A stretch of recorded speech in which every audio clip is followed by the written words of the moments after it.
Our MC Hans has to find the dragon's lair before two big noble families start a war over it. So he pushes his weak body through the Compton Mountains day after day, acting like he's only checking the land. But he's really hunting the lair in secret, because if his servants learn the truth, the rumor could spread fast. After hours of searching, Hans is tired and ready to turn back. Then, while he's lost in thought, his foot slips. He falls off a cliff. Pain explodes through his chest. Bones crack. He's stuck halfway down, bleeding and alone, sure he's about to die. That's when he sees it. An opening in the rock hidden in the cliff wall. He crawls inside and finds a wide hall with a shining gold circle on the floor. The moment he steps in, his wounds close and his broken ribs heal. Deep inside the lair, Hans finds a golden dragon, and when he touches it, bright light pours into him, leaving him with a dragon heart and a new power. Well, before he finds this, in a military camp which is located in the Compton Mountain Range, reports come in that scouting operations have been obstructed due to the intensity of the rain. However, there have been reports of lights from the northeast. Without a clear sight, the soldiers assume that the lights are coming from McCarthy's men. Heading the camp is Adrian von Kalista, who is the Count of Kalista. After receiving this report, the Count stands up to verify the info by himself. Meanwhile, the soldiers are already complaining about the hardship they are enduring. They are doing all these in another man's land just because of the rarity of a dragon. In addition, the men are being put through this hardship because the Count needs to gain favor from the Townsend Dukes. It is also rumored that the Count is a waste, but the soldiers are relieved that he still has what it takes to lead them in battle. Unknown to them, they are wrong.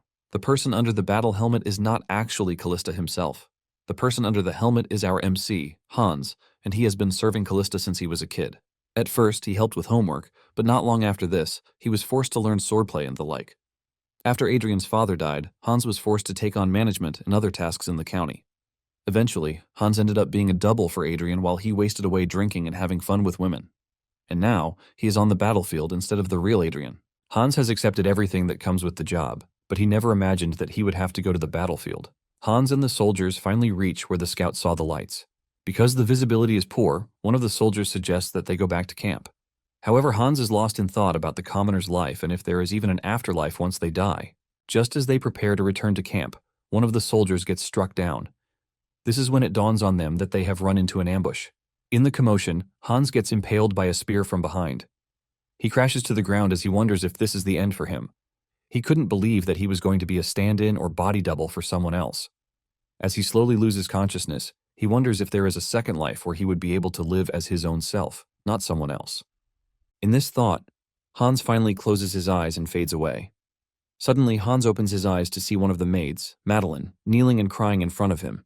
He wonders why the maid is there at the moment and the fact that the maid is young. Hans is shocked to hear the maid begging him and addressing him as her lord. Just then, he notices that he is holding a whip in his hand, and when he looks around, he realizes that he is in a royal and beautiful room. He stares in the mirror and sees the reflection of Count Kalista in the mirror. He immediately drops the cane he is holding, and he grabs his face to see if he is seeing correctly. He rushes toward Madeline with pity in his eyes, but Madeline quickly raises her hands, expecting to be hit. Hans then pulls back, and he asks the maid what year it is.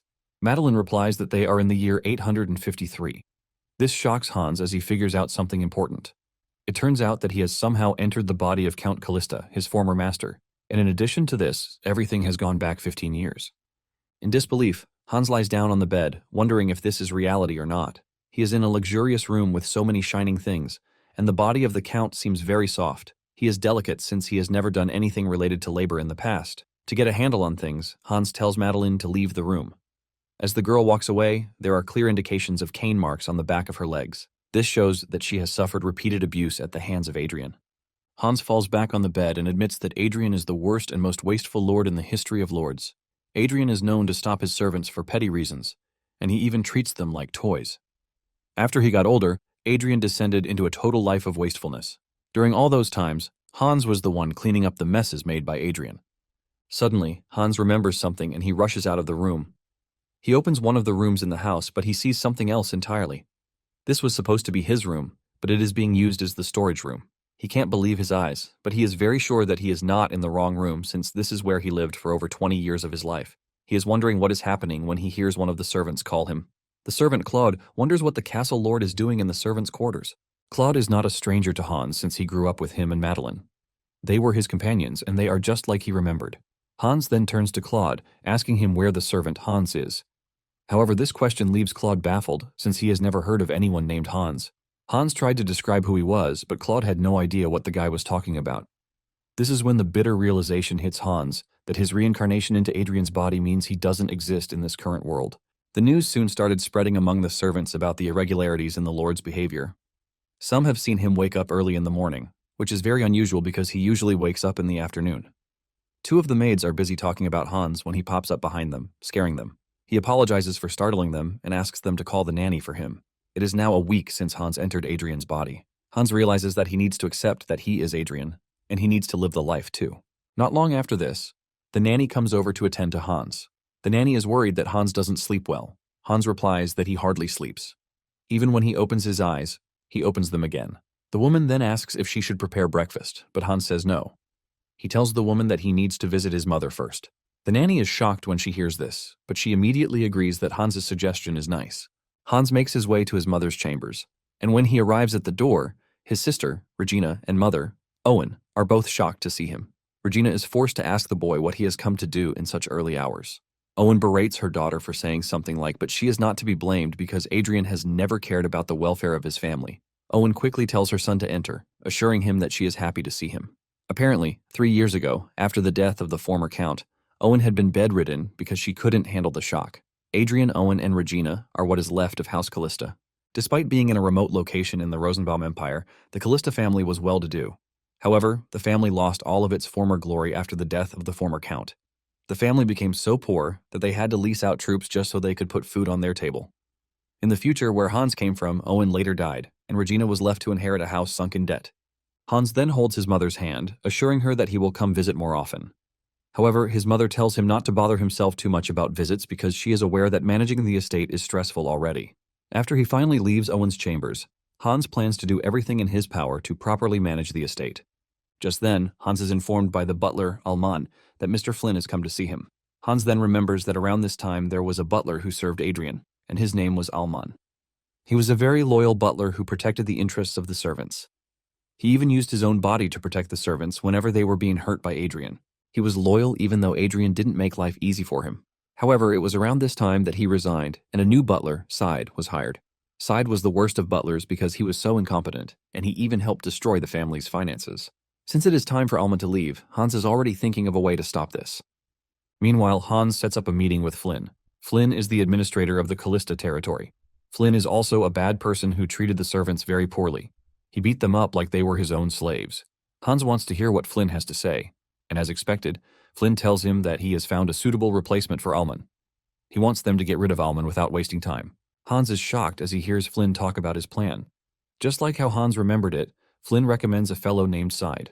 Flynn claims that Side is a competent fellow, and he is also like a brother to him. Before Flynn can say anything further, Hans tells him to stop talking. Hans holds his head in anger and frustration. He then asks Flynn to confirm if he really heard him clearly.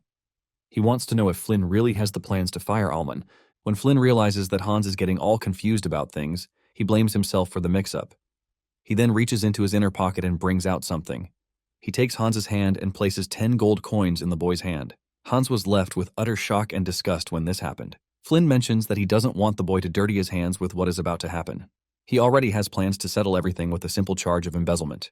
As usual, Flynn tells Hans that he has prepared the records for him. Hans remains mute as he stares at the 10 gold coins in his palm. Usually, a poor family lives on 10 silver per month. Basically, 10 gold coins are 20 months' worth of living expenses for a commoner. 1 gold equals 20 silver coins. Since Flynn is the administrator of the Kalista territory, and apart from the small income he is getting, he has no other source of income. Hans easily figures out that the money given to him is stolen money from the people. Hans is utterly disappointed with the fact that Adrian had collected embezzled money as bribes. In return for this, the estate is being manipulated by others like Flynn.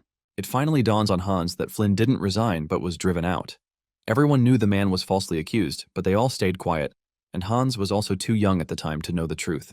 Hans is utterly disappointed with everything coming to light. With a low tone, Hans calls upon Oswald, the night bodyguard. In a twist of things, Hans tells Oswald to immediately arrest Flynn. Hans tells Oswald that Flynn made corrupt requests of him, and he also falsely accused his servant. Because of his offenses, Hans demands that Oswald lock Flynn in the dungeon. Oswald tends to the order without wasting time, but Flynn is left in total disbelief and his mouth is left wide open. Flynn calls on Hans to try and convince him, but he just ignores him as he is dragged away by Oswald. Hans drops the 10 gold coins on the table while wondering why he entered Adrian's body. He might not know anything, but he knows that the previous owner of the body, Adrian, has caused loads of people pain. Hans is not Adrian, and he is not ready to sit back and let history repeat itself. In the mansion's hall, Oswald is busy dragging Flynn to the dungeon. He tells Flynn to walk very well while calling him a scum. Oswald doesn't know Flynn's offense, but he doesn't care. Even Flynn is surprised by the turn of events. He cannot believe that he is being sent to the dungeon. In a crumbling house headed by a wasteful leader, Oswald is the only knight left. Flynn has always considered Adrian the biggest fool since he is easy to manipulate. Now that Flynn has been arrested, he wonders if Adrian is finally trying to show some pride, but little does he know that the person inhabiting Adrian's body is no longer the foolish Adrian. However, Flynn expects Hans to suffer because the world is not a bed of roses. Oswald drags Flynn to the dungeon and angrily throws him into the cell without regard to his former position. Even Flynn is forced to ask if Oswald is not handling him a little too roughly, but Oswald urges him to shut up until his fate is decided by the Lord. To know more about the characters, Oswald is the son of a knight who served the previous count, and when all the knights left, only he stayed because he is loyal. Inside his cell, Flynn believes that he still has what it takes to sweet-talk the Lord into doing what he wants. He plans to manipulate the Lord and get him to fire Oswald. Flynn cannot believe that a mere knight like Oswald is acting almighty and great around him. With what he knows, Flynn says Adrian is nothing but a 15-year-old boy who is lazy and also has poor judgment. He has always manipulated him into raising taxes, and Adrian has always followed his suggestions. Flynn believes that Adrian is just in a bad mood for the day and just a bit of flattery will get him back in his pocket in no time. Flynn starts practicing how he is going to talk to the Lord when he comes to see him. He plans to laugh with him and even kneel down to him if that is what it takes. He is in the middle of his dumb practice section when Hans arrives. Judging from how Hans is standing, Flynn is left wondering if this is the same boy he used to manipulate. Flynn quickly goes down on his knees, asking Hans for mercy. In a cold manner, Hans tells Flynn that there is no need for him to beg for mercy because from that moment forward, all crimes in the territory will be judged through trials. Upon hearing the word trial, Flynn loses himself in fear. Hans turns around to leave, and Flynn starts begging. He tries manipulating Hans as he usually does. He reminds the boy that he has been loyal to him, but Hans ignores all of his pleas and walks away like he can't hear. Flynn was originally a commoner but managed to climb the ranks and finally became an administrator in the Kalista territory. He was regarded as very important, but now the same Flynn has found himself in a courtroom in front of a judge. Flynn is charged with bribery, embezzlement, and breach of trust. Because of these offenses, Flynn faces asset confiscation and possible imprisonment. Flynn's trial is a significant shock to the residents of the territory, and it also serves as a warning to the negligent administrators within the territory. The servants in the house are even shocked about the trial, since it's been a long time since they had a trial in the land. Hans calls his servants together, and some of them are already scared that they are about to be punished. Alman tells Hans that all of the servants are gathered, and with pity in his voice, Hans asks the servants how he has performed so far as a lord. Since the servants are the closest to him, he believes that they should know better. This question shocks the servants as they do not understand what the Lord is trying to do. The only thing they can hope for is that they don't get hit or beaten up. After waiting but with no reply, Hans then opens his mouth to talk. What comes next shocks his servants and everyone in the room. Hans bows his head and he begs the servants for forgiveness. Hans admits that he has lashed out and caused them pain for stupid reasons.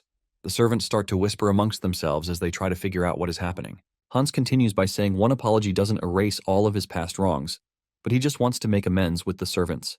He adds that he has shown unreliable behavior while leading the house. However, he assures them that from that moment forward, he is going to make Kalista a better place for them to live.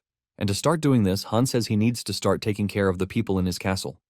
Hans lets them know that he plans to fix everything that is wrong, but admits that it might be chaotic at first. But he urges the servants to trust and follow him. After saying all of these, the servants are left in shock and total disbelief.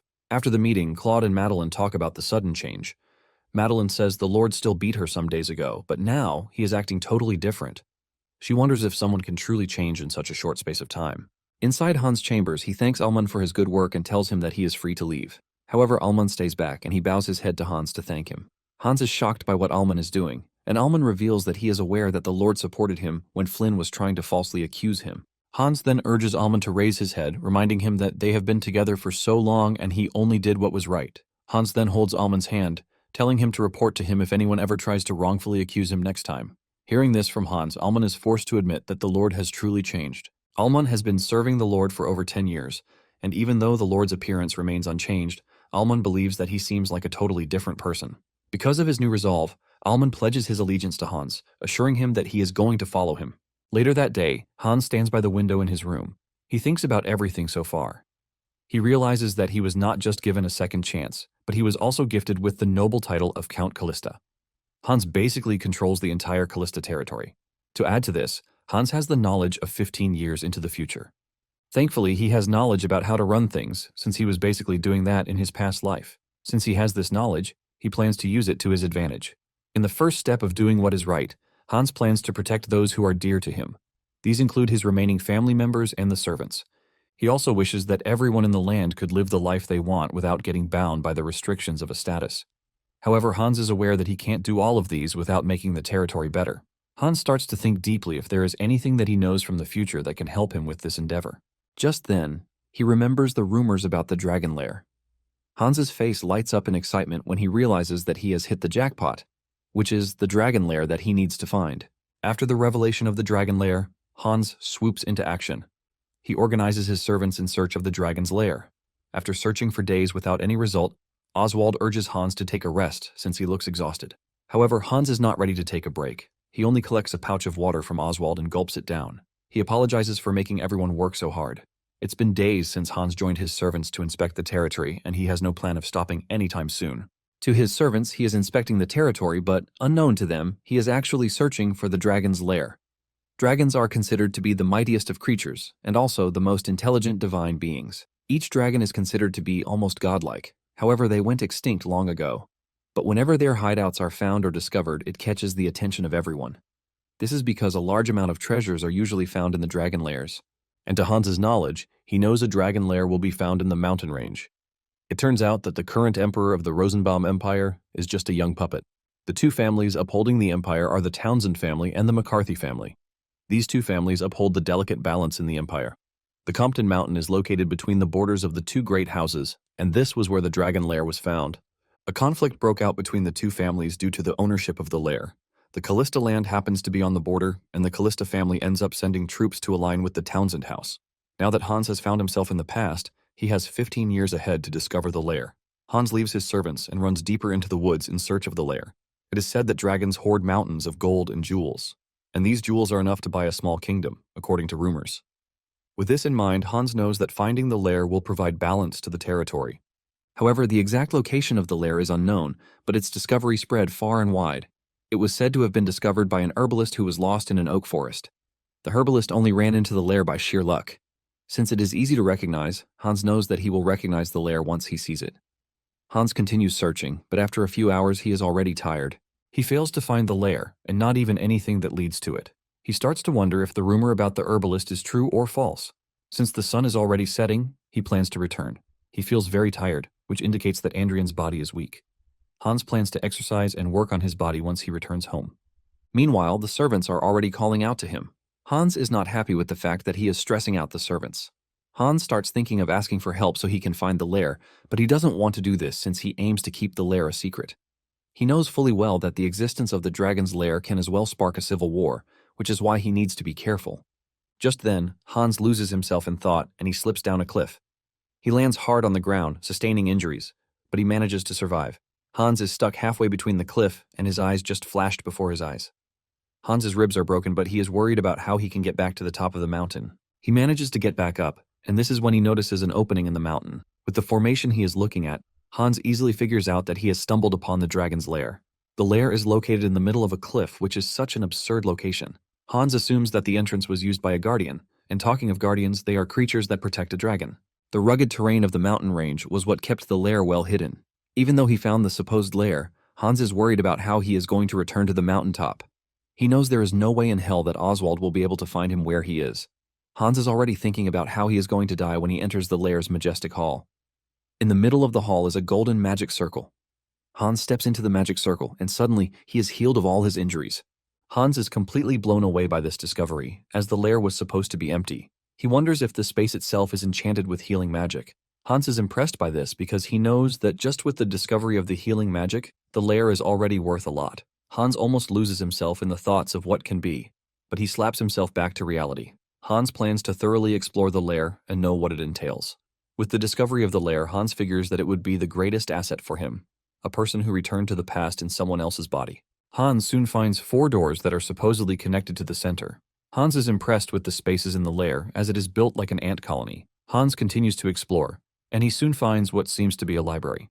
Since dragons are known to take human form sometimes, Hans assumes that the dragon was reading so it could enjoy human pleasures. With what he has seen so far, Hans figures that the lair is built like where humans live since it contains a bedroom, a study, and a dressing room. Everything so far doesn't contain great treasures like rumored, but Hans believes that the lair will soon hold great value. The most useful part that he has come across so far is the central area with healing magic. Hans decides that he is going to call the central area the Healing Hall. Hans is even more impressed by this discovery because healing magic is almost a thing of the past. Hans then proceeds into the last room that he hasn't checked. Hans enters the room and freezes in fear and shock when he sees a golden dragon lying down in front of him. Hans doesn't want to believe that what he is staring at is real. With what he knows, dragons are said to have gone extinct at least 100 years ago. With this, Hans believes that the dragon he is looking at is nothing but a corpse. But at the same time, he wonders if a corpse will still be shining and clean. Just then, Hans touches the dragon, and suddenly, the room is filled with a bright light emanating from the dragon. The light is so bright that Hans is forced to back away from the dragon. The light then starts to enter his body, and at the same time, he hears a voice in his head.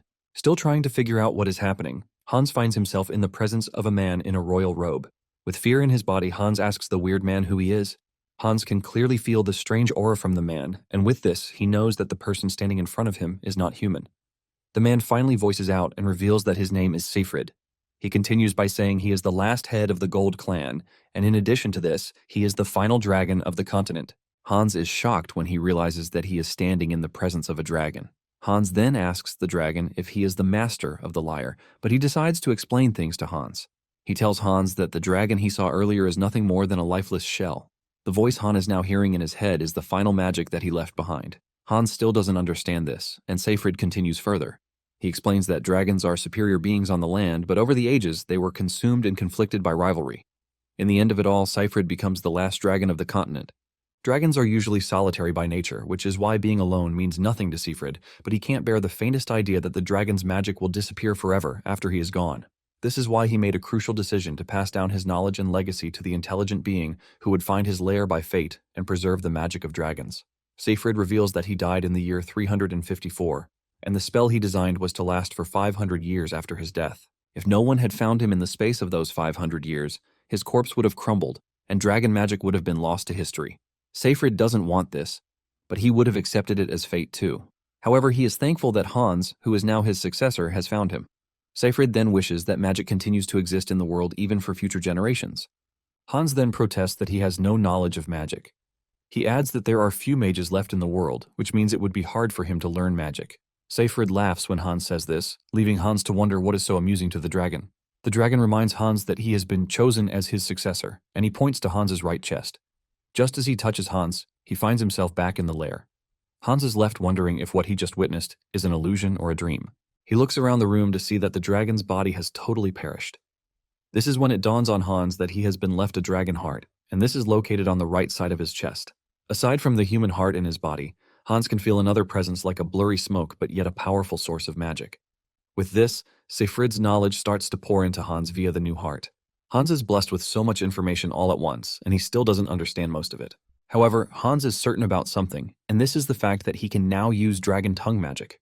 Unlike humans who must craft a spell with long incantations before using an activation word, the dragon tongue magic activates with just a single trigger word.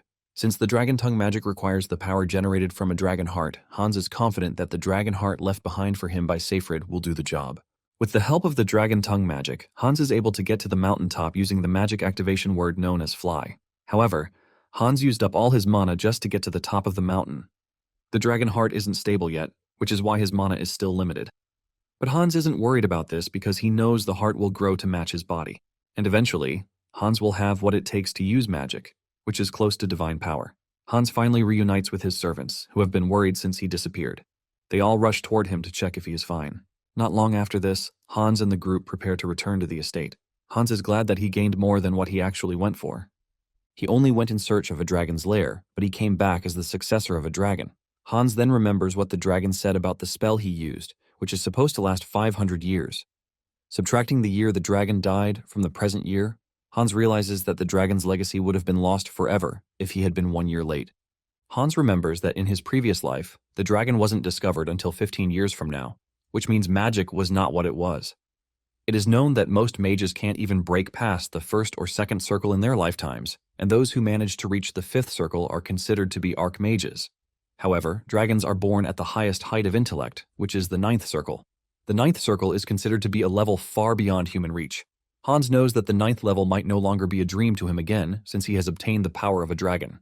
When he finally returns to the estate, he is welcomed by his sister, who is already worried about him. His sister scolds him for disappearing and leaving everyone to worry. His sister also notices that his clothes are torn, and this forces the girl to ask if he ran into bandits. However, Hans assures his sister that he is fine since he is not hurt. He confesses that he was hurt before, but now he is fine. Oswald then goes down on his knees, begging for forgiveness because he blames himself for not looking after the Lord. Even Hans's sister blames the old man, but Hans manages to defuse the entire situation by assuring everyone that he is fine.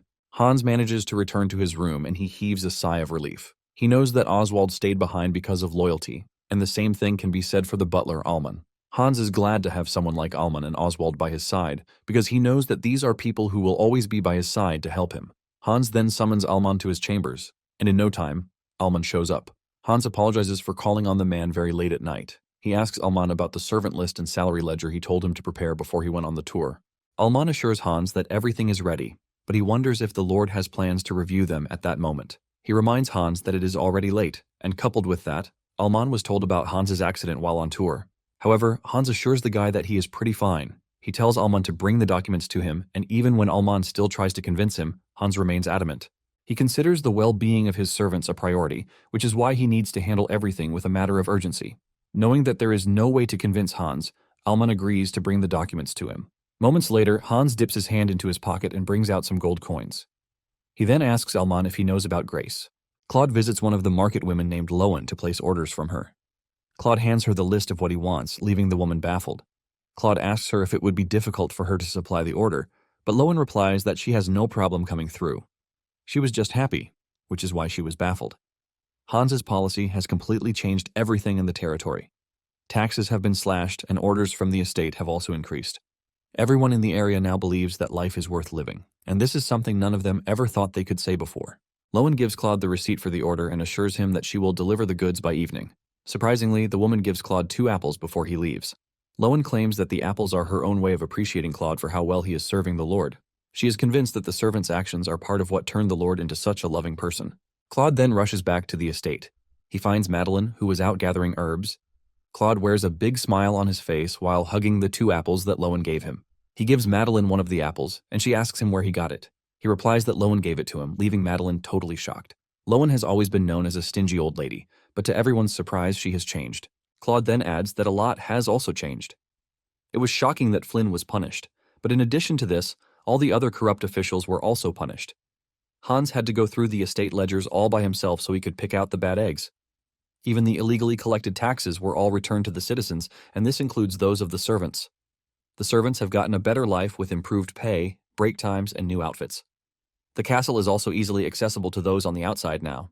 Because of these changes, the servants now have time to chill outside the castle just like Madeline and Claude are doing.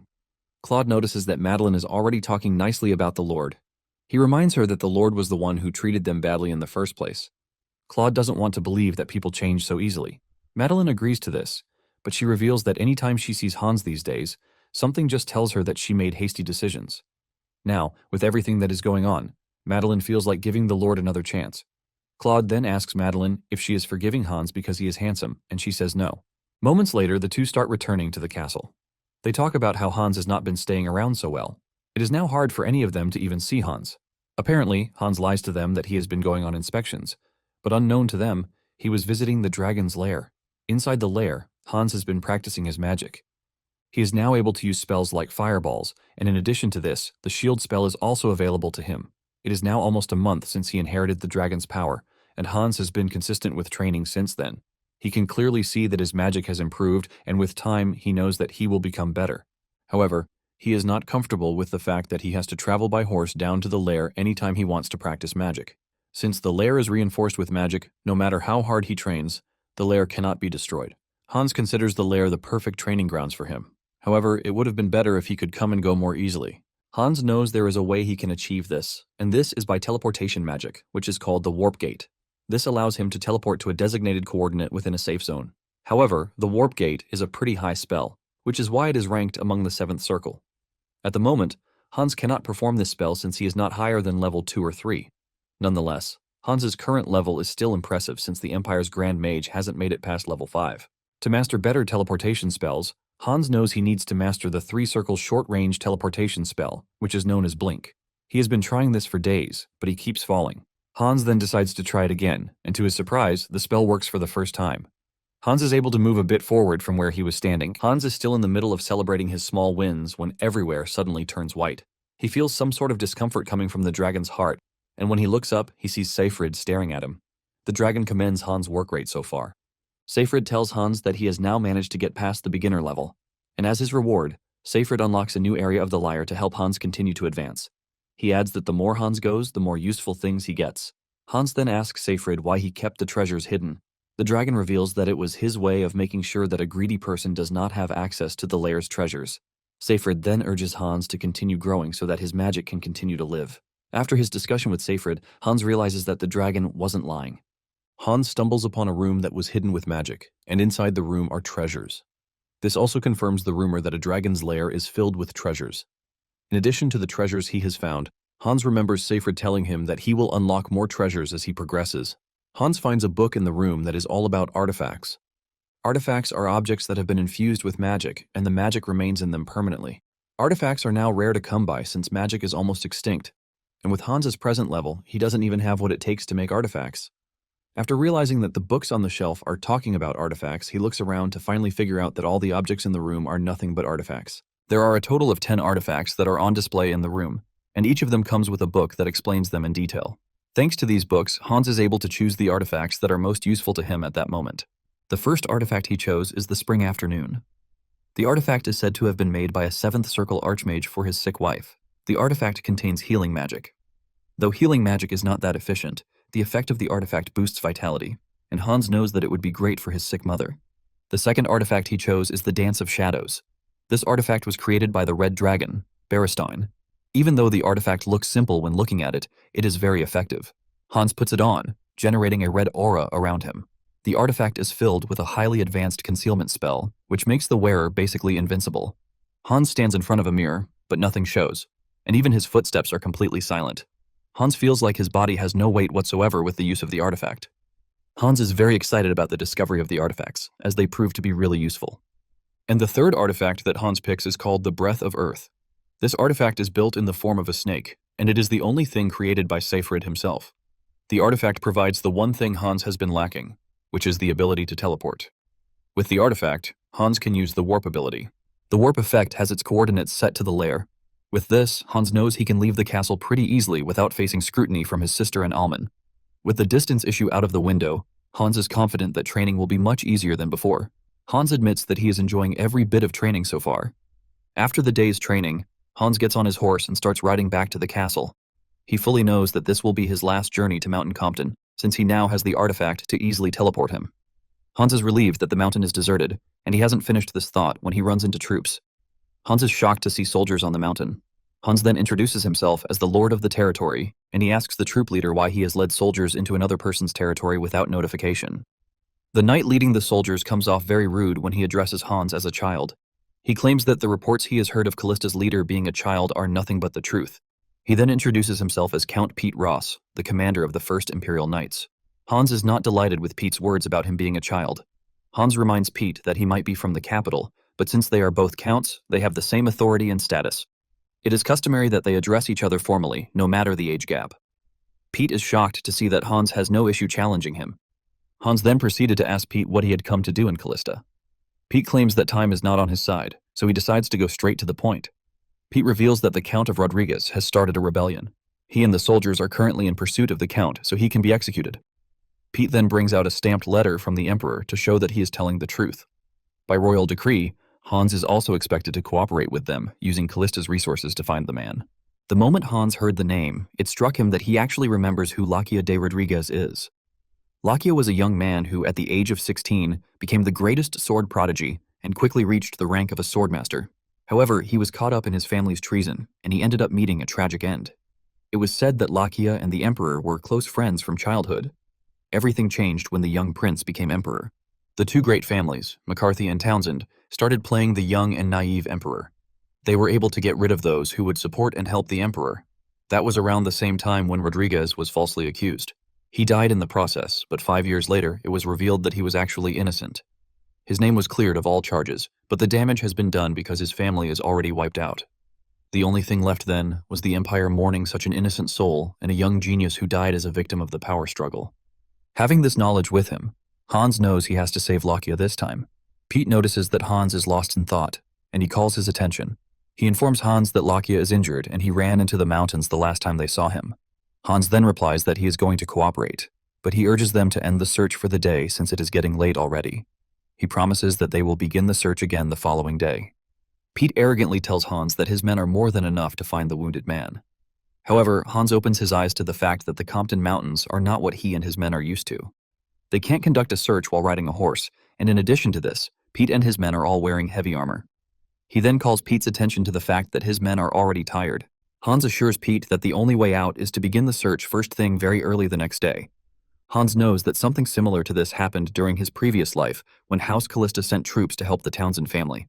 The Compton Mountains have one of the roughest terrains in the kingdom, and Hans admits that he was only able to find the lair using his past knowledge and the right amount of sheer luck. He knows that to find a wounded man in under a day will be very difficult, especially in the mountains. After he has successfully convinced Pete to postpone the search, Hans goes in search of Lakia. He uses his magic to conduct a wide scan of the area. After a really good effort, he is able to locate Lakia. He rides to where Lakia is to find him wounded and unconscious. His wounds are very severe, and since Hans has no healing abilities yet, the only thing he can do to help is use the Spring Afternoon artifact. Even if the ring's effect is weak, Hans knows that it is better than doing nothing. He places the ring on Lakia's finger, and it immediately gets to work. Hans then uses the feathering spell on Lakia to make him lighter so he can carry him to the horse. Hans had already made up his mind that he would be the one to save Lakia from impending doom. Hans gets Lakia on horseback and starts riding at full speed to the castle. Just as he gets close to the castle, he realizes that Pete and his men have already gotten there. There is an Imperial flag hanging down in front of the castle. Hans manages to stay calm and get ahead of the situation. He uses the invisibility artifact to make himself and Lakia vanish from the naked eye. The entire town is already filled with Lakia's wanted posters. Even the townspeople are shocked at this new development. The wanted poster has everything that they need to recognize Lakia. It features his navy blue eyes and his gray hair. Inside the castle, Pete continues with his rude behavior. He is not impressed by the way the castle looks, and because of this, he trashes the land. He further adds that the castle would have been better if it had been used as an inn. He and his knights laugh at these ridiculous jokes, while Claude and the other servants serve them drinks. Pete even extends his rude nature to the servants. He calls Claude a rude servant, claiming that the water he gave him is bad. Claude has no choice but to bow his head and ask for forgiveness from the arrogant knight. Regina enters the hall, urging Pete to refrain from violence. Regina reminds him that the castle is accommodating him and a large number of guests that they didn't prepare for. Because of this, she urges him to excuse whatever shortcomings he is facing. As expected, Pete turns around to look at Regina like trash before asking her who she is. Regina then introduces herself, but this disappoints Pete. He is not impressed that the house is being run by kids. He says the kids are supposed to be sleeping while adults handle the real thing. Pete continues by calling Regina a disgrace to the throne, but this gets her mad. Regina reminds Pete that she is standing as the representative of the land, and by this, she should be respected. Pete didn't expect to be challenged by Regina just like Hans did. He turns back while concluding that arrogance runs in the Kalista family. At this point, Regina is already frustrated and a part of her wishes that her brother would show up. Meanwhile, Hans has been able to reach his room without anyone noticing, all thanks to the power of the artifact. He had actually walked past Regina when she was in a heated moment with Pete. Hans promises to handle things once he finds a way to handle Lakia. With the way things are going, Hans knows that the situation has gotten difficult. Lakia's wanted posters are all over the place, and there is nowhere for him to go. Hans also didn't take into consideration that the castle would be filled with knights. Due to Lakia's severe wounds, he is in dire need of medical attention. Hans is already scared that Lakia might die with the way things are going. Just then, Madeline enters the room with the aim of doing the cleaning. She didn't think anyone was in the room, so she didn't bother to knock, but she was shocked when she found Hans inside. She quickly apologizes to the Lord, explaining that she had no idea he was inside. Hans doesn't take offense at this, but gently tells her to keep quiet. Since Madeline has entered the room at the right time, Hans plans to use it to his advantage. He tells Madeline to quietly bring Alman to the room, without anyone else noticing. In no time, Alman arrives in the room. Alman is also surprised to find Hans at the castle, since they all assumed he was away on tour. Alman urges Hans to head to the lobby since his attention is needed. Hans postpones this and tells the two that he has something he needs to show them. He takes them to his bed, where the wounded Lakia is lying. The two servants are shocked to see the wanted man in Hans's bedroom. Alman asks Hans if he captured the traitor all by himself, but Hans replies that the guy is not a traitor. Hans tells the two that Lakia was falsely accused, but he can't explain all the details yet. However, Hans reveals his decision to protect the guy. Hans asks for their help in protecting Lakia since he can't do it all by himself. The two are stunned to speak after Hans made this request of them. Hans knows that the two are probably wondering why Kalista, a rural lord with no ties to the Imperial house, is involving himself with a powerful family like the Rodriguezes. In addition to this, Alman and Madeline are servants. They are people who are designed to obey commands from nobles. To put it into context, they are also in a position to report the situation to Pete, who is another noble. Even with all of these risks attached, Hans tells Madeline that he would assign her to his room so he can take care of Lakia. Madeline then reminds Hans that she has no knowledge about the treatment of wounds. Hans is aware of this, and he lets Madeline know that all she needs to do is clean Lakia's wounds and give him meals. He promises to reward Madeline very generously if she does this. Hans then turns to Alman, and he asks him for a very big favor. He tells Alman that he wants him to find a corpse that looks like Lakia. He wants a young man with a similar build and gray hair. The eye color will be a nice addition, but it's not mandatory if he can't find it. Even Alman is stunned by this request, and Hans understands his situation. He knows that he is asking for something very difficult, but he lets the two know that he has to save Lakia. Hans is aware that the servants would still have doubts about him because no one believes he can change so suddenly. To the servants, he is nothing but a spoiled brat who scares his servants. He is worried that what he just asked them to do might even spark a betrayal from them. However, Hans has no choice but to hope that the two believe that he is truly a changed man. Hans tells Alman that they only need to trust him at the moment. Alman then finally breaks the silence. He acknowledges the fact that there are ranks among nobility. The imperial decree is far superior to others, but even with this, Alman admits that he is serving one person only, and that is Count Kalista. Hans is totally blown away when he realizes the level of commitment that Alman has toward his family. Alman then asks Hans if there is any external pressure or coercion. He wants to know if Hans made the decision to protect Lakia himself. Hans understands where Alman is coming from, because Flynn already said that a boy of his age could easily be shaken by others. Alman proceeds further that he would need to confirm if there is no external interference before he agrees to what Hans is asking him. Looking at how loyal Alman is, Hans starts to hate the fact that Adrian once pushed away such a great person. Hans then finally answers Alman's question, assuring him that the decision came from him. He adds that the decision will benefit the land and also the subjects living in it. Once Alman has gotten his confirmation, he bows his head to the Count, letting him know that he will secure the corpse as requested. Following Alman's footsteps, Madeline also pledges to do her best. Hans is glad that he is able to convince the two to help him. Not long after this, the knights try to search Owen's room, but Regina stands at the door to prevent them. She tells them that the room belongs to her mother and she urges them to leave. Thankfully, Hans shows up just in time to intervene too. He demands to know why the soldiers are carrying a sword into the Countess's bedroom, especially when she is ill. The soldier says he heard that the Kalista family is willing to cooperate. Hans admits this, but reminds the soldier that they never agreed to a search.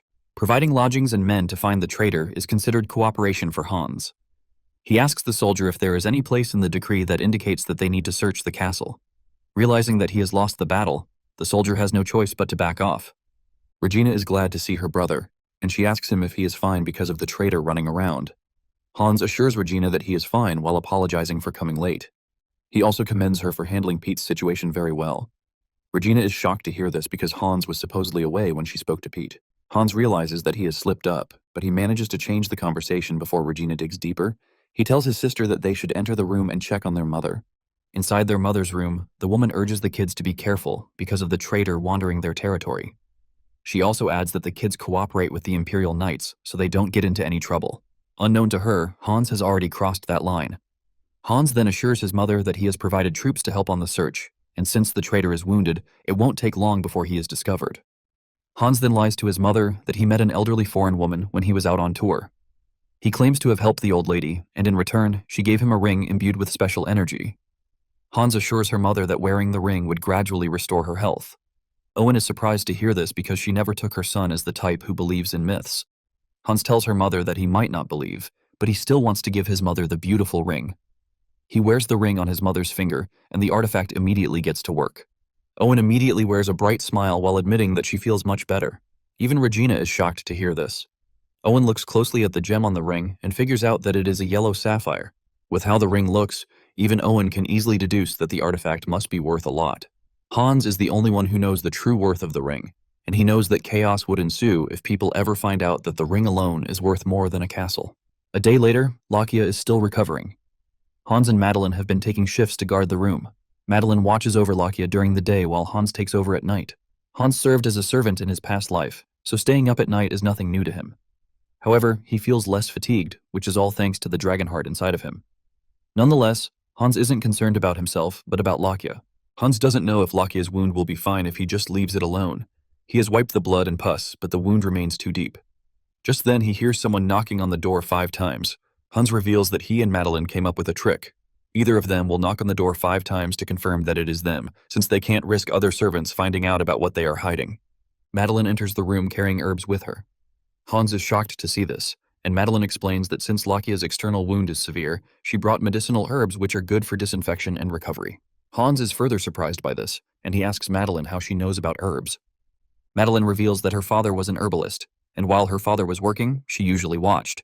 Hans then remembers that Madeline had once told him and the other servants that she had learned how to make herbal teas. Hans assumed that Madeline could only make tea, but didn't know that she could handle herbs too. Madeline grinds the herbs, applies them to Lakia's wounds, and then dresses them up. Hans is glad that he has Madeline, who is basically a healer. With everything that Madeline is doing, Hans hopes that Lakia recovers. This continued for days, but Lakia doesn't show any sign of waking up.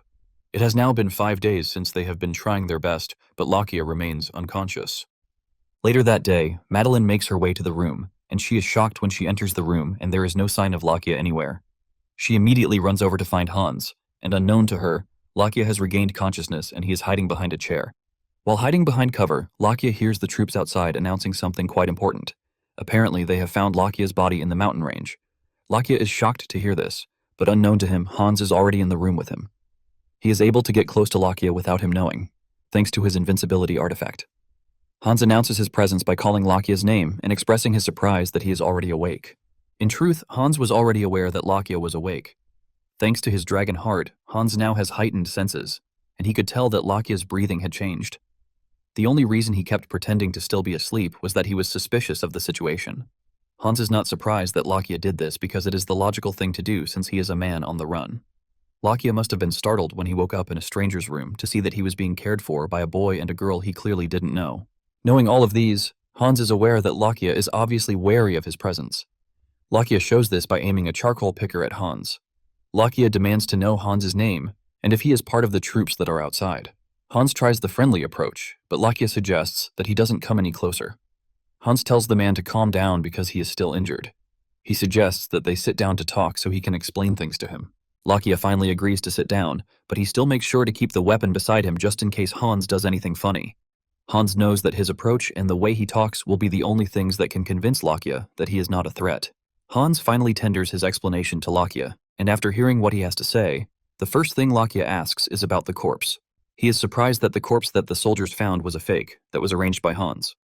Hans confirms that he dressed the corpse up like Lakia.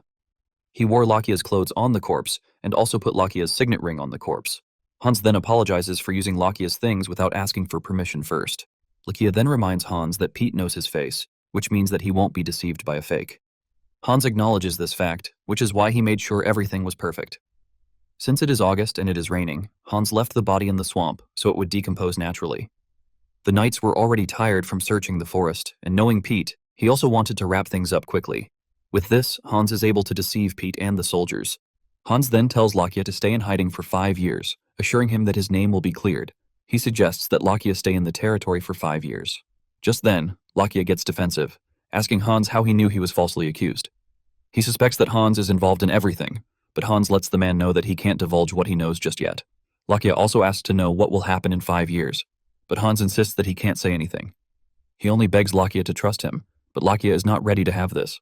Lakia tells Hans that he appreciates his help, but lets him know that he is not ready to entrust his life to someone who would not tell what he needs to know. Hans understands where Lakia is coming from. He was betrayed by everyone and was branded a traitor. Hans knows everyone will definitely look like an enemy to Lakia, which is why he needs to handle the situation much better. Hans then uses an illusion spell to change Lakia's hair and eye color. Lakia is shocked to see this, and he considers it impossible. Hans just used an illusion spell right in front of him, and this is an advanced spell. In addition to this, Hans didn't say any chance. This is something even the Imperial court mages cannot manage to do, and Hans just did it like it was nothing. Hans notices that Lakia is too stunned to talk, and he calls back his attention. He tells Lakia that there are a whole lot of things he can't tell him, and he also understands why Lakia needs to be careful. However, Hans assures the guy that he has no intentions of causing him or the Emperor harm. Hans begs Lakia to believe him, and after some moments of silence, Lakia finally agrees to believe Hans until he can't. Hans is glad to hear this, and the fact that Lakia's hostility toward him has reduced. What he heard about Lakia was that he is a soft person, but Hans figured that everything that has happened so far has changed the guy. Hans pictures himself in a hostile situation where a scary cat is trying to get him. Soon afterward, Pete takes the news of Lakia's death to the Emperor. He expects the Emperor to be happy, but he is completely reserved instead. Pete reminds the Emperor that Lakia planned to unalive him and his family by poisoning them. To give Pete some sort of satisfaction, the king pretends to be happy with Pete's achievement. After receiving the commendation he sought, Pete leaves. After his departure, the Emperor breaks down. He holds his head in anguish while wishing things were different. In that moment of grief, the Emperor promises to restore Lakia's honor. Back in Kalista, Lakia is slowly settling into his new environment. Hans introduced him to everyone as his new guard. When Hans calls a meeting in the study, Lakia is present. Regina is also present, but Regina is wary of Lakia. She asks Alman if Lakia is normal, and Alman assures the young lady that all is perfectly well with Lakia. Alman lied that Hans found Lakia during one of his tours. Alman then asks Regina if there is something that actually bothers her. The girl replies that there is nothing but looking at how Lakia carries himself. Regina suspects that he is a noble. This is her call for concern. She doesn't know why someone who looks like a noble will end up being a guard in a remote land like Kalista.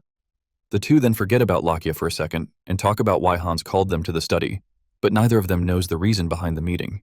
On the other hand, Lakia is impressed that Hans is trying his best to make sure that his identity stays hidden. Only Hans, Madeline, and Alman know his true identity out of all the people living in the castle. Lakia is worried about everyone in the castle, but the person he is most worried about is the guy who just entered the study room, Hans. He is surprised by the way Hans is running things in the castle. Since Hans took over the reins when he was 12, he most likely did not have any experience beforehand. However, Lakia is impressed with the whole fake corpse thing.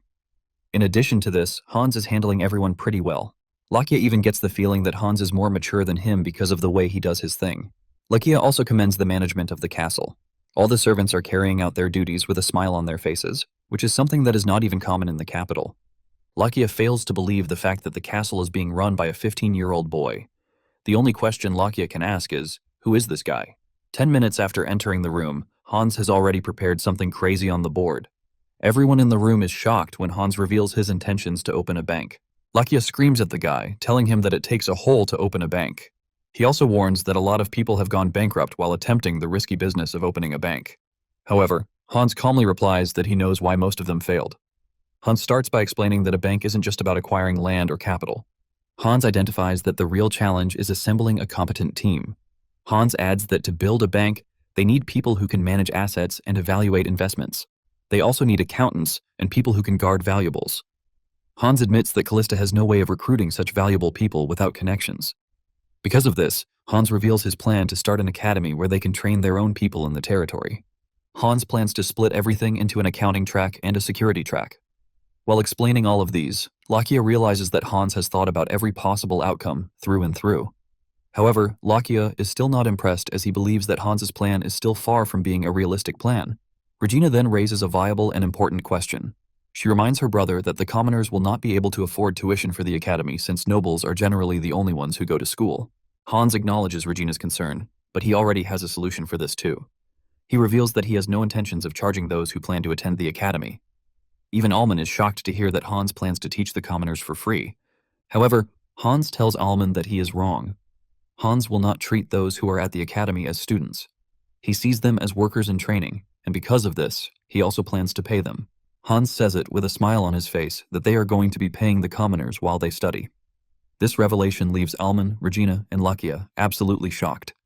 Lakia realizes that Hans is not joking, because he is saying this with a straight face. Not long after this, Alman calls the servants together. He explains the new plan to them. He lets them know about the operational plan for the academy to support the founding of the Kalista Bank. Per Hans's instructions, the first set of students is to be drafted from among the staff. Alman tells the staff to indicate if they are interested in joining. Claude is the first to raise his hand and ask questions. He wants to know if they will actually be getting paid while learning, and Alman assures him that this is the case. However, their daily wages as staff members will be reduced during their learning term. Oman assures them that the reduction will not affect their cost of living. After hearing this, the servants start whispering among themselves. Most of them are already excited to join, and even those who are not smart when it comes to books are planning to join the security division. Claude is surprised by everything Hans has done so far.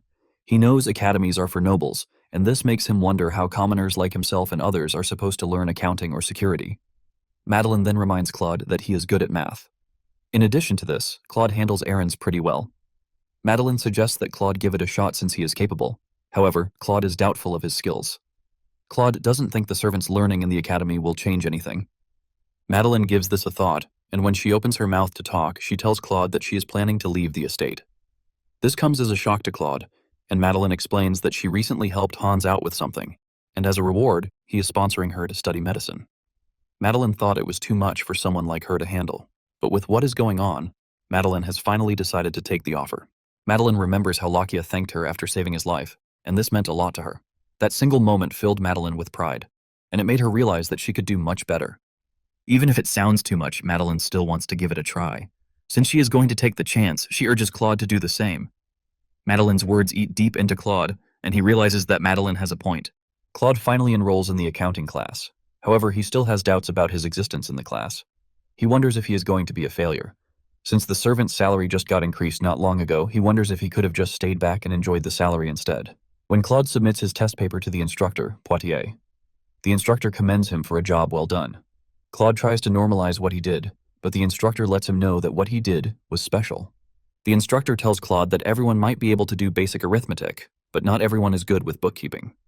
The instructor adds that even the smartest nobles have issues with this, but Claude perfected it.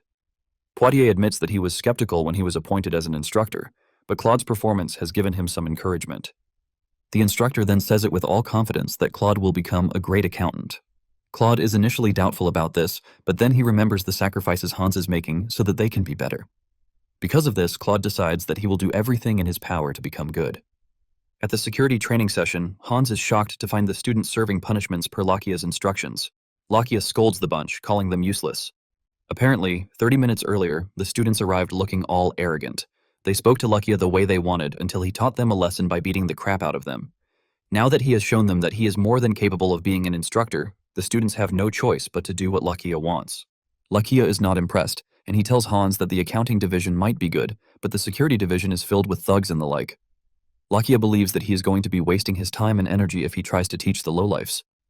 Realizing that Lakia is not motivated to help, Hans drags him away to a private place where they can talk. Hans tells Lakia that he is aware of his qualifications and how he was able to teach the Emperor how to use the sword. Lakia replies that he was able to pull this off because the Emperor himself was ready to learn. Lakia then asks Hans if he is trying to compare the king to commoners, but Hans says no. Hans lets Lakia know that he is making the reference to tell him that he is such a great teacher. Hans adds that Kalista has no knight order, and Oswald is the only knight left, but he is too old to be an instructor. Hans then makes a bold statement. He tells Lakia that the king is not different from the commoners. Hans says people are people, maybe they are noble or not. In the end, they are still people, and the only difference is that someone recognizes their potential and helps them grow.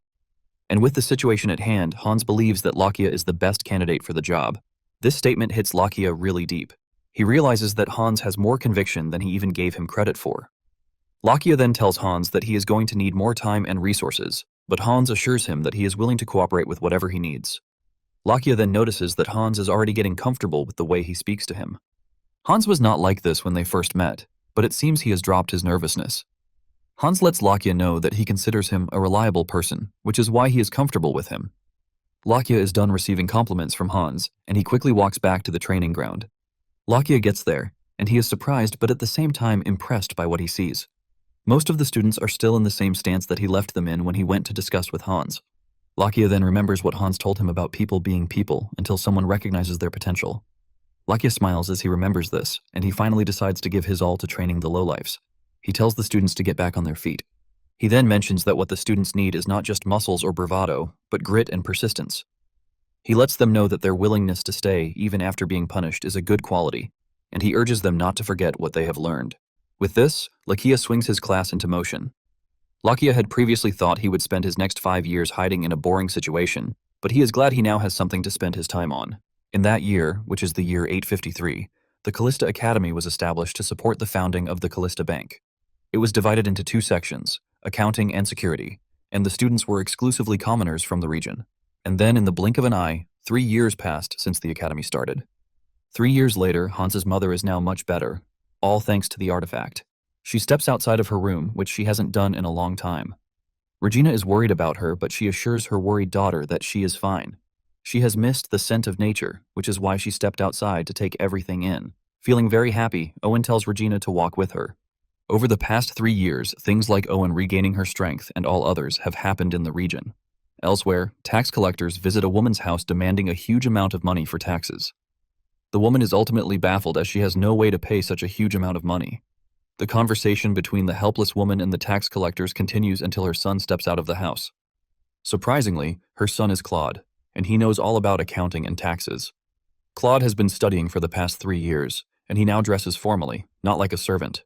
He boldly reminds corrupt tax collectors of the revised tax rate. The two try to argue their case, but they soon realize that Claude knows what he is talking about. All low-earning citizens have a special low tax rate, and since his mother falls into this category, Claude is able to use this to fight the tax collectors. The officials have no choice but to back off, and Claude warns them that he is going to file a formal complaint if he ever hears any bad report about them again. The two run off like chickens while acknowledging what Claude says. After their departure, Claude reveals his disappointment about the bad eggs they still have in the region. His mother is worried about him, but Claude assures the woman that he is fine. The old lady doesn't want Claude arguing with the officials, fearing that they might retaliate, but Claude assures his mother that Hans is there to take care of any problem they might face. Meanwhile, inside the castle, a new maid knocks on Hans's door with no reply. She continues this until one of the older maids shows up. The older maid then shows her junior the X sign on the door. She informs her that no one is allowed to disturb Hans once the X sign is up. The young maid is surprised to hear this, and she asks if Hans is doing something inside the room, but the older maid also has no idea what might be going on inside the room. The older maid adds that even Lakia is not allowed to enter the room once the sign is up. Unknown to them, whenever Hans puts the sign up, he has vanished to the lair to train. He levels up and he gets to talk to Seifert, whom he has not spoken to in 3 years. The dragon is impressed with Hans's progress so far. It turns out that Hans is now on the 6th circle, which is very impressive because even the Imperial court mage only manages to reach the 5th circle. Siegfried notices that Hans has been able to properly merge with the dragon heart living inside of him, which means he is now capable of performing large-scale magic. The dragon pats Hans on the head for growing this much in the space of 3 years. Siegfried then asks Hans if he is training any disciples, but Hans doesn't understand what the dragon meant. Siegfried explains that all great mages always have disciples, and since it is his legacy to leave magic in the world, Siegfried would like it if Hans had disciples under him.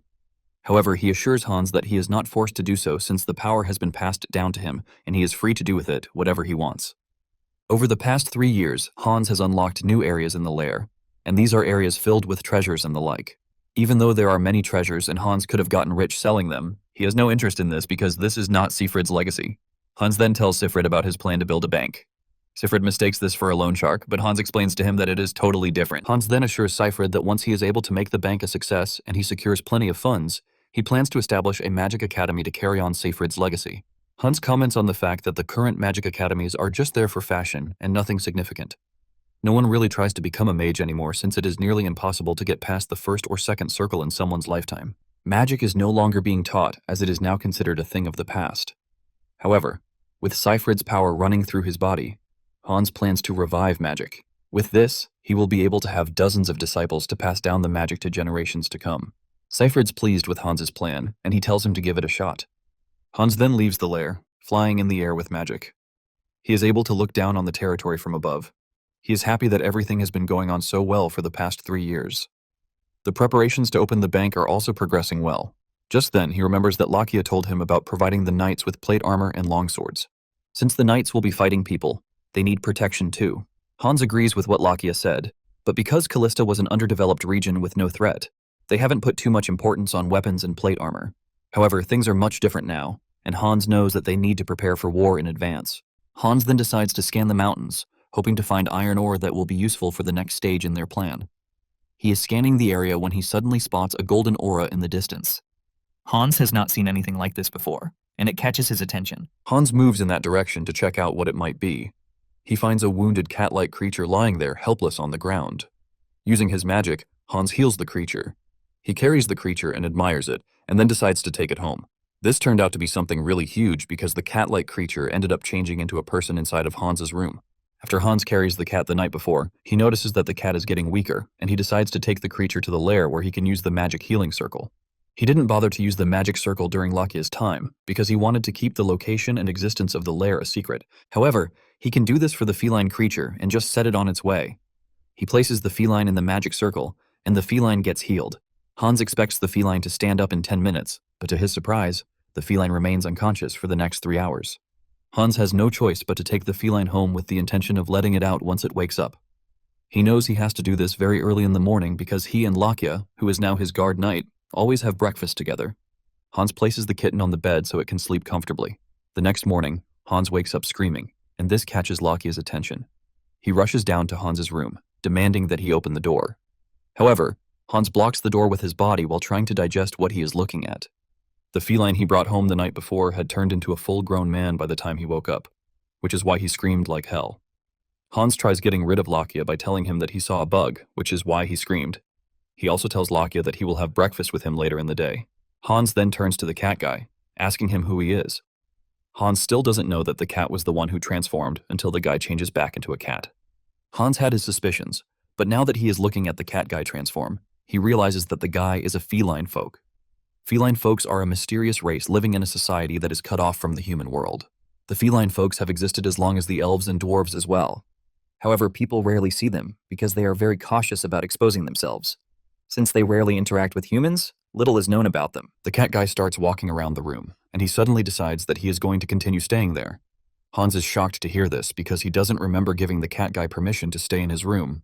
Hans tries to debate this, but the cat guy reminds Hans that he was the one who took him in the first place. The guy claims that Hans kidnapped him and even treated his wounds without his permission. With all of this said, the cat guy informs Hans that he is now responsible for him. Hans realizes that the cat guy is very pushy and cunning. Hans then mentions the fact that the guy would have died if he had left his wounds unattended. Since feline folks have better abilities and physical strength superior to humans, Hans figures that there is no way the guy was hurt by a human. He then asks the cat guy if he was wounded by a fellow feline folk like himself.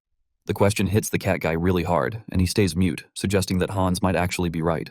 Hans is still trying to get closer to the cat guy when Lakia bursts through the door. This scares the two, but Lakia wastes no time drawing his sword the moment he spots the cat guy. He demands that the cat guy step away from Hans. Lakia quickly rushes over to where Hans is. He stands between Hans and the cat guy while pointing his sword at the feline folk. This is when Hans remembers that Lakia is a swordmaster, which means he can also sense the abnormal aura coming from the feline folk. The cat guy is pissed, and he raises his hand, ready to strike Lakia. Realizing that the two will hurt each other, Hans uses the blink spell and gets in between them. The two manage to hold back at the last minute so as not to hurt Hans. After successfully defusing the situation, Hans turns to Lakia, telling him to calm down. He tells Lakia that the cat guy is having some issues, which is why he has decided to take him in the meantime. He begs Lakia not to be hostile, and this act of selflessness shocks the cat guy. With a stern face, Lakia asks why a feline folk like himself is walking around in the human world. Hans then replies that it is a personal matter. Lakia angrily points at Hans, reminding him that he is his guard knight. Lakia scolds him for bringing a stranger into his bedroom without thinking twice. In addition to this, Hans jumped in front of his sword without the fear of getting hurt. Hans then replies that he was sure that neither of them would hurt him, which is why he did what he did. Hearing such words from Hans shocks the cat guy yet again. Lakia continues ranting about how dangerous feline folks are, and this is when the cat guy cuts in. He interrupts the conversation and reveals that his name is Asa. Hans is glad to hear the guy's name. He then suggests that Asa and Lakia put their differences aside and shake hands. He too did as told, and with this, Hans successfully found two companions in the Compton Mountains. Hans is not ready to ask Asa for details about his past, but he is sure that the guy will open up to him one day. Hans is not ready to push someone who just survived too hard, but he is worried about Asa and Lakia getting along. With this, the trio continues living their lives, but Asa is always on Lakia's neck. He might suddenly demand that the guy bring him snacks. Lakia doesn't like the fact that all the cat guy does is eat and sleep with no useful purpose. However, Hans still finds a way to spoil the guy, leaving Lakia really pissed. Not long after this, Hans tells the two that everything is now ready for him to open the Bank of Kalista. With excitement, he reveals that the first Kalista bank will be opened in the capital. Looking into finances, if they are to mention the richest person in the kingdom, it won't be the emperor or even a duke. It turns out that the richest person in the land is Baronet Dominic Sullivan. Dominic was the one who started the empire's first banking business, and since then has dominated the financial world. After him, Many nobles tried entering the banking sector, but they all failed. No one could fight off Dominic's monopoly on the banking system. In his home, Dominic receives his assistant, who is there to give him the report on things. While smoking a huge cigar, Dominic tells the guy to make his report in order of importance. Dominic is informed that he has been summoned by Duke McCarthy, and the summons is related to the Imperial Protocol. Knowing fully well that it is a royal summons, Dominic says that he has to go. He then tells his assistant to schedule the meeting for the afternoon. After this, he is informed that a particular noble, Count Chernovis, has asked for another month to consider the proposed deal. Finally, Dominic is informed about the new opening of a bank in the capital. He is informed that the bank is being run by House Kalista, but they only have one branch in the capital for now. When Dominic learns that the bank is being run by the Kalistas, he doesn't put too much interest in it. He considers them a rural family with no notable investments to their name. Dominic assumes that the bank will go bankrupt soon enough, so he doesn't need to disturb himself. He tells his assistant to ignore the new bank, but in reality, Dominic plans to double-check if the Kalistas have a backing that he is not aware of. Now in the capital, the new bank that just opened is attracting loads of attention. This doesn't usually happen, but the bank is gaining attention because of its business plan and strategy. It turns out that Han's new bank is only charging 1 copper to open accounts for new customers. In addition to this, they are giving out loans without collateral. At the regular banks, a minimum of 1 gold coin is required to open a bank account. And when it comes to giving out loans, they usually take collateral of equal value. This is the reason commoners have never had any reason to use banks, since only nobles can live up to the set criteria. But this is not the case with Kalista Bank.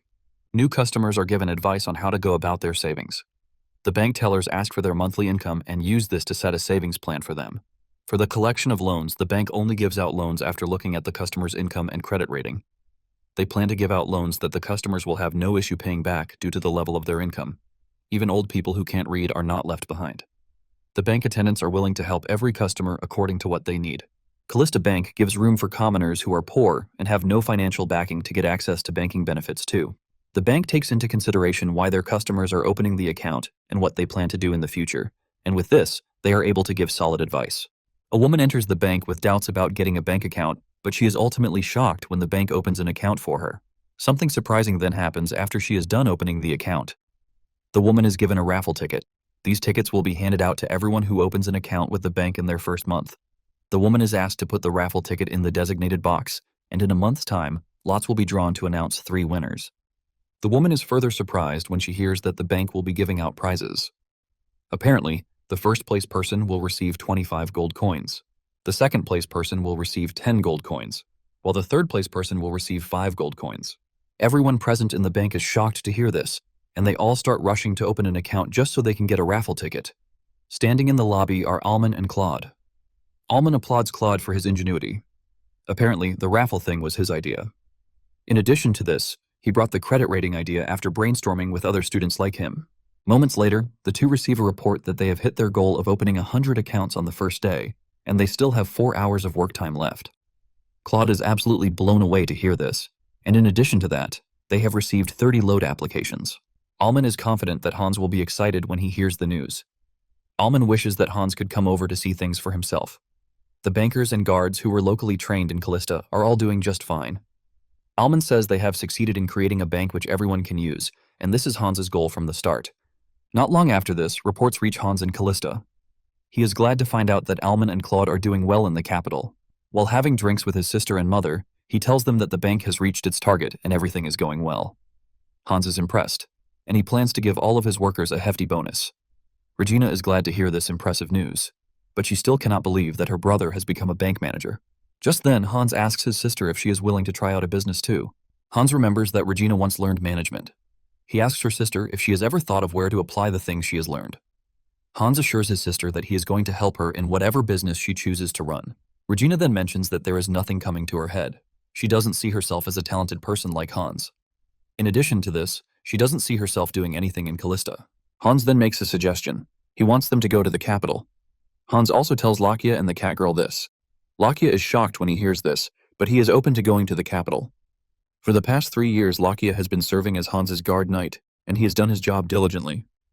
Since there are 2 years left for his name to be cleared, Hans is worried about Lakia stepping into the capital, but he is hoping that all goes well. Just then, he turns to the cat guy, and before he can call his name to ask him if he is interested in coming, the guy jumps at Hans in excitement. Lakia scolds the cat guy for always jumping at Hans. He tells him that Hans's body is frail and weak, and he could easily get hurt. However, the cat guy is so stubborn that he doesn't even have any regard for whatever Hans is saying. As they are planning to go to the capital, Hans sincerely hopes that things will turn out fine. When it is time to go to the capital, Regina is surprised that her brother will be taking another carriage. Hans explains that he can't leave Asa and Lakia alone with each other since they have not gotten along yet. He assures his sister that he will be following closely behind. It is going to take them at least a month to get to the capital, and Hans cannot afford to leave the two stubborn heads together. This then reminds Regina that her brother supposedly found the two while on tour. She wonders how her brother ends up finding strays while he is on his tour. She starts to doubt if Hans truly got the healing ring from an old lady. There is a moment of silence between the two since Hans doesn't know how to reply. Hans runs off, telling his sister to call him in case anything happens. Regina complains to their mother that Hans is hiding a lot from them, but Owen urges Regina not to think too much about things. She tells Regina that all they can do for the moment is watch and wait for him to open up to them when he is ready. With this, the family begins their journey to the capital. A month later, they arrive at the capital, and Asa is the most excited as he starts jumping in the carriage. Lakia urges him to sit still because the carriage is shaking, but Asa just cannot hide his excitement. Hans understands why Lakia might be uncomfortable. Everything might be new to Hans and Asa, but to Lakia, it is a return home and a reminder that he was betrayed. Asa continues acting childishly, and he even opens the carriage door while at it. This gets Lakia mad, and he knocks him on the head for being too stubborn. An argument ensues between the two, and Hans can only wonder when the two will finally get along with each other. He sees more reason why he cannot leave the two all alone, because it is inevitable that they are going to cause trouble. Not long after this, they arrive at the Kalista townhouse and they are welcomed by Alman. The townhouse is an apartment that nobles usually keep in major cities outside of their territory in case they come visiting. House Kalista never had a townhouse, which means this is their first. The house is not that luxurious, but it will serve them for now. In addition to this, Madeline is back from medical school, and she will now serve as Owen's personal doctor. After taking a look around, Hans figures that he will be spending more time in the capital than Kalista. However, he had already arranged a route just in case. Just moments after arriving, Hans prepares to go to the bank. Alman is surprised to see this, and he reminds Hans that he just arrived after a month on the road. Alman suggests that Hans rest, but he refuses. Hans says Regina and Owen are free to rest, but since the bank belongs to him, he needs to see things for himself. Asa immediately begs to follow when he notices that Hans will be going with Lakia. Hans tries to dissuade Asa from following them, but he is just too adamant. Hans arrives at the bank, and he is shocked when he sees a large crowd inside the bank. Alman informs him that this is so because they are conducting the lottery draw as promised. The third place winner of the draw turns out to be number 318, and she jumps in excitement when her name is called. Those who are watching are extremely shocked when they realize that the bank is actually keeping to its promise. Even the guards are having a hard time controlling the crowd since they are not used to having such a large number of people in the bank. Alman apologizes for the inconvenience, but Hans urges him to make sure that there are no safety incidents. However, Hans is impressed with what he is seeing. He never thought everything would go so smoothly. Since there are too many people, Lakia suggests that they leave, and Hans concurs. Hans has seen what he came to see, and he is satisfied. Hans then brings up a suggestion. He wants them to go shopping. They arrive at one of the shopping stores, and Asa excitedly reveals that it is different from the ones they have in Kalista. Hans then tells Lakia and Asa to pick clothes of their choice. He assures them that he will be paying for whatever they buy as a celebration for arriving in the capital. Asa spots a nice fabric and quickly picks it out. He tells Hans that he wants the fabric because of its elaborate patterns. Hans asks him if he wants to cut it into a dress, but Asa says no. He wants the fabric like that. Asa reveals that they usually wrap fabrics around their body from their hometown.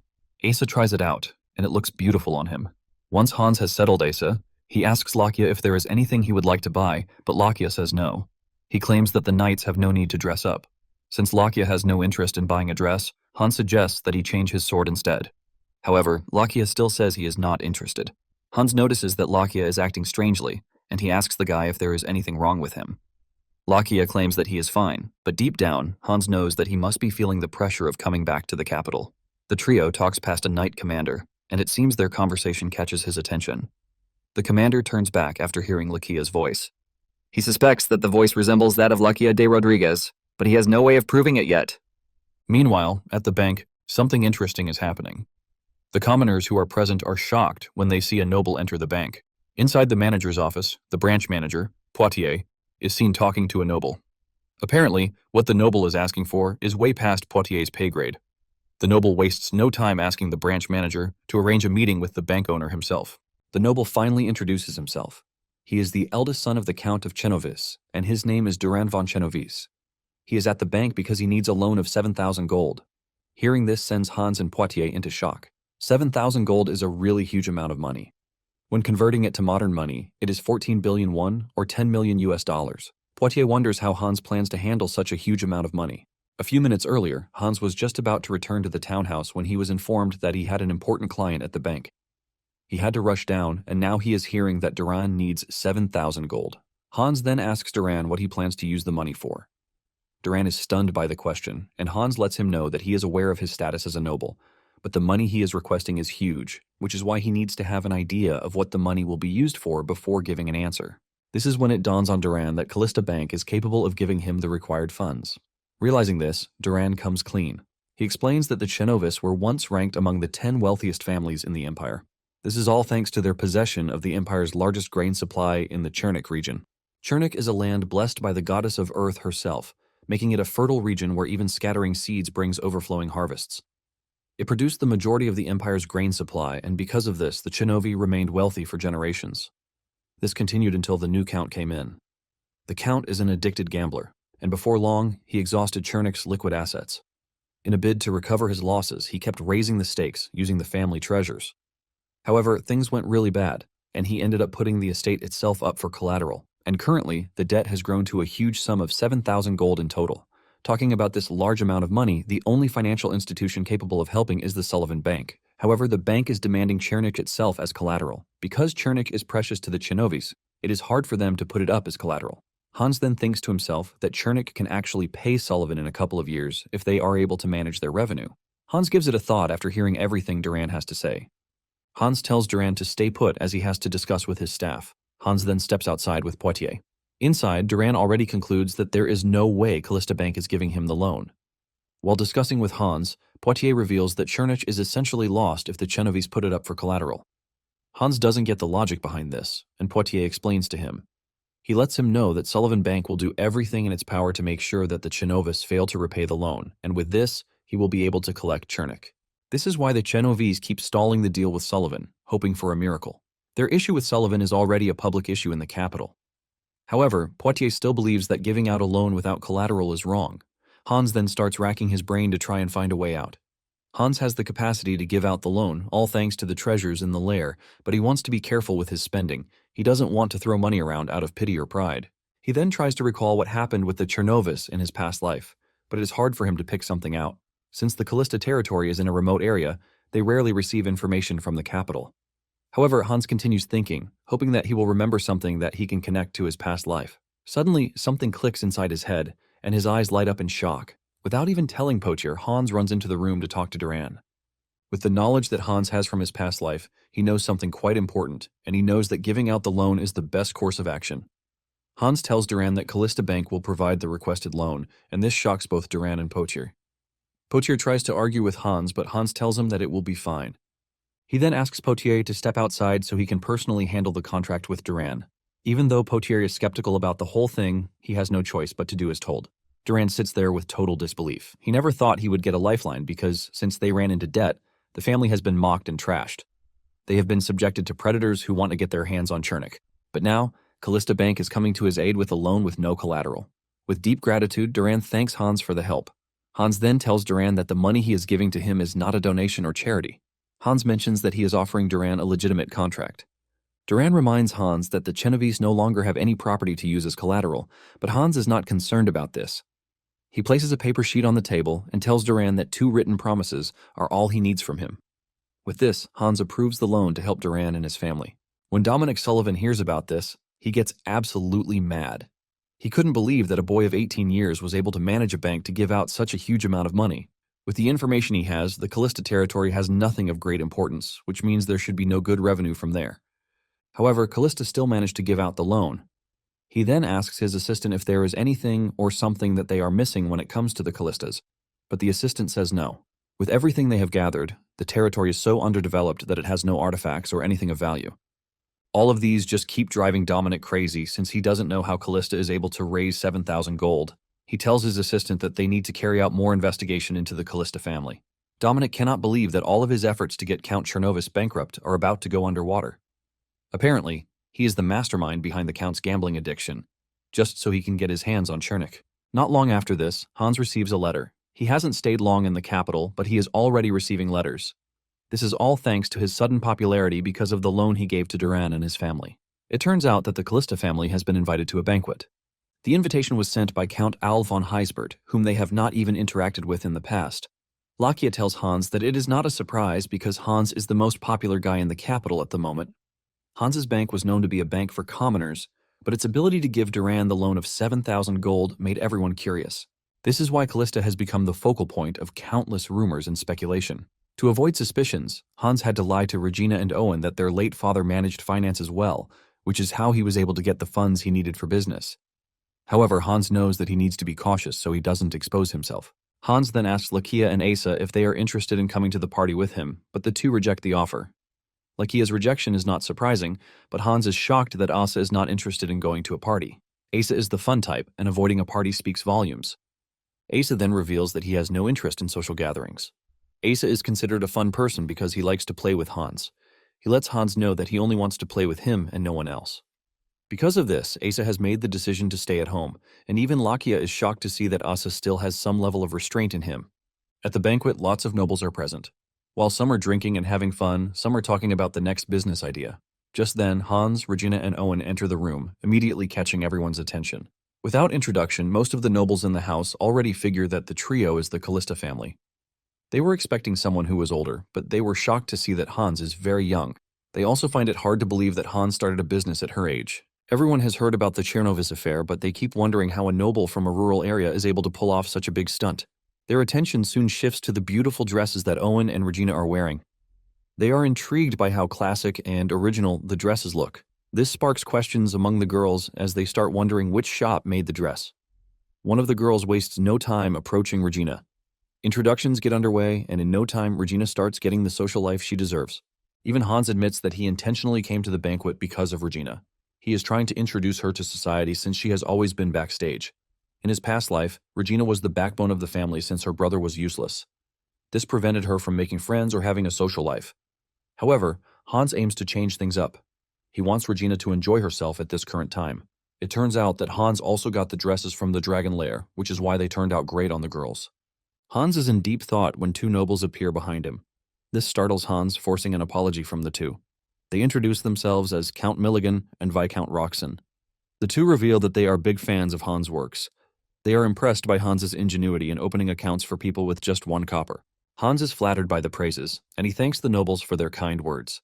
The two ask about the 7,000 gold loan to the Chernovis, and Hans confirms what they want to hear, but lets them know that he can't share the contract details. Roxon tries to dig deeper in an attempt to know Hans's financial standing, but Hans assures him that there is no fear of bankruptcy for the bank.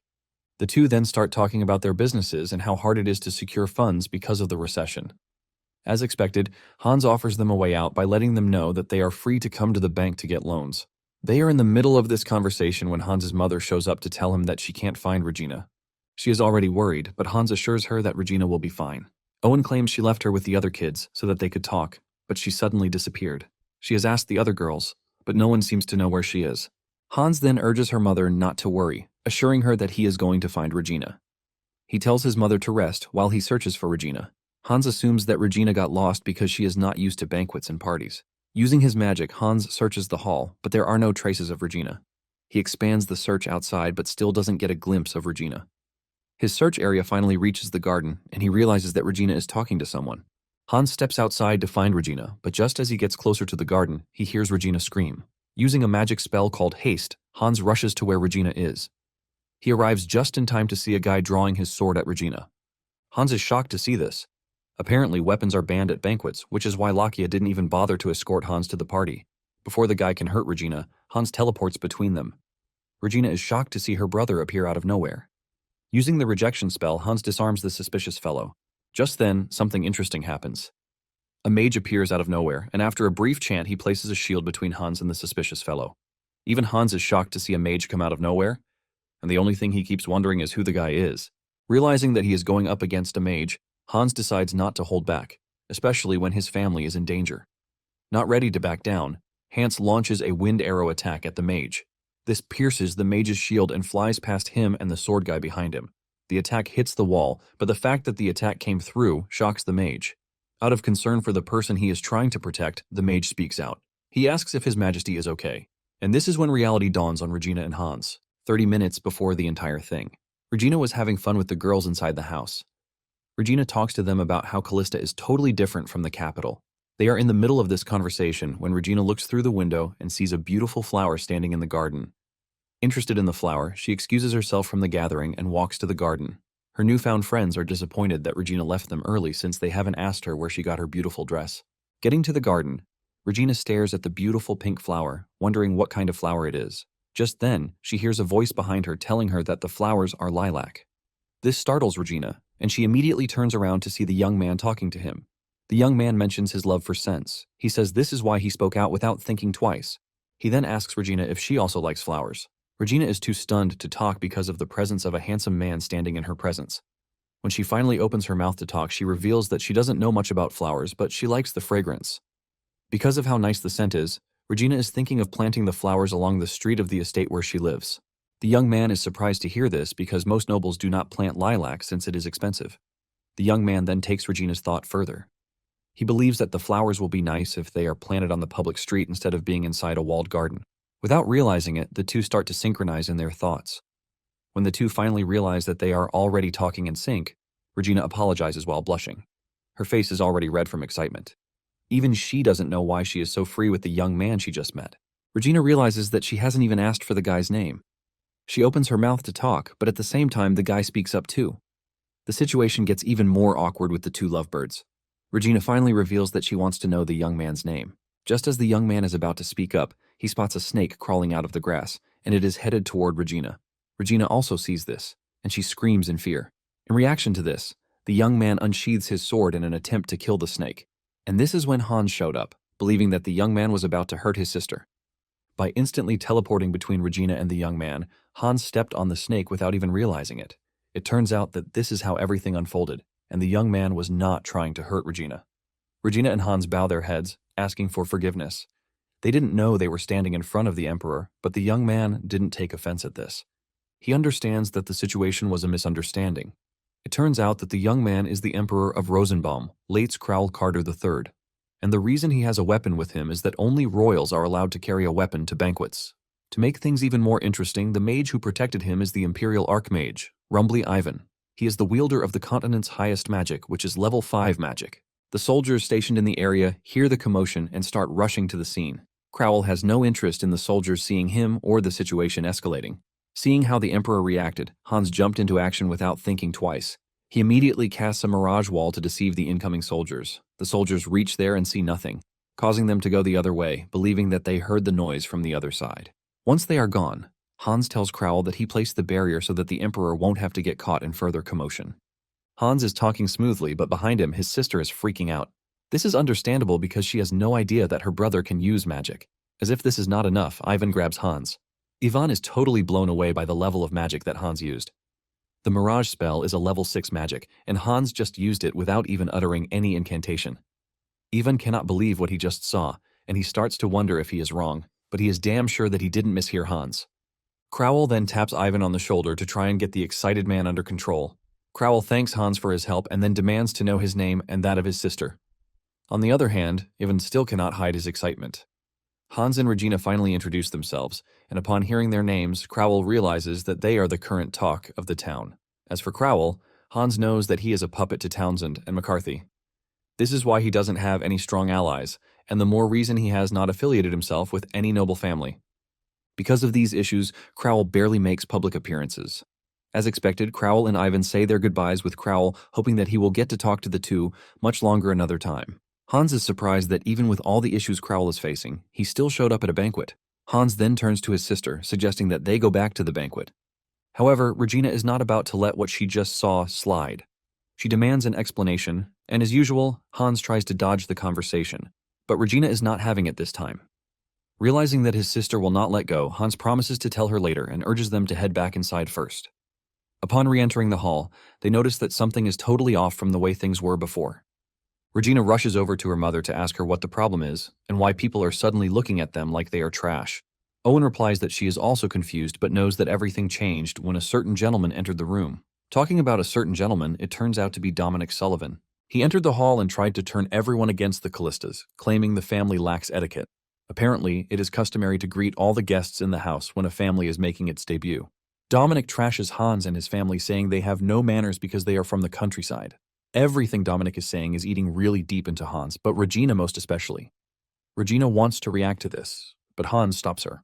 Hans understands what Dominic is trying to do, and he admits that it is a clever tactic. In truth, there was a really old custom to greet everyone at a banquet, but the said tradition has been extinct for decades, so no one follows it anymore.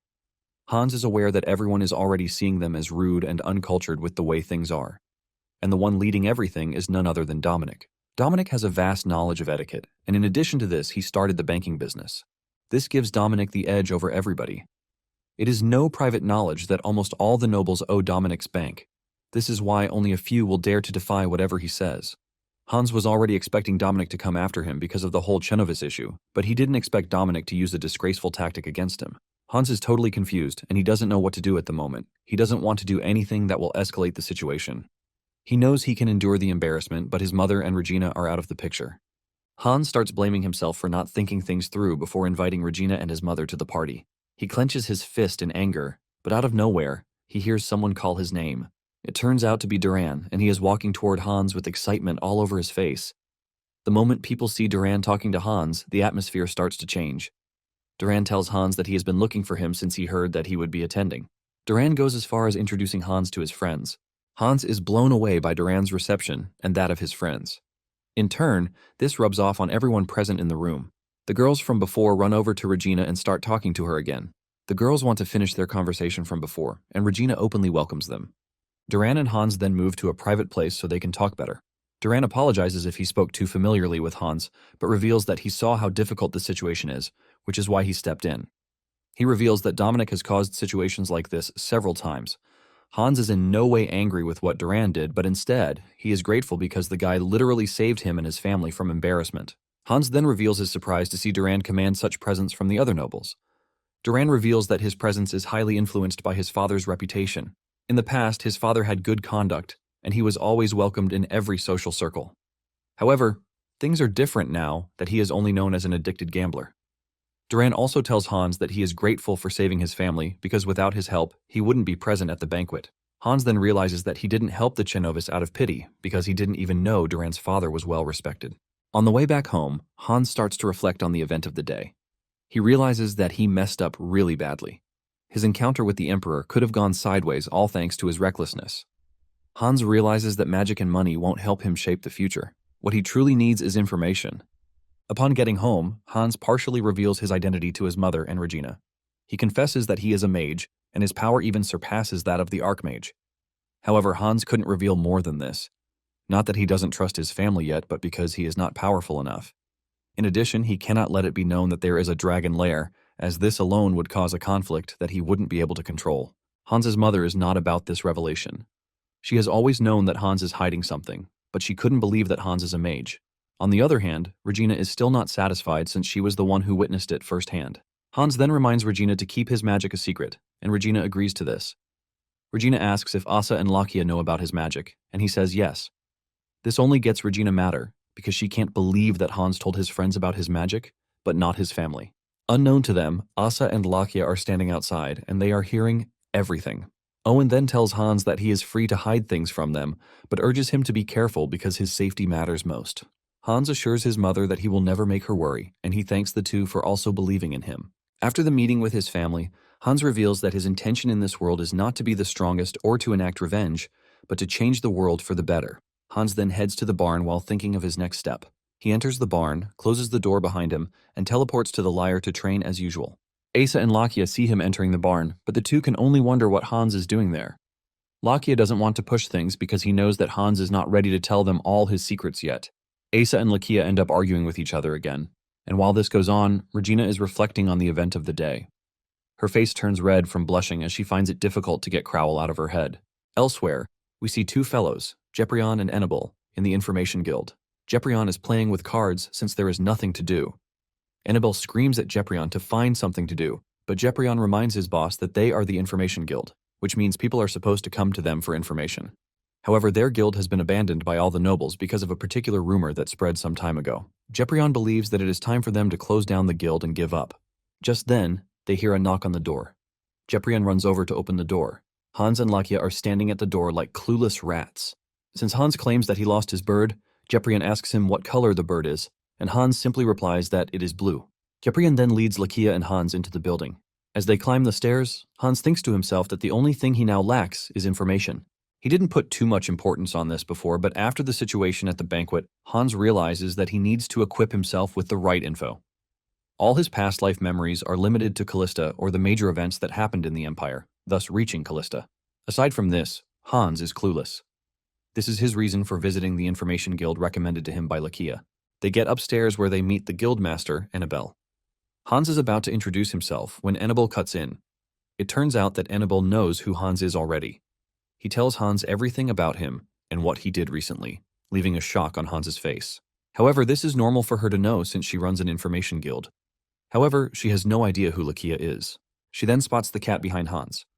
It turns out that Asa is also with the two, but he came in his cat form. Annabelle carries Asa, petting him and rubbing his fur. Apparently, Asa insisted that he would follow Hans and Lakia to the information guild, but promised to remain in his cat form. Now that Annabelle is rubbing his body, he has no choice but to let it slide since he already promised to behave. Hans also knows a little about Annabelle. She is the guild master and a capable leader who built the guild at a young age. Hans is grateful that Annabelle hasn't turned her attention to Lakia and Asa, which is why she has no information on them. Annabelle's guild was once one of the top guilds, but they touched someone's collection and got hurt really badly. The guild nearly went into extinction, and the other nobles stopped using the guild out of fear of that someone. That someone is Lord Angus, and he is making sure to isolate Annabelle's guild. Annabelle is impressed that Hans knows something about her and the guild. She admits that she might have underestimated the guy a bit. Annabelle finally decides to get serious. She packs her hair and walks to the table to talk to Hans. She asks him what information he wants. Hans admits that he knows nothing about the capital and what is going on inside it because he has lived in Kalista all his life. Because of this, Hans is offering Annabelle and her guild an exclusive contract. Talking about an exclusive contract, Hans wants Annabelle to gather information on the major nobles and merchants in the capital. He also wants reports on incidents and trends that are worth knowing. In return for these, Hans is willing to pay per information piece and also fully fund the operations of Annabelle's guild, called the Lucen Guild. Annabelle takes the contract and reads it to understand. Since the guild is in a tight spot with bad rep, she has no choice but to accept the contract. On a regular day, information guilds avoid backing a useless or rural family, but since the Lucen Guild is struggling, they have no choice but to accept. Annabelle then decides to show them what she is capable of. She offers to tell Hans about the 3 most important families in the Empire. Hans is surprised to hear this because he only knows of 2, and these are the McCarthy and Townsend families. Annabelle concurs to this, saying the 2 families are the most famous, which is why they easily control the Emperor himself. However, there is a 3rd important family, and they are the Krauser family. They are a 400-year-old noble house, but no one knows what they do or where. The current head of the family, Marquis Chai von Krauser, has been in seclusion for over a decade. Some believe that he is in his 20s, while others say 50s. The funny aspect of the entire thing is that the other 2 important families are trying to get the Krausers on their side. However, Marquis Chai Krauser has since declared neutrality. Even Hans didn't hear about the Krausers in his past life, and with the way Hans sees it, Lakia is also clueless. Hans figures that the family remains hidden because they might not be causing major incidents in the Empire, nor tied to the power struggle in the capital. Hans is glad with the information Annabelle gave him, and he urges her to carry out more investigation into the Krauser family. Hans then pays Annabelle for the information given, leaving a bright smile on the lady's face. She is so excited that she starts screaming about the money and the fact that she and Jeprion can finally buy meat. She is so lost in excitement until Jeprion calls her back to reality, urging her to remain composed. When Hans and Lakia leave the guild, Lakia asks Hans why he wants to know more about the Krauser family. Hans then reveals that since the 2 dukes are looking out for the family, he also wants to see for himself. Lakia agrees with Hans, but he is worried about the dangers attached to the request. When the trio returns home, Alman welcomes them with a worried face. He tells Hans that there is a visitor waiting for him, and this is someone they never expected. Hans enters the house to find the Archmage, Ivan, waiting for him. Hans starts to sweat, thinking that he must be in trouble. He remembers using verbal magic in front of the Archmage, and he is worried that his identity is about to be revealed. Just then, Ivan hits Hans with a very shocking and unexpected request. Ivan begs Hans to make him his disciple, and this leaves Hans's mouth wide open. It starts to dawn on Hans that Ivan is truly asking him to be his teacher. Surprisingly, Ivan tells Hans to remove all formalities and address him with his regular name. Hans is taken aback by this, telling Ivan that he possibly cannot remove the formalities when they have not even gotten to know each other that well. Ivan maintains that he is a student, and his teacher is free to use whatever name he wants. Hans cannot believe that Ivan is already addressing him as his teacher, and he quickly tells Ivan that Ivan is older than him. In addition to that, Ivan is an archmage, so Hans doesn't see how he can possibly be a teacher to him. Hans mentions that there are manners and proper conduct in the way things are done. However, Ivan argues with Hans, telling him that his morals don't apply to magic. He claims that the world of magic is a place judged solely by skill, not the age of the mage or the rank, and even wealth. Ivan points out that it is the mage's dream to reach the top, and because of this, he wants Hans to be his teacher. Hans is completely overwhelmed by Ivan's arguments, leaving him stunned. Hans finally tells Ivan that his magic is not superior to his. Ivan doesn't believe this since he saw Hans cast a sixth circle magic mirage without incantations. Hans lies, telling Ivan that it was a third circle invisibility magic. Ivan is not a fool, and he reminds Hans that he said mirage when he activated the magic. Hans maintains his lie, telling Ivan that he must have misheard him because there is no way he can cast a high-level spell. Ivan then asks Hans if he thinks the Emperor misheard him too. The moment Ivan mentions the Emperor, Lakia runs out from where he is standing. It dawns on Hans that he didn't tell Lakia that he met the Emperor. Ivan is pissed that a guard knight barged in on their conversation without permission, but Hans quickly steps in. Hans tells Ivan that Lakia is not just a simple guard knight, but a close friend of his. Hans knows that it sounds rude, but he begs Ivan to let Lakia stay and have the conversation with them. Ivan has no choice but to agree to Hans's terms. After Lakia is briefed on everything that happened, Hans is surprised to see that he was actually calm. Hans was expecting Lakia to be pissed because he attacked the Emperor even though it was just a mistake.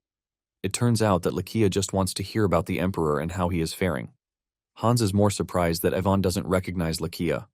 The magic that Hans used on Lakia was a fourth circle illusion spell, and since Ivan has reached the fifth circle, Hans expects him to see traces of magic on Lakia. However, this is not the case, even though Lakia is right there in his presence. Deep down, Ivan is actually wondering if he had met Lakia anywhere before.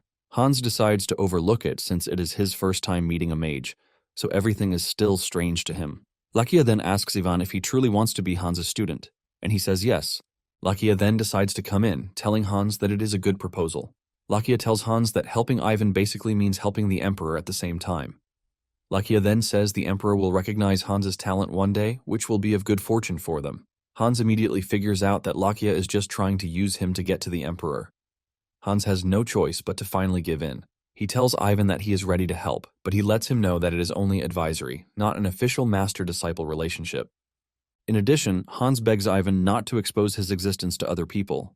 Ivan agrees to this and asks Hans if there are any more conditions that he wants to add. Hans then tells Ivan that he doesn't want him to use honorifics. Ivan has no choice but to accept the terms. At the same time, Hans is worried that he might not be able to permanently hide his identity from Ivan since he is also a top-level mage. However, Hans is starting to understand why Lakia told him to agree to the deal since it's going to be a good opportunity to build connections. Ivan is about to leave when he runs into Regina. Regina offers the proper greetings, and this is when it suddenly dawns on Ivan that he actually has something from the Emperor that he's supposed to give Regina. He has a letter from the Emperor, leaving Hans and his sister utterly shocked. Apparently, he came to deliver the letter, but ended up focusing on something else entirely. Regina is confused as to what to do, and she asks her brother if he will send the letter first. However, Hans refuses, reminding Regina that it is something that was specially written for her by the Emperor. He urges her to read the letter and also respond to it by herself. Regina then takes the letter and enters her room to read the contents. When Ivan returns to the castle, he tells the Emperor of his decision to start taking lessons from Hans. It was after telling the Emperor this that he finally remembered to give him the reply letter from Regina. The Emperor remembers Ivan insisting on delivering the letter to Regina even though he planned to send a servant. It finally dawns on the young ruler that Ivan had his own ulterior motive, which is why he wanted to see Hans. Apparently, in the details of the letter, the Emperor told Regina that he had to leave the banquet hall quickly the last time they met, which is why he was unable to properly say goodbye. The Emperor reveals that he intentionally came to the banquet because he had been hearing about the Kalistas and he wanted to see for himself. He wanted to know the kind of person who would open a bank for commoners. He admits that he was too focused on Hans that he didn't realize that Hans had a wise and upright sister. The Emperor confesses that he enjoyed the conversation he had with Regina when they met. Because of this, he wants them to become friends and start exchanging stories through letters. Regina was utterly flustered when she read the letter. Regina had to run to Ivan to give her some time to write a reply for the Emperor. Yvonne told Regina that she is free to take her time because he would also be having a conversation with Hans. In her reply, Regina apologizes for how her brother attacked him. Regina also admits that she enjoyed the moment she had with the Emperor. She informs the Emperor that she would be willing to exchange emotions via letters, since this is what he wants. The Emperor is also blown away when he reads the reply from Regina. Regina has no issues doing this because she believes that the Emperor will eventually share his future with a noble princess from another country. At the same time, the Emperor is willing to live the life of a puppet, but he would not hesitate to exchange letters with Regina. Momentarily, the two started exchanging letters, and Hans soon noticed this. Although Hans was not the romantic type in his past life, he could clearly see that something was up between Regina and the Emperor. He wonders if he should allow the relationship to flourish or not. He tries looking through his memory to see what the Emperor was like, but there was nothing of use to him in there. He only remembers that the Emperor was married off to a suitable foreign princess who was chosen by the two ducal houses that control the empire. Hans decides not to mess with the two and allows them to live out their lives. Soon afterward, Kalista Bank became the center of attention for everyone in the capital. The bank was more popular among the commoners, who started opening accounts as if it were nothing. Before they knew it, everyone already had accounts at the bank. Claude informs Hans that they have recorded significant progress, and because of this, he suggests that they end the lottery event after the next month. He mentions that when it comes to numbers, they are reaching Sullivan's bank already. Apparently, people from neighboring villages and towns come to the capital to register after hearing what Kalista Bank does. Hans is surprised to learn that demand has started coming from outside the bank, too.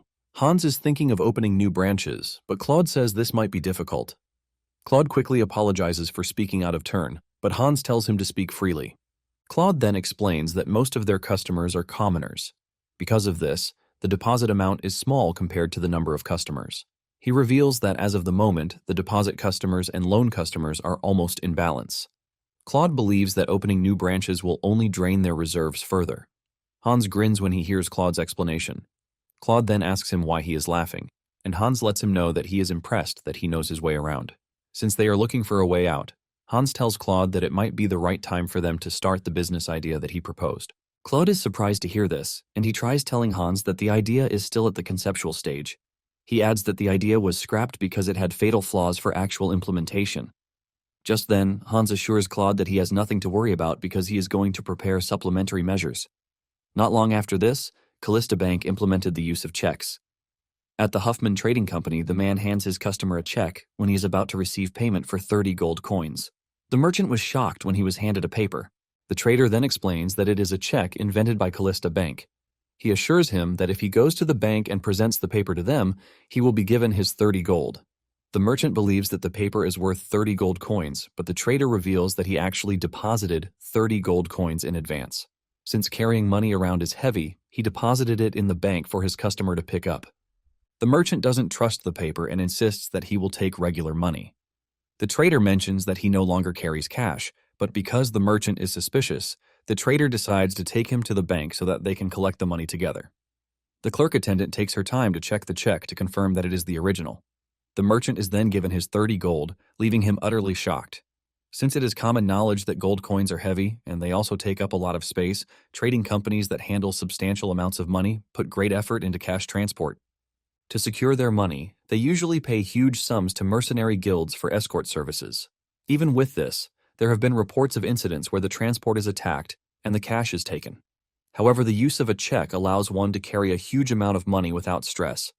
This was Claude's idea, which is why the check was invented. He was confident that the idea would soon take over the entire kingdom. Later on, Sullivan learns from his assistant that the Huffman Trading Company has started dealing with Kalista Bank. Sullivan is enraged when he hears this, since he was the one who helped Huffman Trading Company rise to one of the top 10 trading companies.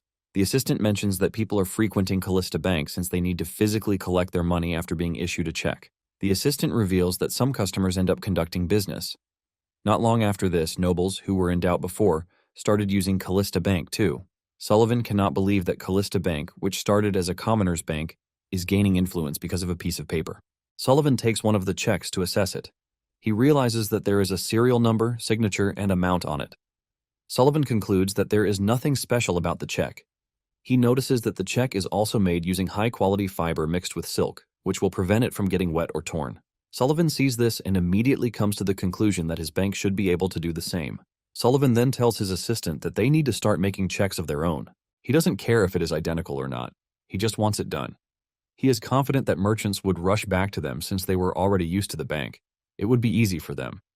The assistant is surprised to hear this, and he tries pointing out the fact that it is unethical. This makes Sullivan angrier. He reminds the dude that he was the one who started the banking business in the Empire, and he doesn't see anything special about writing numbers on paper to start selling it. The assistant doesn't want his boss's fury to be passed to him, and he assures him that he will do as he commands. Sullivan also suspects that Kalista Bank will try to open new branches very soon. Sullivan orders his assistant to plant a spy among the new employees who will be working at the Kalista Bank branches. Sullivan wants everything reported to him, and the assistant assures him that it will be done. Sullivan cannot believe the amount of stress he is going through just to run a bank. Apparently, he has an interest in a noble, Bowen. On the other hand, Annabelle submits the report that Hans wanted from her. In the report, he picks out a specific name, which turns out to be Bowen. He asks Annabelle to explain in detail everything about Bowen. Annabelle is taken aback when she hears this. She concludes that Hans is no ordinary person. Hans told her to gather intel on all the nobles, and he basically went through all the hundreds of pages right on the spot.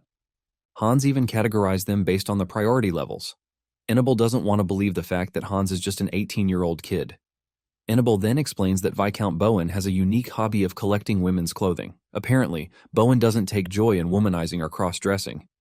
He just enjoys collecting women's clothing. What even makes it more interesting is that Bowen travels around the Empire to collect clothing. Because of this, he already has a very nice wardrobe filled with women's clothing. Annabelle then reveals that Bowen has been trying to open a salon for 3 years, but it is being delayed because Sullivan Bank repeatedly rejects his loan applications for salon establishment in the capital. Hans is surprised to hear this, and he asks Annabelle why Sullivan kept rejecting Bowen. Annabelle mentions that having a salon is lowly work for a noble. Hans then calls Poitier, and he hands him the report on Bowen. He tells him where to put the report, and this further impresses Annabelle. She realizes that Hans is putting the report in the investment priority slot. On the other hand, Hans has finally understood something since he became a full-fledged noble. Just like commoners who can't move forward because of their social status, nobles are also trapped within the framework of their status too. Later on, Hans asks Alman about the territory, and he assures him that everything is going fine. Alman mentions that Hans' knowledge has helped the territory to register more immigrants. In addition to this, the harvest for the year has reached an all-time high. Hans is happy to hear this, and he concludes that he can stop worrying about the territory in the meantime. Not long after this, Sullivan Bank also issued checks. The people started moving towards Sullivan checks rather than Kalista's, since they had been dealing with the bank before Kalista came into the fray. Some are not happy with the fact that they need to go all the way to the capital to visit Kalista's main branch before getting their money. Poitier soon tells Damien the report about the decline in check market share, which is all thanks to Sullivan Bank. Surprisingly, Hans tells Poitier that they have nothing to worry about. He tells Poitier that it is natural for successful businesses to have latecomers. Hans is not worried since they have already achieved their original goal of expanding their customer base. In addition, he is not worried because the bank uses technology exclusive to them to make their checks distinctive. It turns out that Bowen also came to the bank to hold a meeting with Hans. His entrance was catchy as he held a flower bouquet to welcome Hans into the meeting room. Hans was taken aback when he saw the man. Initially, he thought Bowen was a pervert because of the report, but after meeting him, he realized that Bowen is just a dude who loves women's clothing and nothing more. Bowen mentions that he was surprised when he received the document from Kalista Bank. He was scared that it might be a scam because he never thought he would receive an investment proposal, not a loan. Hans assures him that it is not a scam. He tells Bowen that he will operate the salon and he doesn't need to repay the investment money. However, the bank would receive a certain share of profits from the salon. Bowen started bawling when he heard this. He thanks Hans for the opportunity, revealing that everyone treated him like a crazy pervert when they saw his collection. Even when he mentioned salon, he was deemed a senseless person. Bowen never thought Hans would believe in him. Suddenly, he notices Poitier filling the flower vase with water. He tells him that there is no need for this since the flowers are all artificial. Bowen reveals that he doesn't like flowers withering away, which is why he hired an artisan who could maintain the flower's freshness as it is. Hans is blown away when he realizes that the beautiful flowers sitting in front of him are all artificial flowers. He admits that it is more impressive than the ordinary artificial flowers that he has seen in the past. Bowen then reveals that the process to make the flowers is so expensive. He mentions that a single flower costs 2 silver coins to make. When Poitier hears this, he moves over to his boss, telling him that he might want to reconsider his investment with Bowen. It is pretty obvious that he doesn't know the value of money. Poitier doesn't think there is anyone who would spend 2 silver coins on a flower when it is not a jewel. However, Hans disagrees with Poitier's suggestion since he knows what is going to happen in the future. Hans knows that in the future, high-quality artificial flowers will become very popular among the Empire's noble women. They will need it as corsages to decorate hats, accessories, or 1 or 2 dresses. Even though they were very expensive, the demand couldn't keep up with the supply, which eventually made jewels secondary items to flowers. In fact, it was one of the things that destroyed Kalista's finances in his previous life. Hans knows that the trend is still years in the future, but he believes that the investment will be worth it later. Hans then tells Bowen that he is definitely investing in his business. Later that day, Hans gives his sister the artificial flowers, leaving her totally blown. She is also impressed by the fragrance coming from the flower, leaving her to doubt if it is truly artificial. Asa, on the other hand, complains to Lakia, telling him that he is bored because Hans has been busy lately. Hans has been so busy that he hardly eats meals with Asa and Lakia like he did before. Suddenly, the two feel an immense magical power hit them from the shed. Asa mentions that the magical power is always overflowing from the shed every evening. The two decide to check it out. Hans steps out of the shed to run into the two, who are already waiting for him. Asa demands to know what Hans is always doing at the shed every night. Asa believes that Hans is hiding something from them. Lakia asks Hans if whatever he is doing is dangerous, but Hans finds it hard to answer the question. Lakia realizes this and decides to back down. He believes that Hans is not ready to tell them yet. Asa, on the other hand, will not take no for an answer. He reminds Hans that he was the one who insisted that they come clean with each other. Hans realizes that things are about to get complicated, so he decides to get on top before then. He tells the two that he was just about to call them. He takes them into the shed to show them the large golden magic circle inside. He tells them that he has been working on something whenever he was free, but he has finally completed it. Hans says he should have cast a stronger magical barrier to prevent the power from leaking out. Lakia and Asa are blown away by the tremendous power coming from the magic circle. Lakia and Asa are both curious, and Hans reveals that it is a warp gate. Lakia doesn't want to believe this, since warp gate is a 7th circle magic. Before magic became a thing of the past, there were rarely humans who could succeed in creating a warp gate. This makes Lakia question who Hans really is. Hans then confesses, telling them that he is the successor of Gold Dragon, Seyfried. This further leaves the two in a state of confusion. Hans knows that the two were already onto him, but they didn't decide to probe him out of respect for the fact that he saved their lives. Hans knows that he could continue hiding his identity, but he believes that telling the two is the bare minimum since they trust him with their lives. However, he can't tell them about the regression. Lakia finally realizes why Hans had to keep his identity hidden.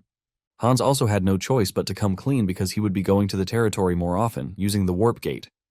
He doesn't want them worrying anytime he disappears. Hans then suggests that they enter the magic circle so that they can all go together.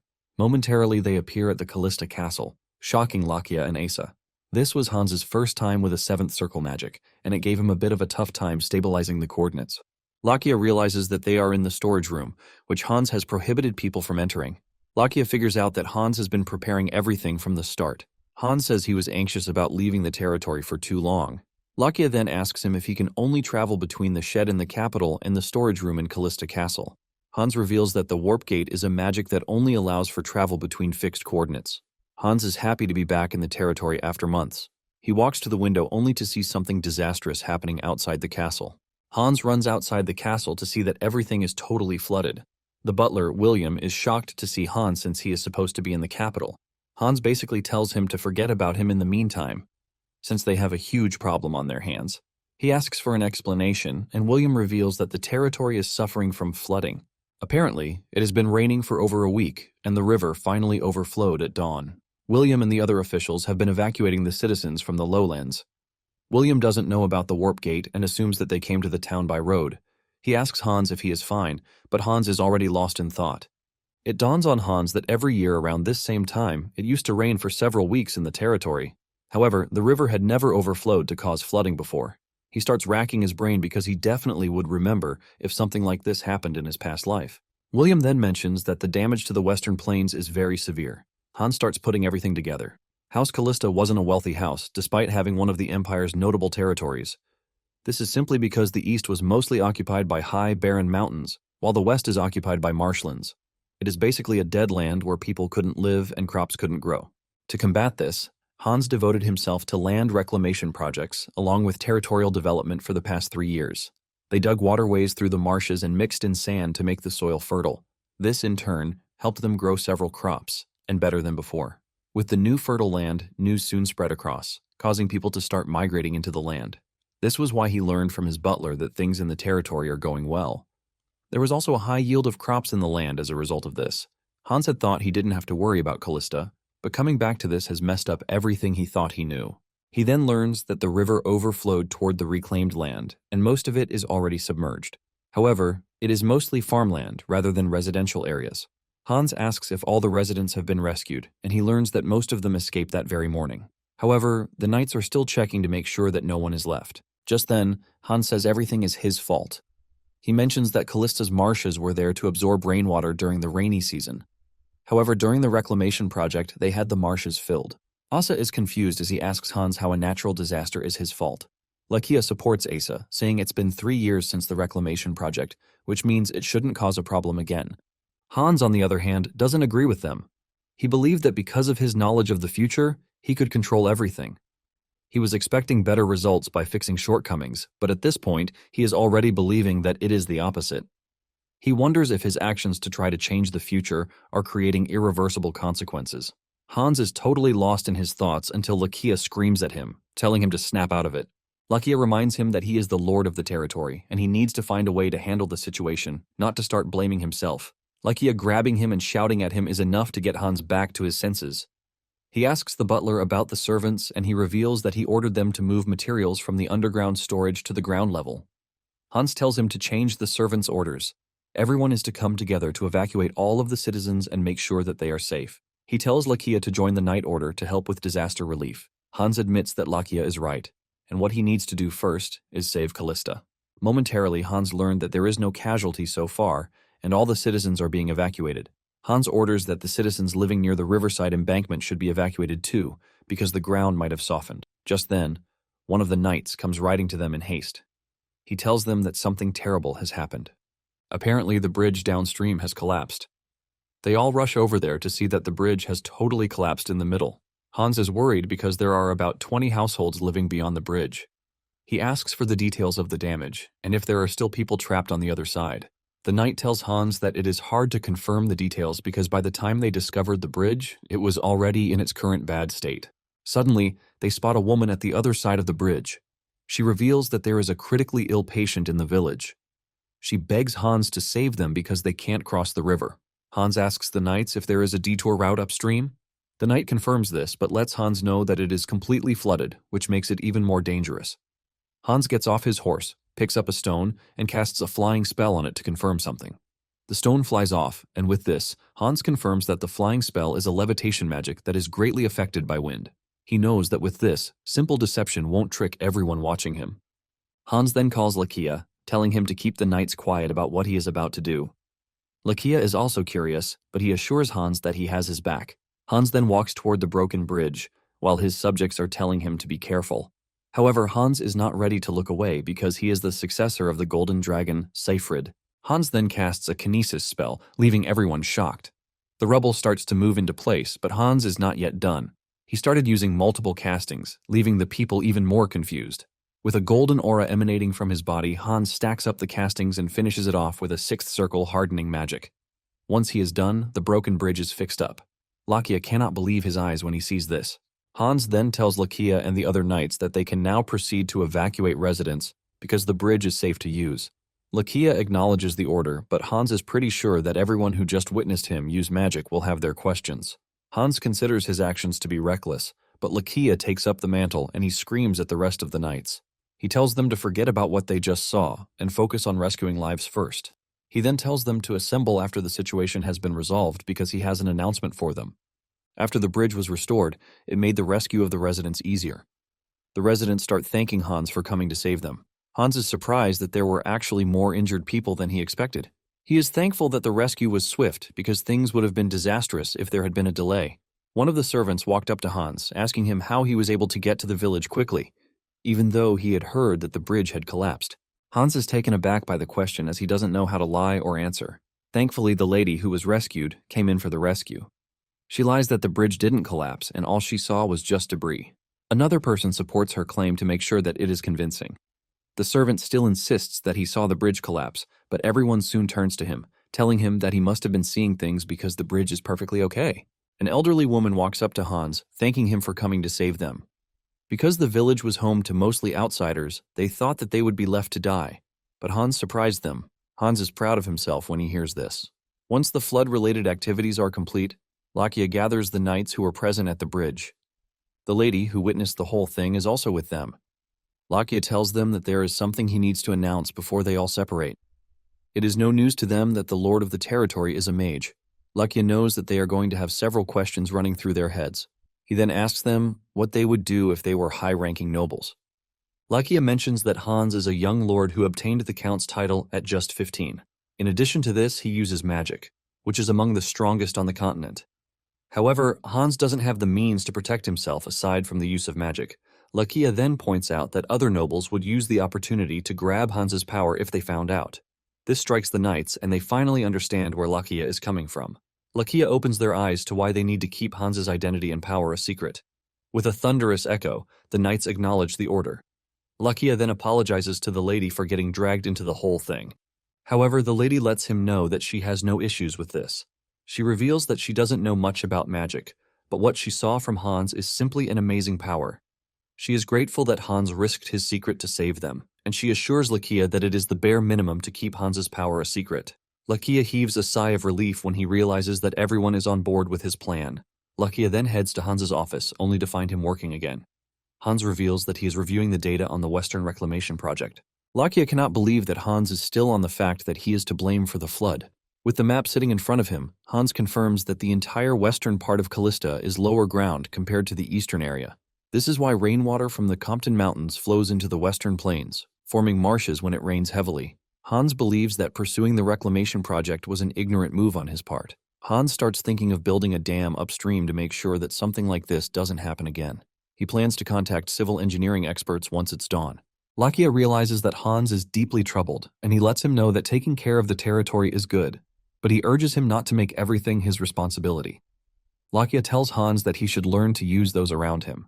Hans thanks him for the advice, but he lets him know that he can't rely on him since he will be leaving in 2 years. This is when it dawns on Lakia that Hans actually told him that his name would be cleared in 5 years. Lakia has basically been staying in Kalista because of that. Hans then says that he has been feeling sorry for him. He doesn't like the idea that he is putting so much responsibility on him, like making him the knight commander, even though he is hiding in the town until his name is cleared. As compensation, Hans has something for Lakia. He brings out a beautiful sword and presents it to Lakia. Hans reveals that he has been bothered by Lakia carrying around an old sword. He actually planned to give him the sword after he revealed his power to him, but everything just turned out the way they are. Lakia appreciates the gesture from Hans, but he reminds him that guard knights usually carry ordinary weapons. This is when Hans reveals that the blade is made from dragon bone. Lakia is utterly blown away when he hears this. Hans says the sword is an alloy called oliphant, which is made by mixing dragon bone with mithril. It is basically the only material that can withstand a swordmaster's aura. However, only dragons who own it can refine it. Hans reveals that he got the material from the dragon's lair and he deemed it worthy for Lakia to have. Lakia grabs Hans, asking him if he is truly an idiot or not. He lets him know that there are things that should be given as presents and there are things that should not. Lakia says dragon armaments are very expensive, but Hans lets him know that he is aware of everything that he is pointing out. Lakia then asks Hans if he can rely on Asa too. Hans reminds Lakia that cat people don't live in human society. Hans believes that Asa is just staying in the territory in the meantime and would eventually return to his people. When Hans says this, Lakia finally understands the kind of person Hans is. Lakia can see that Hans believes that they are going to leave his side at some point. Even with this, he is still revealing his greatest secrets and weaknesses to them. In addition to this, he is casually handing over rare materials to them. Just then, a servant enters the room, telling Hans that there is a certain person who has arrived at the castle, and the person is confronting Asa. Hans and Lakia rush to the scene to see Asa in a standoff with a strange-looking dude. It turns out that Asa knows the dude, and his name is Ryuji. Asa screams at Hans and Lakia, telling them to stay back. Suddenly, Ryuji goes down on his knees to bow to Asa, and he regards him as his lord. This leaves Hans and Lakia totally stunned and confused. Momentarily, they enter the castle, and Hans apologizes to Ryuji for his knights treating him rudely since he is Asa's guest. Apparently, Ryuji is a warrior of the cat people. Ryuji thanks Hans for providing shelter for Asa. However, he lets them know that Asa cannot stay among humans since he is a cat person. Because of this, he plans to escort Asa back to their territory. Just as he finishes saying this, Hans doesn't look surprised since he was already expecting a day like this to come. Just then, Asa refuses, telling Ryuji that he has no intentions of going back. Ryuji tries to remind Asa of what humans are capable of. Even with this, Asa maintains his stance, telling Ryuji that he doesn't want to go back because the person he is running from might still be there. Hans understands Ryuji's concern, but he lets him know that Asa is his precious friend. Hans then tells Ryuji that he is ready to allow Asa to stay in the territory as long as he wants to. Asa quickly jumps behind Hans to support his claim that he is not going back. Asa lets Ryuji know that Hans is a good friend and he should not doubt him. Ryuji tells Asa that everyone back home will be worried and waiting for him. Asa lets Ryuji know that he can't fall for this because the people have not really shown interest in him. Lakia, on the other hand, starts to wonder what sort of position Asa holds among his people. Ryuji realizes that Asa won't change his mind, and he lets him know that he will be staying back in the territory too. Hans is surprised to hear this, but he has no choice but to accept since Ryuji is Asa's companion. With this, Ryuji joins the circus. By midday, the flood had already subsided, and Hans was still confused about how he was going to explain everything. He is supposed to be in the capital, but he suddenly appeared in the territory to rebuild a bridge with magic. He is in the middle of this when Lakia shows up, asking him if he is going back to the capital. Hans says yes, but he is worried that he has not been able to explain the situation. The servant in the room quickly excuses herself, and it dawns on Hans that Lakia has sorted out what he was worried about. With this, Hans and his entourage return to the capital using the warp gate. As expected, Ryuji was totally blown away since it was his first time. However, Hans's worries were not yet over as he was met with another scrutiny from his sister who had been looking for him. She was so worried that she had already reported to the guards that Hans was missing. Hans's plan was just to test the warp gate and return. But since he met something else entirely at the territory, he couldn't keep quiet about it. Hans is forced to tell his sister and mother that a flood occurred in their territory. He lets them know that he went over there to find out that there was a flood, but there were no casualties. After explaining everything, Regina presses him as usual, trying to figure out how he went to Kalista and came back in less than a day. However, Hans's mother comes to the rescue again, telling Regina to leave Hans alone because he would definitely tell them his secret when he is comfortable about it. Regina leaves a sarcastic comment, telling Hans to give her regards to the servants when he goes back to their territory. On the other hand, Asa is worried about Ryuji. He asks him if he is okay with wandering around the way he is, and Ryuji assures him that he is perfectly fine since he has been searching for Asa for a long time. Just then, Lakia shows up, telling Asa that he would like to talk to him for a moment. Asa urges Lakia to go ahead with whatever he wants to say, but Lakia demands that they speak in private. Since they want some privacy, Ryuji excuses himself from the room. Instead of taking the door, Ryuji basically leaps out of the window like a typical cat. Lakia is left stunned when he sees this until Asa calls back his attention, asking him what it is that he wants. Lakia then reveals that he has been trying his best not to get involved in Asa's business. However, he wants to know if Asa has committed a crime, and he is on the run because of this. Lakia is worried since this will put Hans in danger, and he doesn't want that. Lakia demands to know if Asa's presence in the household will pose any danger to Hans. Asa then replies, telling Lakia that he has not committed a crime, but he is going through some really personal issues. Lakia remains mute for some minutes, waiting for Asa to say something about what he is going through.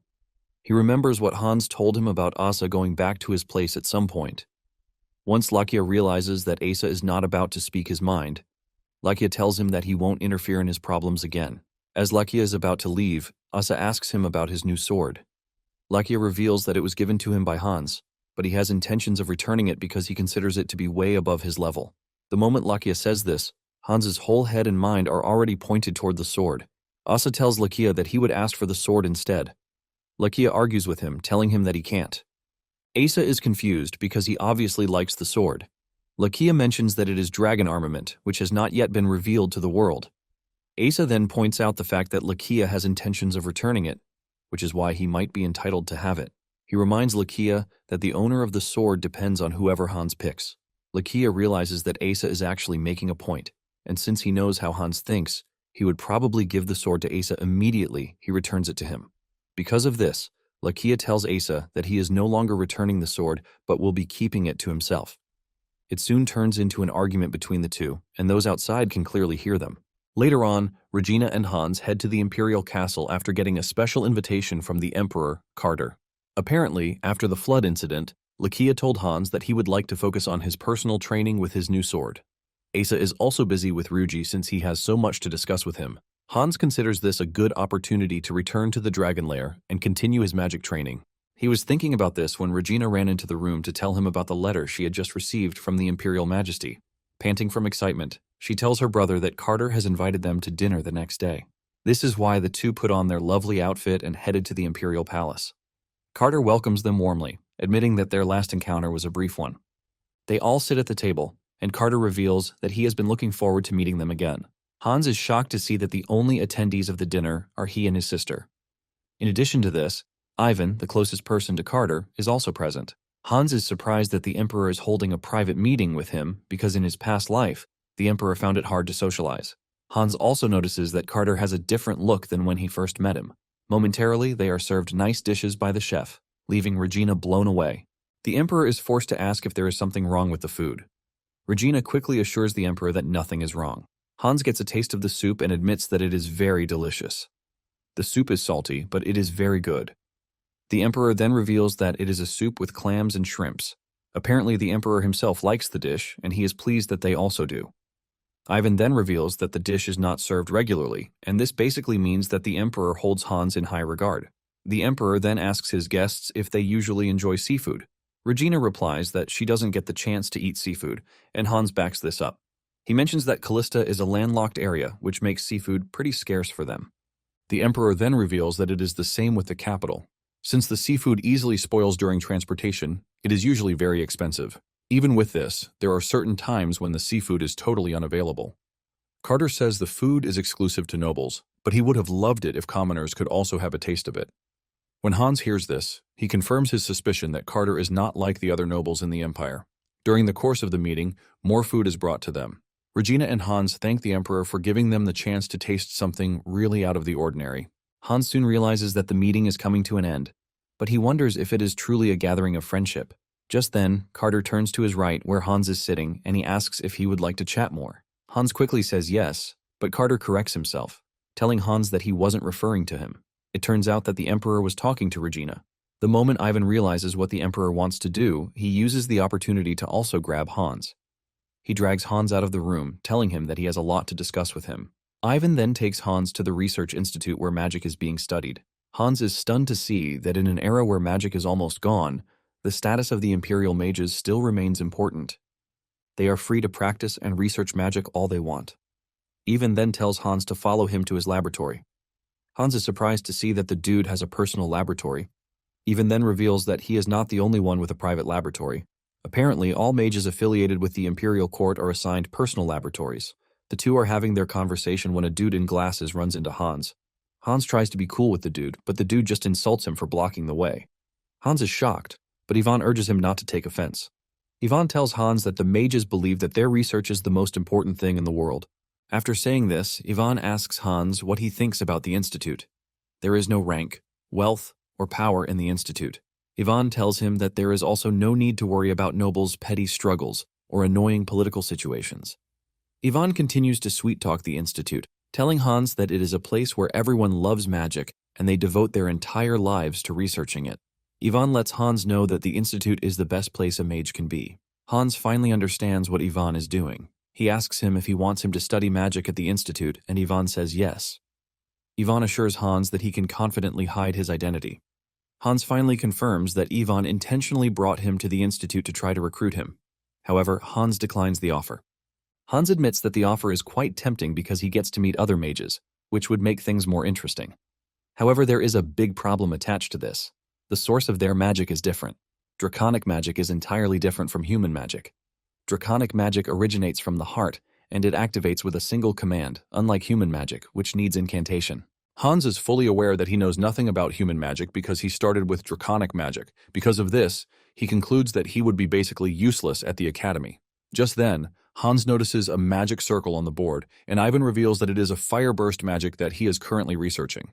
Ivan says it is basically an improved version that enhances the first circle fireball into fifth circle attack magic. However, it is not completed yet. Ivan reminds Hans that he is fully focused on defensive magic because of the Emperor, which makes him weak when it comes to offensive magic.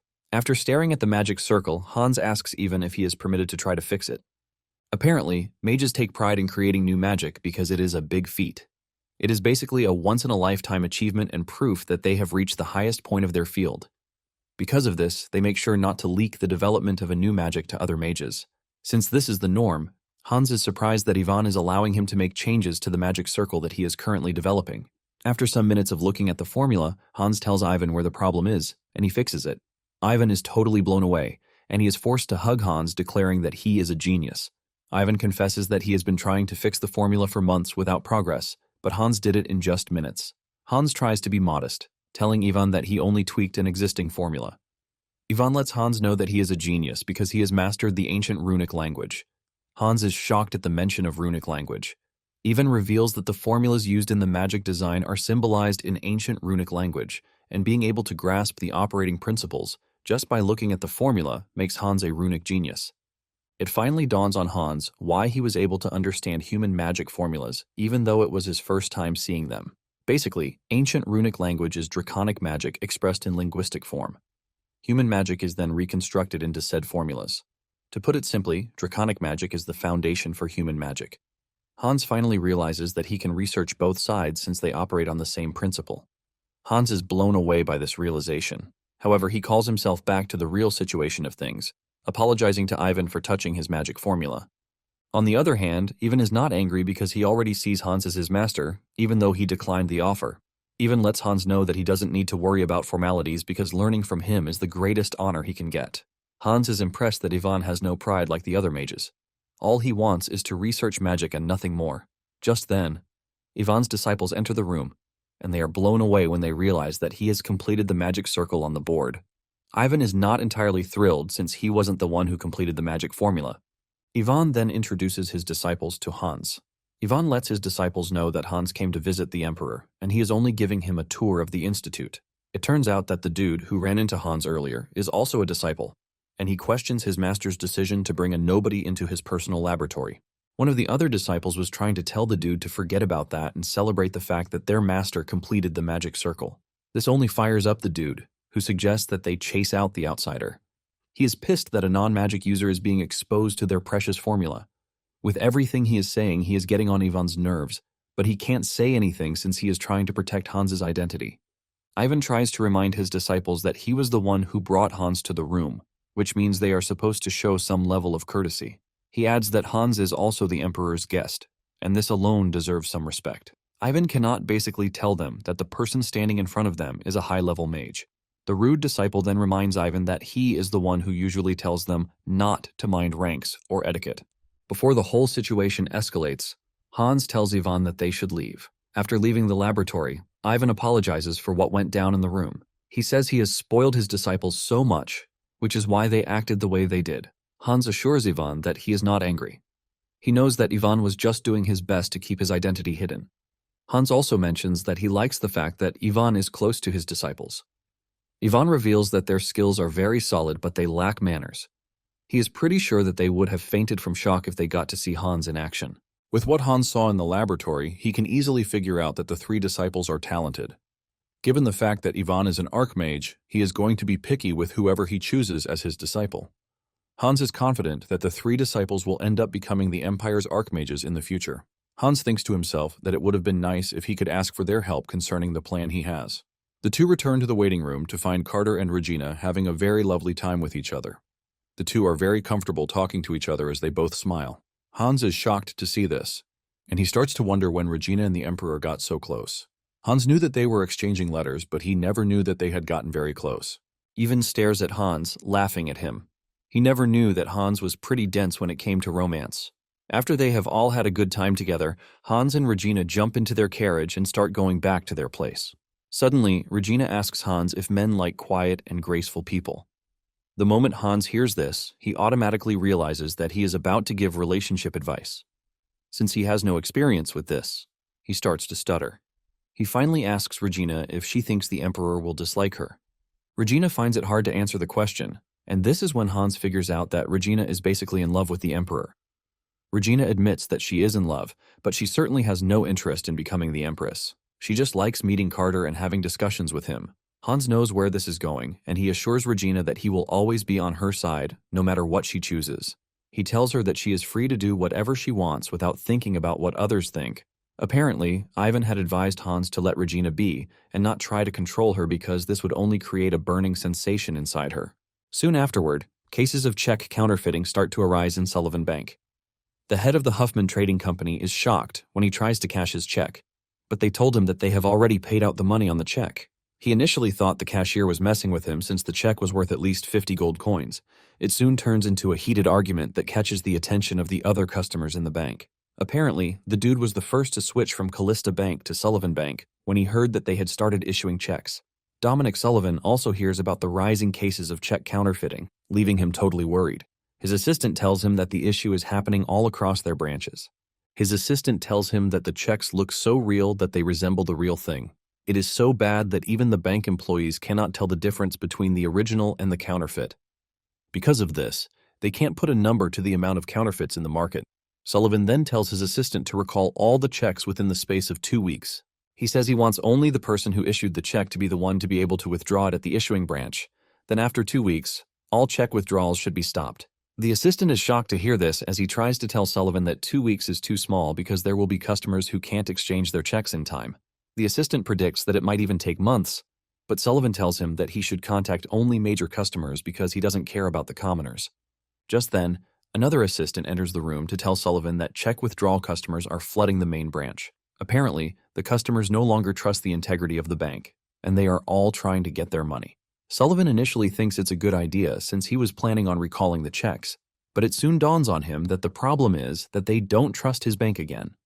The nobles and major trading companies are withdrawing their deposits in large amounts, and at the rate at which things are going, it will end in a bank run. A bank run is basically a phenomenon where deposit withdrawals flood a bank in a short period of time. Sullivan is utterly defeated when he realizes this, and he asks his assistant how Kalista Bank is handling the whole issue about counterfeiting.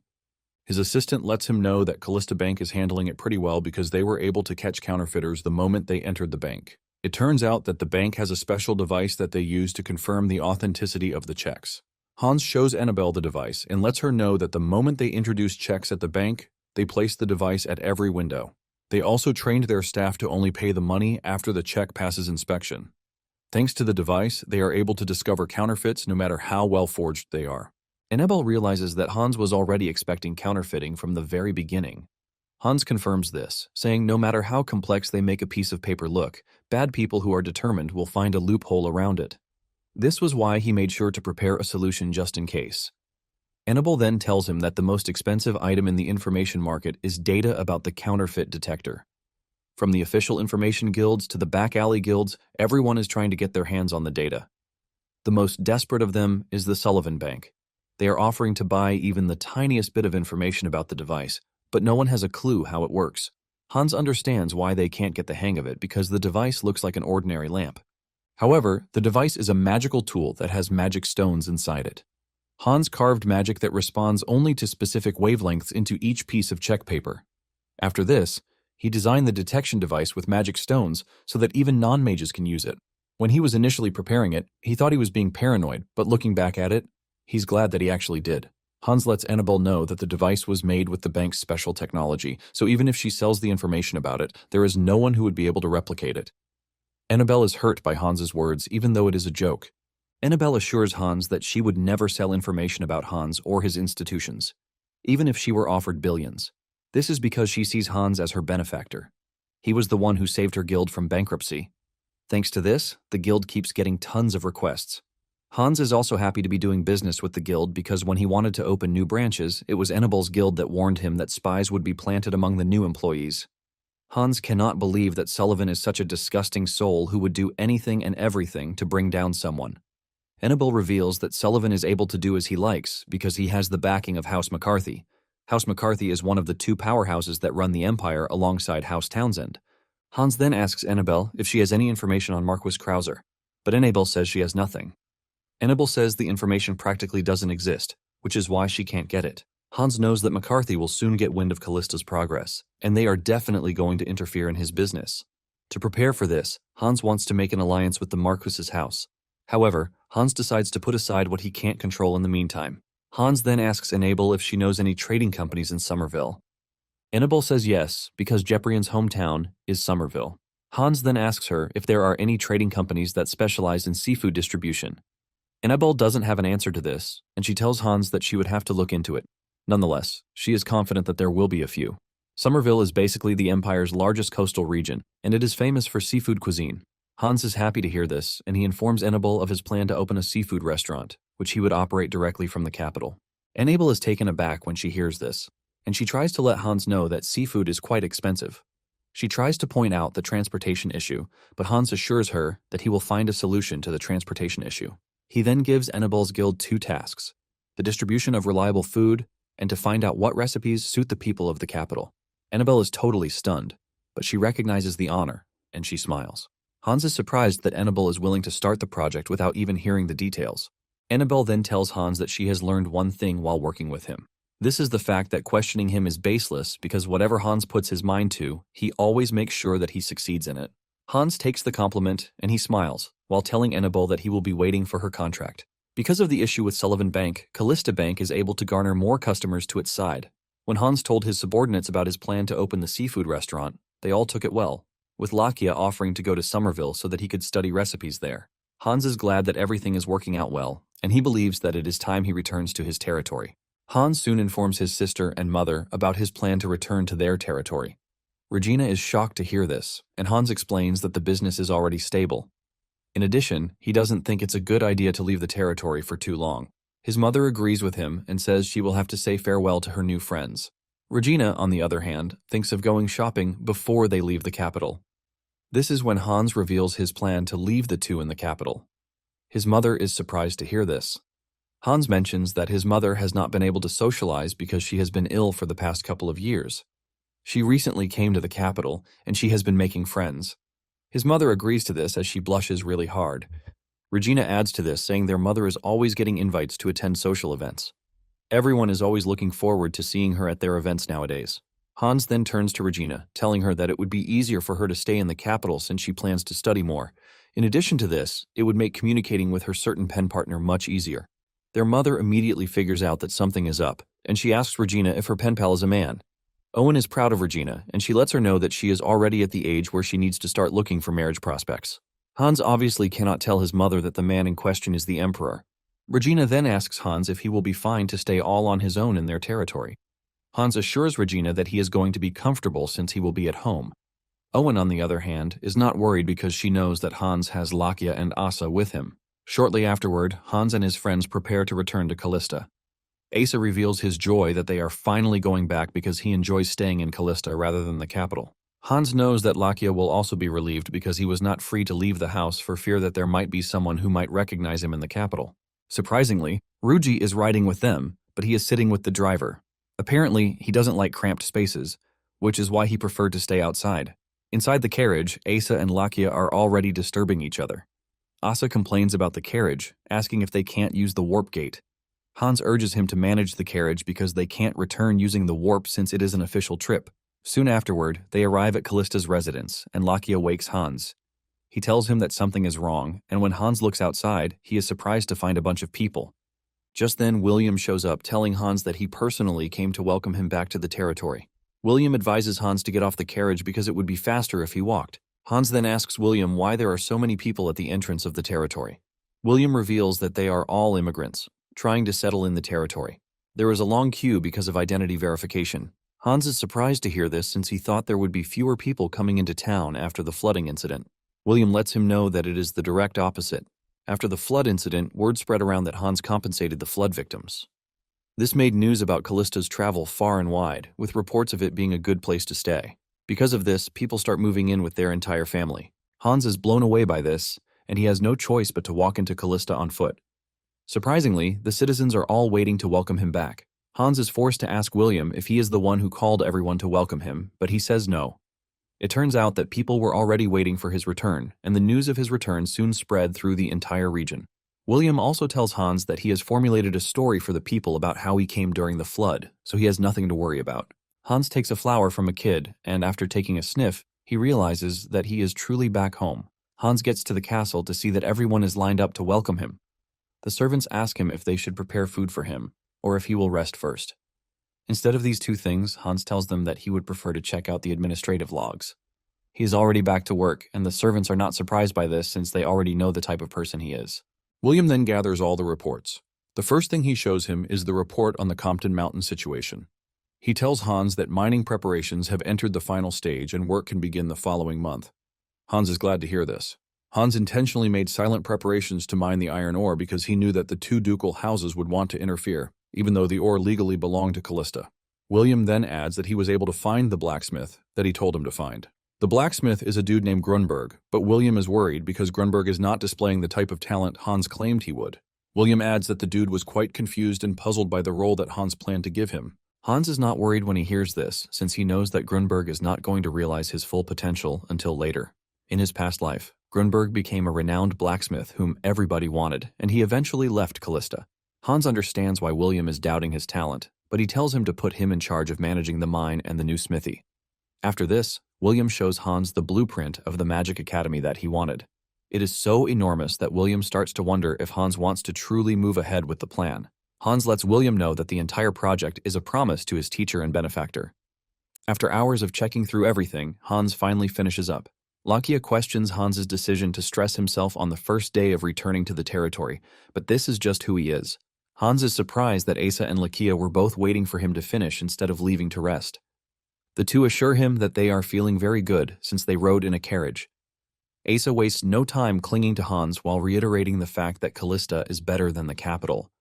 Hans then suggests that they all go on a territory inspection the next day since it's been a while. Asa wastes no time agreeing to this suggestion.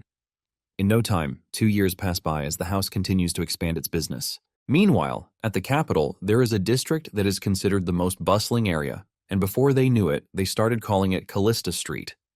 This is basically because the Kalista Bank headquarters is located on this street, ultimately revealing how much growth has hit the area since the establishment of the bank 2 years ago. However, there is also another place on the street that actually pulls people in, and this is a restaurant where seafood is being served, the Sea Breeze.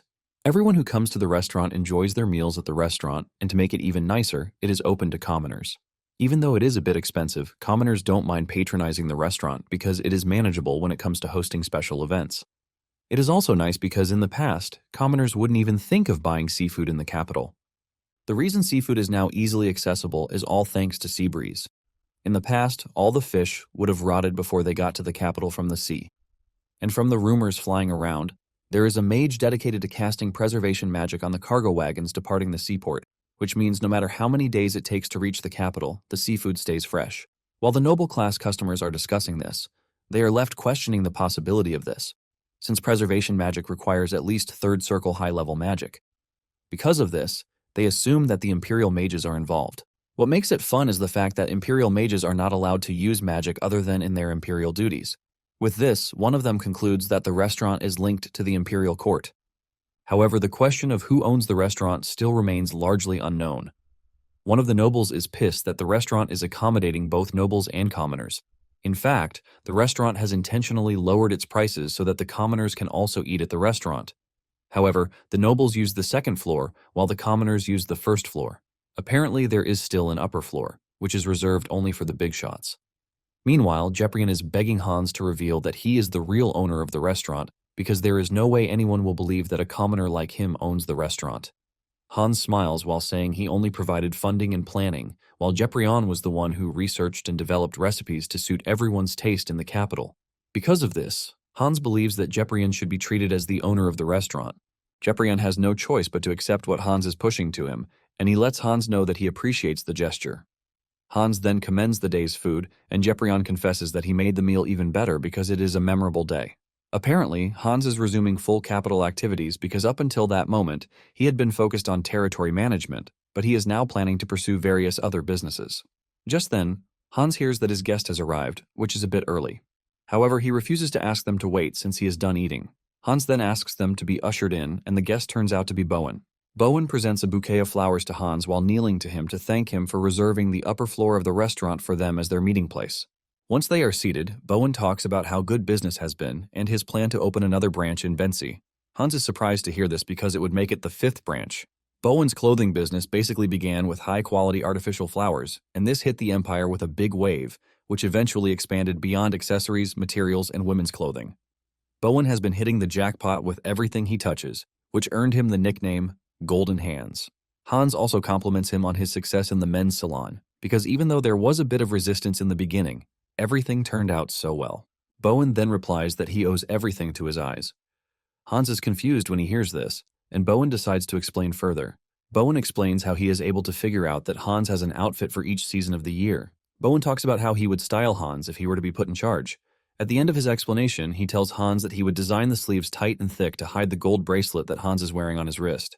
Bowen figures out that the bracelet is a secret that shouldn't be seen by others, and since he saw how Hans always wears it, he could tell that it is something of personal significance. With this, he urges Hans to be more careful. Hans nervously thanks Bowen for the advice, and he is right about the significance of the bracelet since it is the dragon's bracelet. Bowen then urges Hans to visit his salon whenever he is free, promising to bring the best out of him. Bowen boasts about how he brings the best out of people except for one person, and this is Marquis Krauser. This comes as a shock to Hans because the last time he spoke to Annabelle, she told him that there was still no information on Krauser. Curious about this, Hans asks Bowen if he has ever seen or met Krauser. Bowen excitedly replies that those who are young might not have met Krauser. Bowen then reveals that he once caught a glimpse of Krauser at a banquet 10 years ago. When Bowen saw him, he was wearing dark clothes as if he was going to a funeral. Krauser only stared outside throughout the banquet from start to finish, and he never opened his mouth once during the entire event, not to mention talking to anyone. Bowen is surprised, leaving to wonder why Krauser came to the banquet if he was going to act the way he did. Hans then asks Bowen what he thinks of Krauser, and Bowen confesses that it is hard for him to get a read on Krauser because he never got the chance to speak to him. However, he noticed something when he got a good look at Krauser's eyes. Apparently, one was purple while the other was black. When Hans hears this, he realizes that Krauser has a condition called heterochromia. Later on, Hans asks Lakia and Asa if they have ever seen Krauser in person, but the two tell him that they haven't. Hans then reveals that the only information Annabelle has been able to acquire is the rumor that Krauser isn't even living in the Krauser castle. At this point, Hans is frustrated already, and he starts thinking of giving up on his pursuit of Krauser. Just then, Lakia mentions the fact that Hans is preparing for a territorial war, and Hans confirms this. Basically, the other territories surrounding Kalista have started getting suspicious that the region is building up for other purposes, thanks to the immigrants coming into the region every minute.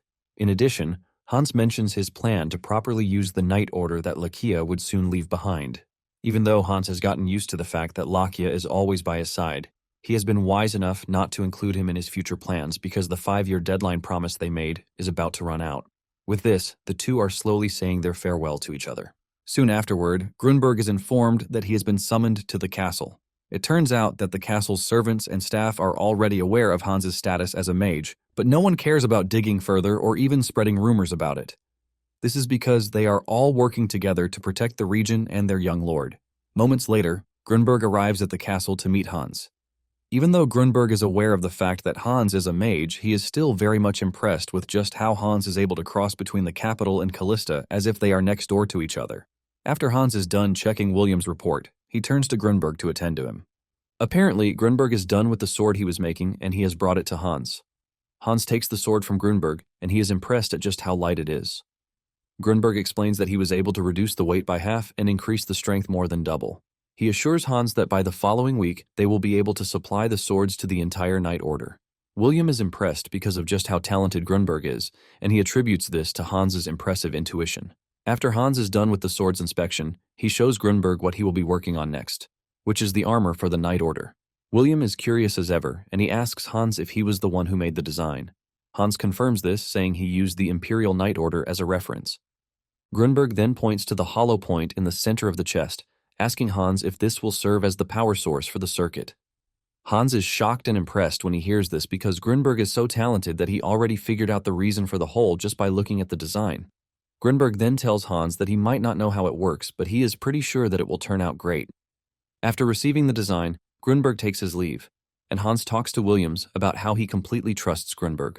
William confirms this, saying Grunberg is a really trustworthy person. William then tells Hans that there is one more thing he has to report, even though he has mentioned it before. William then tells Hans about the drought, and this is because it has only rained once that year. Thanks to Hans's foresight, they were able to build a large reservoir, and they have been managing because of the reservoir. However, William is worried because if it doesn't rain by the rainy season, everything is going to dry up, which is why they are all worried. Hans then tells William that even though they can't do anything about the weather, he has made sure he prepared enough countermeasures so no one in Kalista will go hungry. Hans then tells William that he can give the people this assurance so they have nothing to worry about. After the meeting with William is over, Hans thinks over everything again. He suspects that the drought is just beginning because the grass outside is already dried out. However, Hans is not ready to just mess with everything because he knows the future. He is extremely careful not to make choices that would determine many people's fates because he has learned his lesson the hard way. Hans decides that he just needs to chill out and think things over carefully. Later on, Lakia sees the sword that Grunberg made, and he compliments it, but he still boasts about how his sword is superior to it. Just then, Lakia turns to Asa, asking him where his bodyguard has been lately. Unknown to them, Ruji is always following Asa around, but they don't know this because he is very elusive in the way he does his thing. Hans also joins Lakia in asking Asa about Ruji. Asa then replies that cat people are known to wander around, and he assures them that Ryuji will always come around, even if he disappears. Lakia then asks Hans if he has any major plans coming up, and he says no. Basically, he is stuck with managing the bank and the restaurant branches. Hans is relieved that in his past life, nothing really important happened at this time, which means he can focus on work. Meanwhile, the Emperor and Regina meet at the usual spot, which is located in a local area. They both make sure to wear commoners' clothes when coming so as not to raise suspicions. The two are happy to see each other as they exchange warm greetings. The Emperor assures Regina that he is fine because Ivan makes it easy for him to occasionally go out to meet Regina. However, Regina can see that the Emperor is acting all weird, and she asks him if there is anything wrong. The Emperor mentions that he has received another marriage proposal from McCarthy, and his mother has been advising him to meet them since it would not be nice if he continues turning all of them down. It finally dawns on Regina that she has been going out with the Emperor of the Empire, and there is no guarantee that they are going to continue the way they are. Just then, the Emperor asks Regina if she is fine with the type of relationship they currently have. Regina is confused by what the Emperor means, and he asks her if she is fine with the way they hide their statuses by wearing commoner clothes. He asks Regina if she is fine with the way they have been hiding their relationship, as if it were some kind of crime. Regina then nervously replies that she doesn't mind because she believes that the Emperor is being considerate so that House Kalista doesn't get involved in power struggles. Regina then tells the Emperor that she has thought a lot about their relationship and she has come to the conclusion that she would be fine as long as they remain friends after the Emperor gets married. Just then, the Emperor cuts in, telling Regina that he is not satisfied with this. Regina is shocked to hear this, and she watches as the Emperor stands up from where he is sitting. He reveals his plan to announce his plan of a state marriage at the next Imperial Grand Council. Before Regina knows what is happening, the Emperor has gone on his knees, asking Regina if she would marry him. Regina is so shocked that she turns red like a tomato while covering her mouth in total disbelief. Later on, Alman presents Hans with the banking reports, and Hans is impressed by everything that he even tells Alman that he is more suited to business management than butler work. Alman humbly tells Hans that it is all thanks to his ingenuity when it comes to personnel organization. Alman then asks Hans if his successor, William, is doing well, and Hans assures him that he is doing pretty well, saying William is even more knowledgeable about Kalista's internal affairs than him. Hans then asks Alman about the drought situation in other places because it seems that Kalista is the only region managing the situation. Alman confirms this, saying the report he is getting is not quite good. According to Claude, who is stationed in Bensi, the majority of farmers are stockpiling food without consuming it. In fact, some have completely given up on the year's crops because they are already anticipating a major famine. Alman then asks Hans if there won't be a problem if famine actually hits, making it hard for the commoners to repay their loans. Hans then tells Alman not to review the bank policy yet and just continue with the existing one. He lets Alman know that he is going to tell him when it is time to take additional measures. After the meeting with Alman, Annabelle rushes into the office to tell Hans that they should attend the ball hosted by House Viscount Roxon the following week. Hans doesn't take the invitation seriously, and Annabelle can see it all over his face. Hans reminds Annabelle that he doesn't wish to attend any social event. Annabelle then tells him that this is much different from the usual ones. Apparently, she was able to obtain information that Lady Swergen will be present. Hans is shocked when he hears this because he knows who Annabelle is talking about. Basically, Rebecca von Swergen is the queen of high society who always appears on the first page when listing the Empire's key celebrities. Even though she spends most of her time outside the Empire, she is still on the path of becoming the Empire's most famous woman because she has Duke Townsend as her maternal grandfather. In addition to this, she is extremely beautiful, ultimately earning her the nickname Goddess of Beauty. Annabelle then reminds Hans about how much Townsend cherishes his granddaughter, and there is the chance that Hans might not meet her again once she leaves the Imperial capital. Annabelle urges Hans to use the opportunity to build a connection with Rebecca. Hans thinks about it for a minute and tells Annabelle that he appreciates the thought, but he has to decline. Hans admits that he is aware of the fact that Rebecca is an important figure, but Rebecca appears to be one who focuses on business rather than socializing. Annabelle then reminds Hans that he is already of marriageable age, and his mother is already expressing concern about this. Apparently, Hans is 20 years old already, but he lets Annabelle know that he has no need for marriage as things stand. This turns out to be the opposite when Hans meets the Emperor later that day. The Emperor tells him his decision that he wants to marry Regina. This news hit Hans so badly that he lost his footing, causing the Emperor to lean over to ask him if he was fine. An hour ago, Yvonne had suggested that Hans come to the castle, and Hans thought it would be something about the research institute, not knowing it was something so important. The Emperor then suggests that they take a walk. He lets Hans know that he proposed to Regina that very day, and Hans asks the Emperor what his sister's answer was. Hans reveals that Regina initially refused because she believed that she was not competent to handle the position of Empress, thus becoming a burden to the Empire and the Imperial family. However, deep down, she wishes to be by the Emperor's side if she can. Because of this, she reveals that she was going to follow anything Hans says because her brother always makes the right decisions. Deep down, Hans has always known about the relationship between the two, and since he is the ruler of Kalista, he is supposed to be the one to decide Regina's marriage. However, Hans believes that a marriage proposal from the Imperial family is another weight on its own. It is pretty sure that their marriage won't end as just a high society controversy, and because Hans knows what happened to Lakia, he is scared that all the Empire nobles might turn to his enemies. This leaves him wondering if he currently has the power to handle such a difficult situation. Just then, Hans realizes that they have reached the Empress's court, where there is an abundance of lilacs. The Emperor reveals that the space is the most beautiful and peaceful place within the Imperial castle, and he often walks there whenever he seeks solace from loneliness. Because of how beautiful the place is, the Emperor reveals his plan to give Regina the garden because it is the most precious thing that he owns. In fact, the Emperor is looking to give Regina all the special things he can to make her the happiest woman in the world. Hans remembers that after the dinner he and Regina had with the Emperor at the palace 2 years ago, the Emperor never invited the two of them to the palace again. Coupled with Kalista Bank's growth at the time, all the nobles' attention would have been on them. Because of this, the Emperor would have been forced to try to protect Kalista from the interest and pressure of high-ranking nobles. Hans believes that the Emperor and Regina meeting in secret must have been to avoid the nobles' eyes. However, the Emperor made the decision to bring Hans into the Empress's space out of nowhere. With this, Hans believes that the Emperor might finally be ready to confront the nobles in control. Just then, Hans asks the Emperor if he can ask him one extremely rude and presumptuous question. The Emperor assures Hans that he is free to ask whatever he wants to. Hans then asks the Emperor what kind of world he dreams of building. Basically, Hans wants to know what direction the Empire should change toward. The Emperor thinks about this for a minute, confessing that it is a slightly different question than what he was prepared for. The Emperor then replies that it might sound like a fantasy, but he wishes for a world where everyone has an opportunity. He basically wants a world where people can live as they wish without being bound by status, class, gender, or even origin. It then dawns on Hans that he shouldn't be afraid because he has gained a bit of power in this life. Hans doesn't mind if his people extend beyond his territory, even into the Imperial palace, because he now has the power to protect what is his. With this in mind, Hans goes down on his knees, offering his respect to the Emperor and urging him to take care of Regina. Shortly afterward, they hold the Imperial Grand Council meeting, and the Emperor makes it known to everyone in attendance that he has decided to marry Regina. This shocks everyone, leaving them all frozen in their seats. One of them believes that the Emperor is not serious about this because the Kalista family is a remote family with no connection to central politics, not to mention legitimacy. In addition, they think the whole thing is too sudden, and the Emperor reminds them that they are the ones who have been urging him to marry. Just then, Duke John Townsend tells the Emperor that he might have grown affection with Regina, but state marriage is something serious and cannot be decided simply. Duke Alan McCarthy also agrees with Townsend, saying these are matters that might shake the Empire's traditions if handled poorly.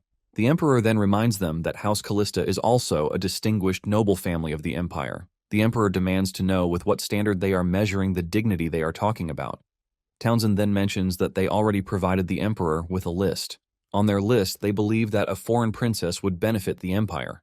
In addition, daughters from befitting houses would complement royalty, and this is why they selected those who wouldn't damage imperial legitimacy. McCarthy agrees with Townsend, telling the Emperor that he must not arrange a marriage because of his feelings, just like commoners do. McCarthy then tells the Emperor that they cannot approve the request.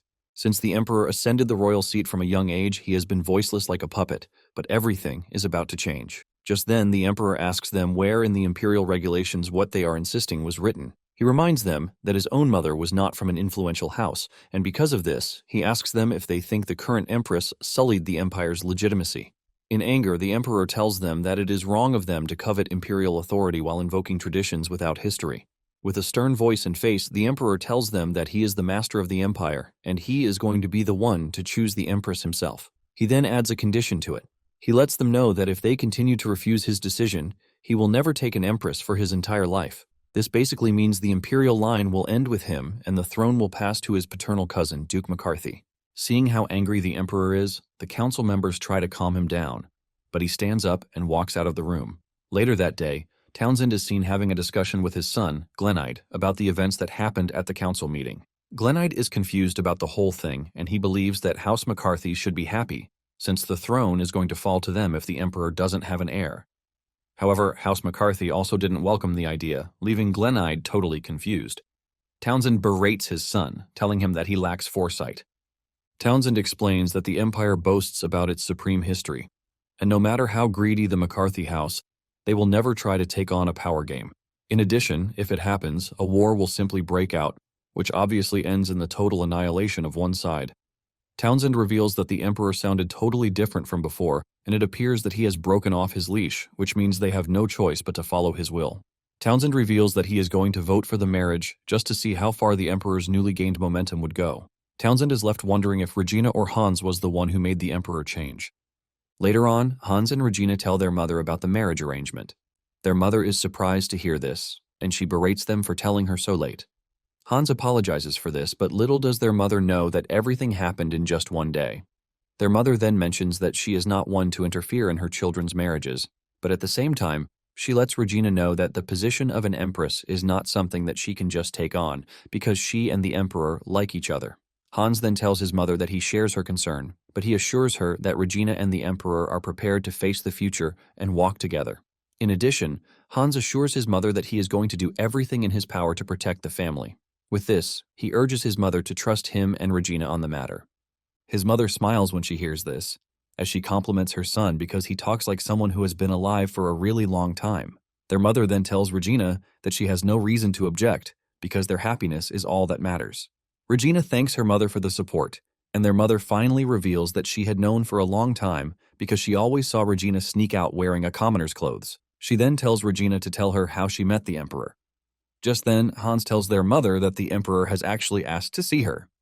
Not long after this, the Emperor meets Owen and her family on the upper floor of the Seabreeze restaurant. Their mother is surprised that they are meeting in a restaurant, but the Emperor assures her that he was the one who requested they meet at the restaurant.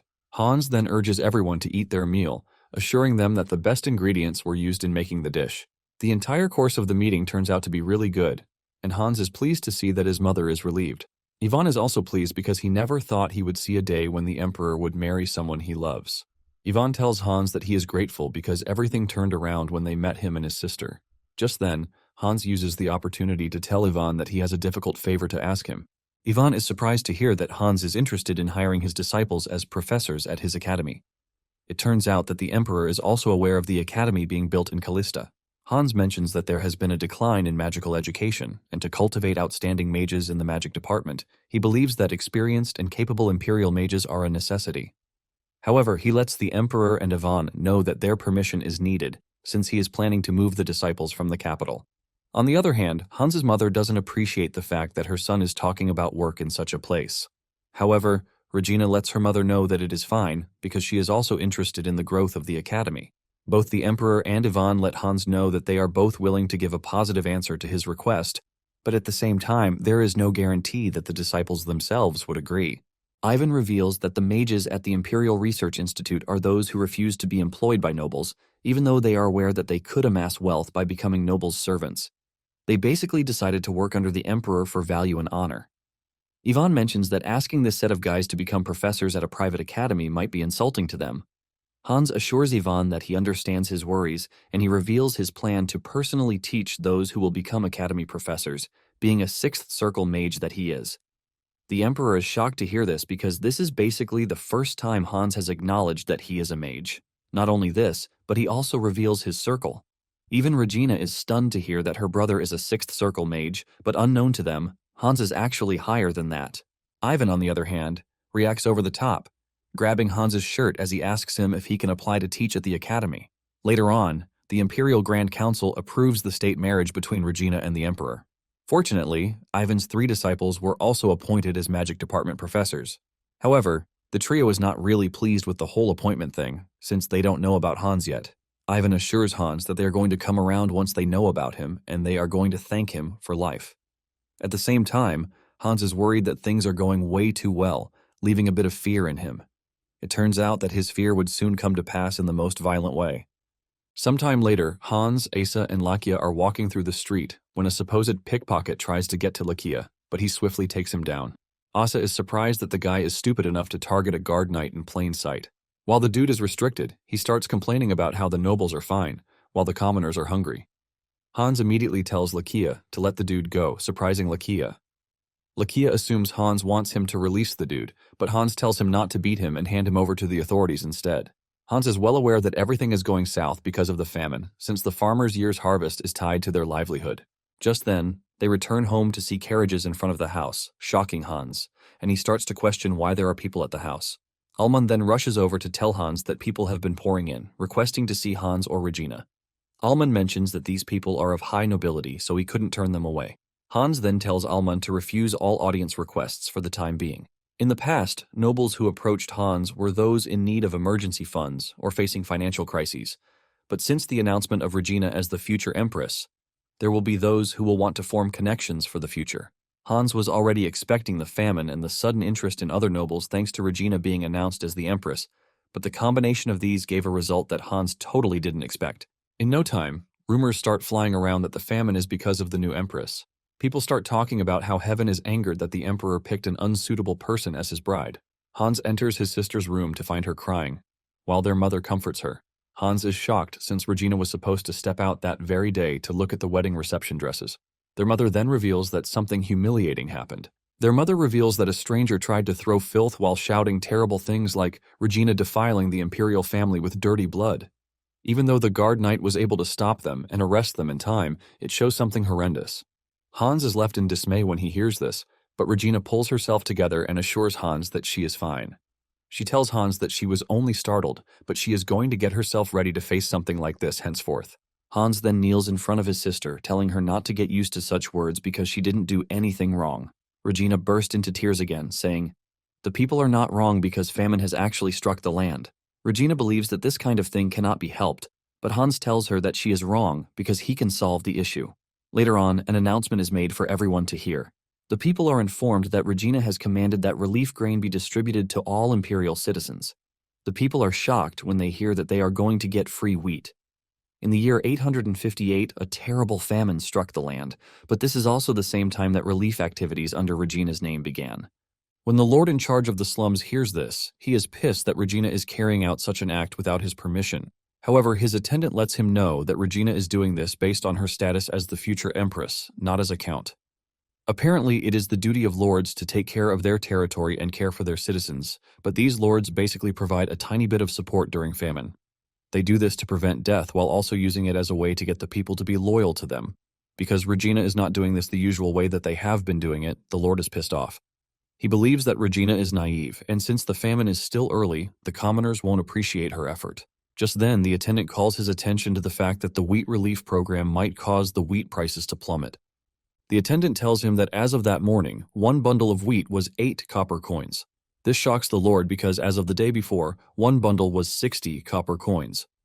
The attendant mentions that House Kalista is directly supplying wheat to retailers with a contract stipulating the selling price won't exceed 8 copper coins. The lord almost crashes out in anger when he hears this. He talks about how he hasn't met Hans, but he is already interfering in his territory. His attendant then tells him that the relief program is being implemented simultaneously across all regions in the empire, not just their own territory.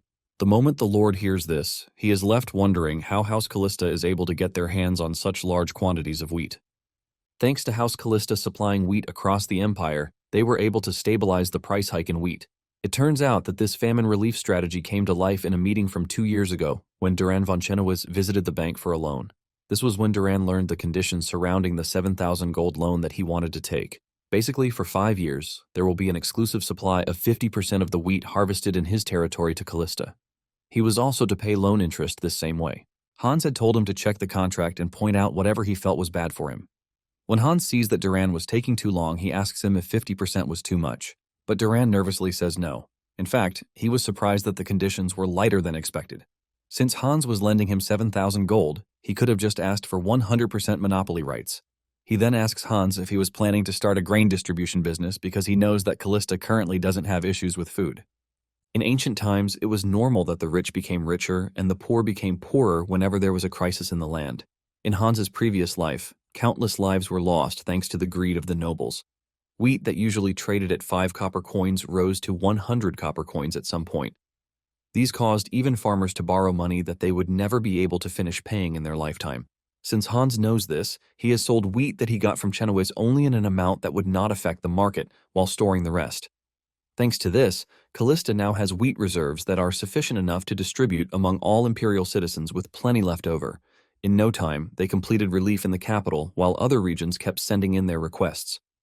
Before Hans knows it, he realizes that he has gotten so busy that he doesn't even have time for himself again. Lakia can see how stressed he is, and he asks him why he is directly handling distribution when he could sell wholesale to trading companies. Hans replies that major trading companies cannot be trusted with this because if they secure large quantities from him and they raise the price, it would be hard to control. Asa then mentions that Hans is doing everything differently this time around because the wheat is being distributed in Regina's name. Lakia and Hans are shocked to hear this coming from Asa because he doesn't look like one to think that far ahead. Basically, Asa is right because Hans never planned to use the disaster for political gain. However, he has always tried to avoid conflict with nobles. He even made sure he kept his distance from social events to avoid creating friendships or conflicts. However, given the fact that Regina has become the Empress, he can no longer maintain neutrality. It is clear as day that House Kalista is the Imperial family's in-laws. Hans lets his subordinate know that House Kalista can now transfer its power to the Emperor, and for the sake of the Emperor, he is looking to take a stronger stance. Lakia smiles when he hears everything that Hans just said. Hans then asks him if Regina is fine because he put him in charge of taking care of Regina in the meantime. Lakia assures Hans that there has been no problem so far. Hans apologizes to Lakia for giving him such an important task, but Lakia lets him know that things have changed. Apparently, all Regina gets whenever she goes to the city is gratitude and cheers. Hans is happy to hear this because it means the relief strategy is working miracles. Just then, Alman informs Hans that the Joel Trading Company has requested an audience. Hans is surprised because he already rejected all audience requests, but when he hears that Ivan is escorting them, he becomes curious. Apparently, Annabelle had previously warned Hans that Joel had some connections with Ivan, and he might one day use that to try to get close to him. Hans finally receives Ivan and Joel in his chambers, and even apologizes for his unruly behavior. Even though Lakia is completely displeased, Hans still tells him that it is nothing to worry about. The dude finally introduces himself as Kirk Joel, and he apologizes for his rudeness. Joel then tells Hans that the reason he came is to obtain the distribution rights for the wheat that Kalista has. Hans asks Joel if he knows why he doesn't deal directly with merchants, and Joel confirms this. He mentions that he is also aware of Hans's conviction about putting public interest and the weak first. Joel then assures Hans that what his company seeks is not retail margins, but securing a nationwide distribution network through wheat supply. Because of this, his company is willing to trade at whatever price he sets without adding to it. Joel then continues by saying that Hans would probably be thinking of how he can trust him. Joel then reveals that to build trust, his company is going to transfer its deposits to Kalista Bank. This basically means that Joel Trading Company would switch its primary bank to Kalista Bank. Even though Kalista Bank seized the opportunity to secure deposits and customer numbers during the Sullivan Bank forgery incident, only 2 small-scale trading companies have started using Kalista Bank as their primary institution. Basically, larger trading companies with more history prioritize long-standing credit over temporary trends. Hans knows that it would be extremely beneficial if Joel's company, which is among the top 10 major companies, becomes Kalista Bank's primary customer. However, the major problem with all of these is that Joel's company's current primary bank is Sullivan Bank. Trying to switch primary institutions as a transaction condition might possibly present itself to Sullivan as trying to steal their customers before their very eyes. To make it worse, the house backing Sullivan Bank is the House McCarthy, leaving Hans the question of what he should do in such a situation. He wonders if it is time for him to finally clash with House McCarthy, who is considered to be the Empire's pillar. After thinking about it for a minute, Hans tells Joel that he will be accepting the deal. Joel is glad to hear this, assuring Hans that it is an excellent choice. Without wasting time, they move down to drafting the contract, and Hans actually made the decision after realizing that he already offended a bunch of nobles by implementing the relief policies. In addition, it is most likely that Sullivan Bank has a beef with Kalista already since they suffered massive losses from the check business. After drafting out the contract, Joel is shocked to see that Hans actually set the supply price more generously than expected, which reduces the profit margin for House Kalista. Hans then mentions that he is aware that trading companies generally pursue profit, so it is fair of him to give Joel a share to help maintain smooth relations. Joel greatly understands what Hans did with this because it is a simple method of giving to avoid betrayal. Joel is impressed at just how perceptive Hans is, but he assures him that he has nothing to worry about because he cares more about his reputation above all else. Joel then reveals that this is the same reason he has secured a deal with cat people. It finally dawns on Hans that this is the reason Joel was nicknamed the negotiation genius. He is the first person in the Empire, and even remains the only person to have successfully conducted a trade with the cat people. Hans also notices that Joel has been looking in Asa's direction since he entered the room, which means he recognized Asa's identity. Hans is surprised that Joel could recognize Asa in his cat form, and he asks him how he did it because Asa's magical power was not leaking out. Joel then replies that it was a simple method. He mentions that only cat people have such beautiful, magnificent, and luxurious fur. Ivan is shocked when he realizes that the cat he has always been seeing around is a cat person, and he never knew. Joel then walks up to Asa to bow and offer his greetings to him, while addressing him as the son of Shaha. Asa immediately returns to his human form, asking Joel how he knows him. Joel then tells Asa that he might not remember, but he is someone who never forgets anyone he has met before. Surprisingly, Asa doesn't take this very well as he runs out of the room. Later on, Hans walks to the room where Asa is hiding and asks to come in. Hans has always suspected that Asa is from an important tribe among the cat people, but the term Shaha that Joel used points to the fact that Asa is the son of the king of the cat people. Hans enters the room, and he sits beside Asa to try to comfort him. Asa then reveals that the person who inflicted the wounds on him the first time Hans saw him was his own brother. Apparently, his brother tried to kill him, which was why he ran away. He is scared that they are going to come looking for him if they find out where he is. Hans is surprised to hear all of these, and he asks Asa if there was some sort of succession rivalry between him and his brother, but Asa says no. Asa reveals that the position of Shaha only goes to the legitimate son, and since he is illegitimate, he had no succession rights to begin with. This leaves Hans questioning why his brother would want to kill him. Asa lets him know that he also doesn't know why his brother did what he did. Just from the way Asa is talking about it, Hans can see that he is traumatized from the whole experience. Hans then assures Asa that he already spoke to Joel about keeping Asa's identity a secret. Hans also told Ivan, and he promised not to mention it anywhere. In fact, they both swore that even if the world is falling apart, the secret would never slip out of their mouths. With this out of the way, Hans assures Asa that he is safe with him. Basically, Hans now sees Asa as family, and he protects his family. Hans also reminds Asa that he already told him that he can stay as long as he wants. On the morning of the Imperial wedding, Hans is the first to show up at Regina's room to check on her. He asks her how she is feeling, and she confesses that everything feels unreal to her. Regina talks about how exhausting everything has been from planning to even picking of jewelries. Hans understands fully well that Regina might be exhausted, but at the same time, she is feeling this way because she is excited. Hans then tells Regina to give him her hand because he has a wedding gift for her. Hans reaches to his neck to remove his necklace, which he places on Regina's hands, ultimately shocking her. Hours later, Regina and the Emperor are joined together at the palace. Originally, state marriages were always very big, but thanks to the ongoing famine, it was held simply within the Imperial Palace. Deep down, it was done this way in concern for public sentiment. At the venue, Ivan made sure to set up defensive magic around the banquet hall. The weapon inspection at the entrance was also thorough, so Hans believes that he can at least relax a bit. However, he had prepared beforehand because the necklace he gave to Regina was an artifact. This is why Regina was shocked when Hans gave it to her. Hans urged her never to take it off her body and also not to tell anyone about the necklace's effects.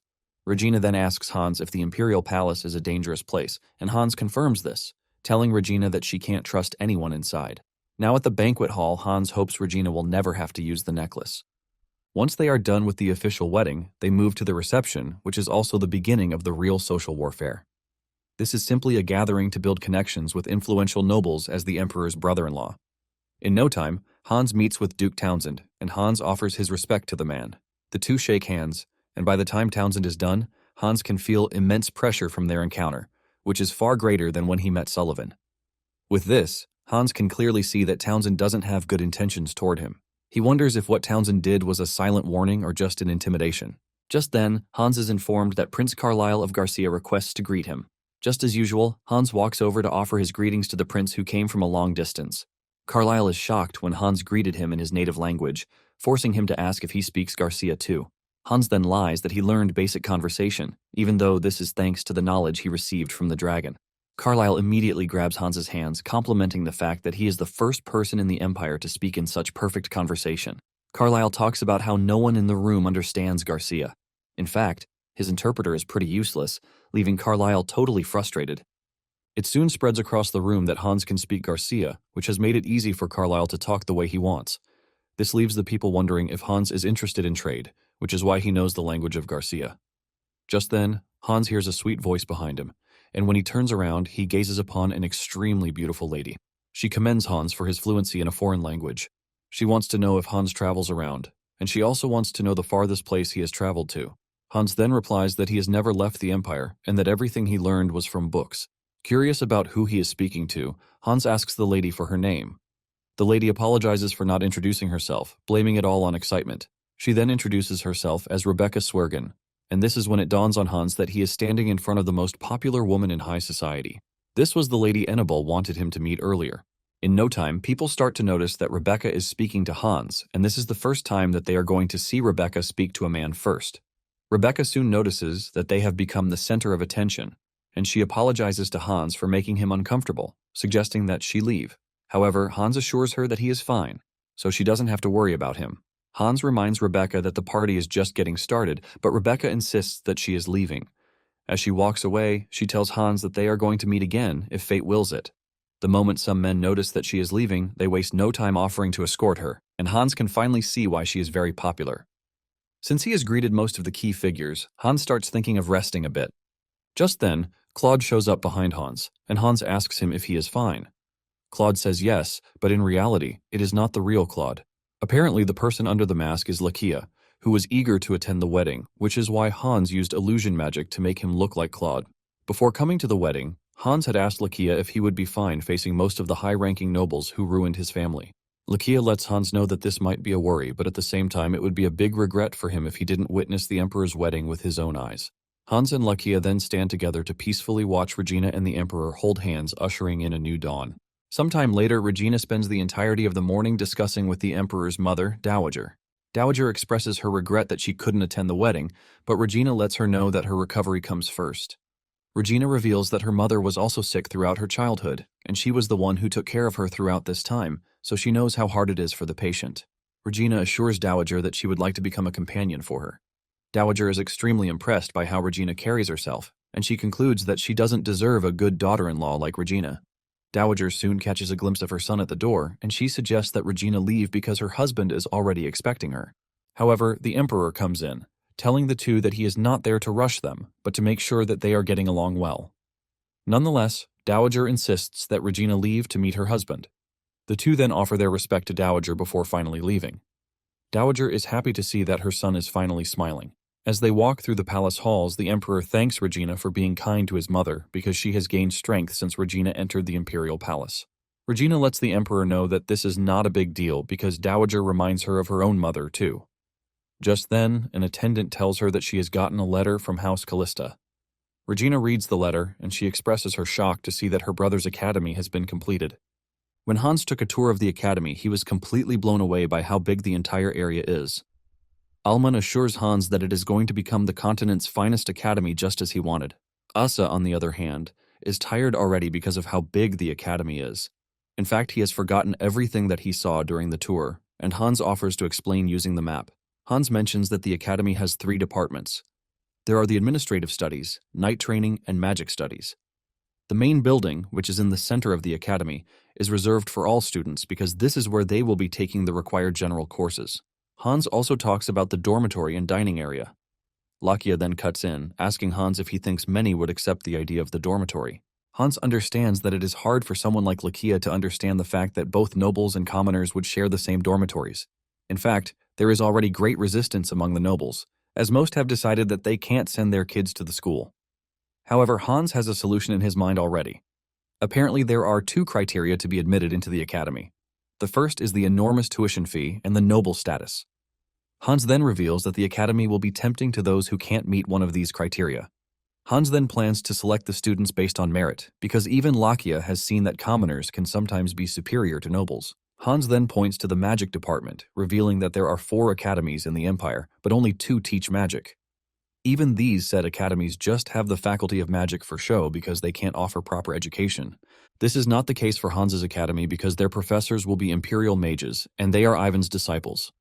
Regardless of status or wealth, once one is interested in becoming a mage, they have no choice but to come to the academy. Meanwhile, Ivan's students are on their way to the academy, but they are confused about why Ivan suddenly sent them to an unknown academy. One of them believes that Ivan had no choice because House Kalista is now the Emperor's in-laws, but another disagrees, reminding her colleagues that Ivan would never mix public and private matters together. When Townsend heard about Hans's academy, he started coming up with several assumptions. He believes that Hans had Regina seduce the Emperor so he could get to him. In addition, he believes that Ivan is the one making the Seabreeze restaurant run with his magic, which points to the fact that Kalista owns the restaurant. Townsend then concludes that the same thing must have happened in the banking sector. Townsend assumes that Hans employed Ivan's help to make the counterfeit checker, but his attendant tries to call his attention to the fact that the timelines don't match. Annoyed, Townsend reveals that what he is worried about is the way Hans does his thing. It has come to his knowledge that Hans is always trying to mix commoners and nobles together in the same place. Townsend wonders if Hans is trying to lower the noble's status or if he has other political intentions. Since he doesn't know what Hans is thinking, Townsend comes to the conclusion that they need to eliminate Hans. His attendant is shocked to hear this, telling Townsend that the situation has gotten more difficult than before. He mentions that Hans has carried out a relief project, not to mention that he is also the Emperor's brother-in-law. With all of these, the attendant believes that it is hard to ruin Hans's reputation. However, Townsend gets really serious, telling his attendant that the elimination he is talking about is far more extreme than what he is thinking. He then tells his attendant to prepare something, which is still unknown because it is time to finally send Hans on his way. Not long after this, news of the new academy shook the capital, ultimately generating rumors everywhere. Nonetheless, the morning of the entrance ceremony finally arrived. 2 students, Jane and Anthony of the Magic Studies Department, are seen in the dining area. Apparently, all meals are provided free at the main building cafeteria, but students are allowed to separately use the campus dining district. The dining district sells snacks, desserts, and other special foods. In fact, all the foods have been subsidized to reduce students' burden. Hans named the academy Seyfried Academy just as promised. Anthony expresses his joy that a commoner like himself could become a student at the academy. Jane then tells Anthony that the dormitories are single rooms, which means they are allowed to have private rooms. Just then, a noble walks by, and he trash talks the two, saying that they are noisemakers because they are commoners. Surprisingly, there are lots of nobles present at the academy because they are all interested in taking lessons from Ivan's students. In fact, there are some who withdrew from their academies just to attend the new academy. Jane and Anthony are excited when they realize that they actually got admitted on merit. Suddenly, Rebecca walks up to the two, asking them how they have seen the academy so far. Anthony is shocked to see a noble speaking to them. And not just any noble, but a beautiful one at that. Totally carried away, Jane assures Rebecca that she's going to tell her whatever it is that she wants to know. However, she lets Rebecca know that they are just freshmen, so they really don't know much. Rebecca then tells them that she would like to know what the name Seyfried means. This is because Hans has always used the Kalista name in whatever he has done in the past, which makes this an exception. Jane then replies that she has never thought about the Academy's name's origin. Anthony adds that there is nothing about the origin in the entrance guidebook either. It then dawns on Rebecca that even the students have no idea. Nonetheless, she thanks the two for answering her questions.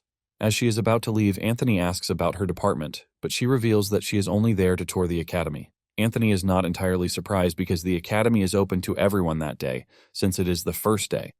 In fact, there is a reporter on the academy grounds. The moment the reporter catches a glimpse of Rebecca, the Wanderer, he raises his camera to take pictures of her. He already suspected that she would not miss such an important event thanks to her wanderlust. Basically, Rebecca is addicted to exploring and visiting new places that she knows nothing about. Rebecca figures out that most of the nobles still can't believe that they have to share a place with commoners, while the commoners, on the other hand, are exhilarated. With this, Rebecca confirms her hypothesis that Hans is a very interesting person. Suddenly, Rebecca spots a man in the distance, and she realizes that there is something off about him. Just then, she locks eyes with the man, and his different eyeball colors immediately give away the fact that he is Marquis Krauser. However, Krauser turns around and starts to leave.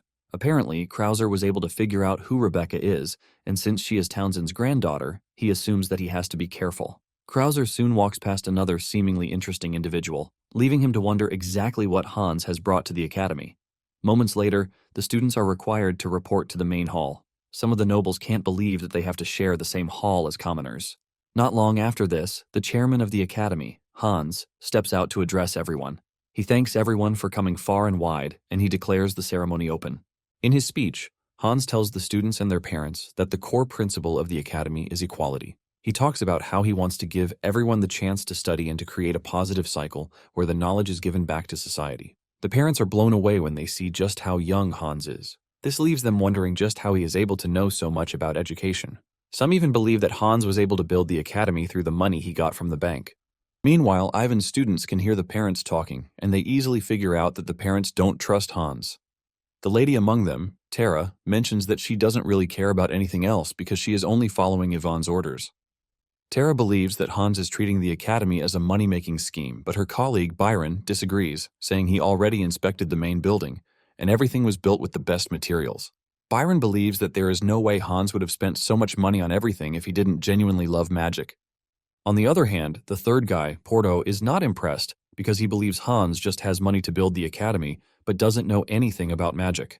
While giving his speech, Hans can sense some foreign mana in the air, and since he doesn't know if it is because of Yvonne's students, he decides to focus on the entrance ceremony in the meantime. On the other hand, Lakia and Asa are standing in the distance, watching Hans deliver his speech. Asa talks about how smooth Hans is with the speech, as if he has lived twice. Lakia then tells him that Hans is able to do this because he took his time to prepare the speech. Lakia then teases Asa, talking about the fact that he has not wandered off, which is so unusual for him. Asa replies that the day is different from every other, and in addition to this, he believes that something is off. Suddenly, Asa's senses react to something sinister, causing him to leap off from where he is. Lakia grabs him to calm him down, but before they know it, the roof starts coming down. Panic immediately erupts in the hall, as one of the nobles blames the collapse on the inferior material that was used. However, his wife screams at him, telling him to get their daughters to safety first. Everything continues getting worse, and Lakia urges Hans to get out of the building while they help evacuate the building. Hans tells everyone to calm down, and just as he is about to cast his magic, he realizes that he is being held back by something unusual. He immediately realizes that he is being restricted by the same energy that is shaking the building. Without a doubt, he realizes that he is under a hold spell, which means a mage is behind the whole thing. As the chaos unfolds, Porto wants to try and do something with his magic, but Tara grabs him, suggesting that they get out of the building first. Hans almost loses his mind when it dawns on him that there is a mage in the building who is trying to kill everyone. Just as expected, the suspicious dude from earlier is behind the whole thing, and just as he is about to start celebrating, Hans shatters the hold spell restraining him. The bad mage sees this, and fear grips him, but it is already too late because Hans is now pissed and his eyes have turned yellow. The evil mage is so scared that he loses his footing and crashes to the ground. Just then, those who are still in the hall see Hans floating in the air. Even Asa is surprised that Hans is exposing himself as a mage. However, Hans knows that he is in a delicate situation, which is much different from the flood. He knows he has to protect everyone from the debris because if the building collapses, it is going to be a much greater disaster. He figures out that he needs a spell that is overwhelmingly strong and delicate at the same time. Hans then casts an 8-circle wide area spell, Sanctuary, to unleash support circles to keep the building from falling apart. This is when it finally dawns on Ivan's students and those in the hall that what they are witnessing is magic. Porto cannot believe his eyes when he realizes that Hans is actually a mage. Seeing that people are distracted, Lakia screams at the top of his voice, urging the mages to evacuate the people first.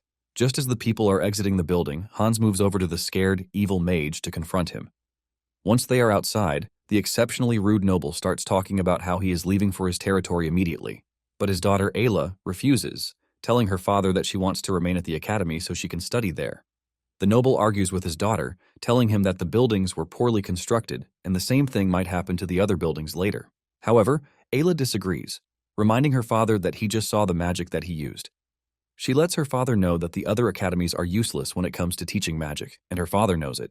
Ayla talks about how Hans appears to be an incredible mage.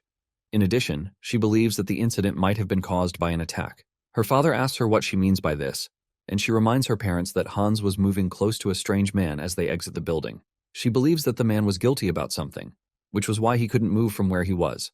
Since everything doesn't appear to be an accident, the noble decides that he's going to wait around to hear the outcome of the investigation. Just then, one of the nobles rushes over to grab Porto, demanding to know why he is not attending to her wounded son. Porto calms the woman down, telling her that her son's injuries are minor, and it is common sense to attend to those who have critical injuries first. Her son agrees with Porto, telling his mother that he is not badly hurt, so others should be attended to first. Because healing magic is extremely difficult to wield, Porto believes that it is right that they attend to those who really need the care. Just then, Tara shows up to tell Porto that she and Byron have attended to all those who have minor injuries, but they have used up their mana in the process. Porto then replies that he is going to finish up the rest. However, one of the mothers hears the trio talk about their mana exhaustion, leaving them questioning what can be done, since some of the kids are dying. Porto then apologizes to the woman, telling her that mages are not all powerful beings who can just heal critical wounds. However, Hans steps out at the right, and he demands that they show him the kids who need attention. While Hans is being led to where the kids are, Tara is shocked to see that Hans's eyes are back to normal, because she clearly saw that they were yellow before. The butler then shows Hans the 2 critical patients who have severe conditions, which have stopped them from attempting healing magic. Apparently, they have already requested emergency carriages from the nearest clinic. Hans ignores what the dude is saying, and he kneels close to the 2 to place his hands on them. When Porto sees this, he believes that Hans is fooling around because magic is not some omnipotent power that can just heal injuries like that. Basically, 3rd-level basic healing spells are even dangerous enough, not to mention attempting to heal critical injuries. Surprisingly, Hans pours an extremely large amount of mana into the 2 to instantly heal them. This leaves the witnesses in total disbelief because Hans healed the 2 completely, leaving no scar on their bodies. This is when it dawns on some that Hans might actually be on the same level as Ivan. However, Porto is not a fool, and he can clearly see that Hans is way above a 5th circle mage. Hans manages to walk a few steps before losing his footing, thanks to exhausting himself. Fortunately, Lakia is able to catch him. He asks him if he is hurt, but Hans lets him know that he is fine, but only ran out of mana. Hans then asks Lakia if he was able to catch the evil mage, and Lakia says no. He reveals that Asa is currently watching over him, and it is important to note that the evil mage didn't resist. Lakia then urges Hans to leave the rest to them, since all the injured have been taken care of. Just then, Lakia felt the overwhelming presence from before again. He can see Krauser standing in front of him, but he has no idea that he is the one. Even though there is no killing intent from Krauser, Lakia could clearly see that he is dangerous.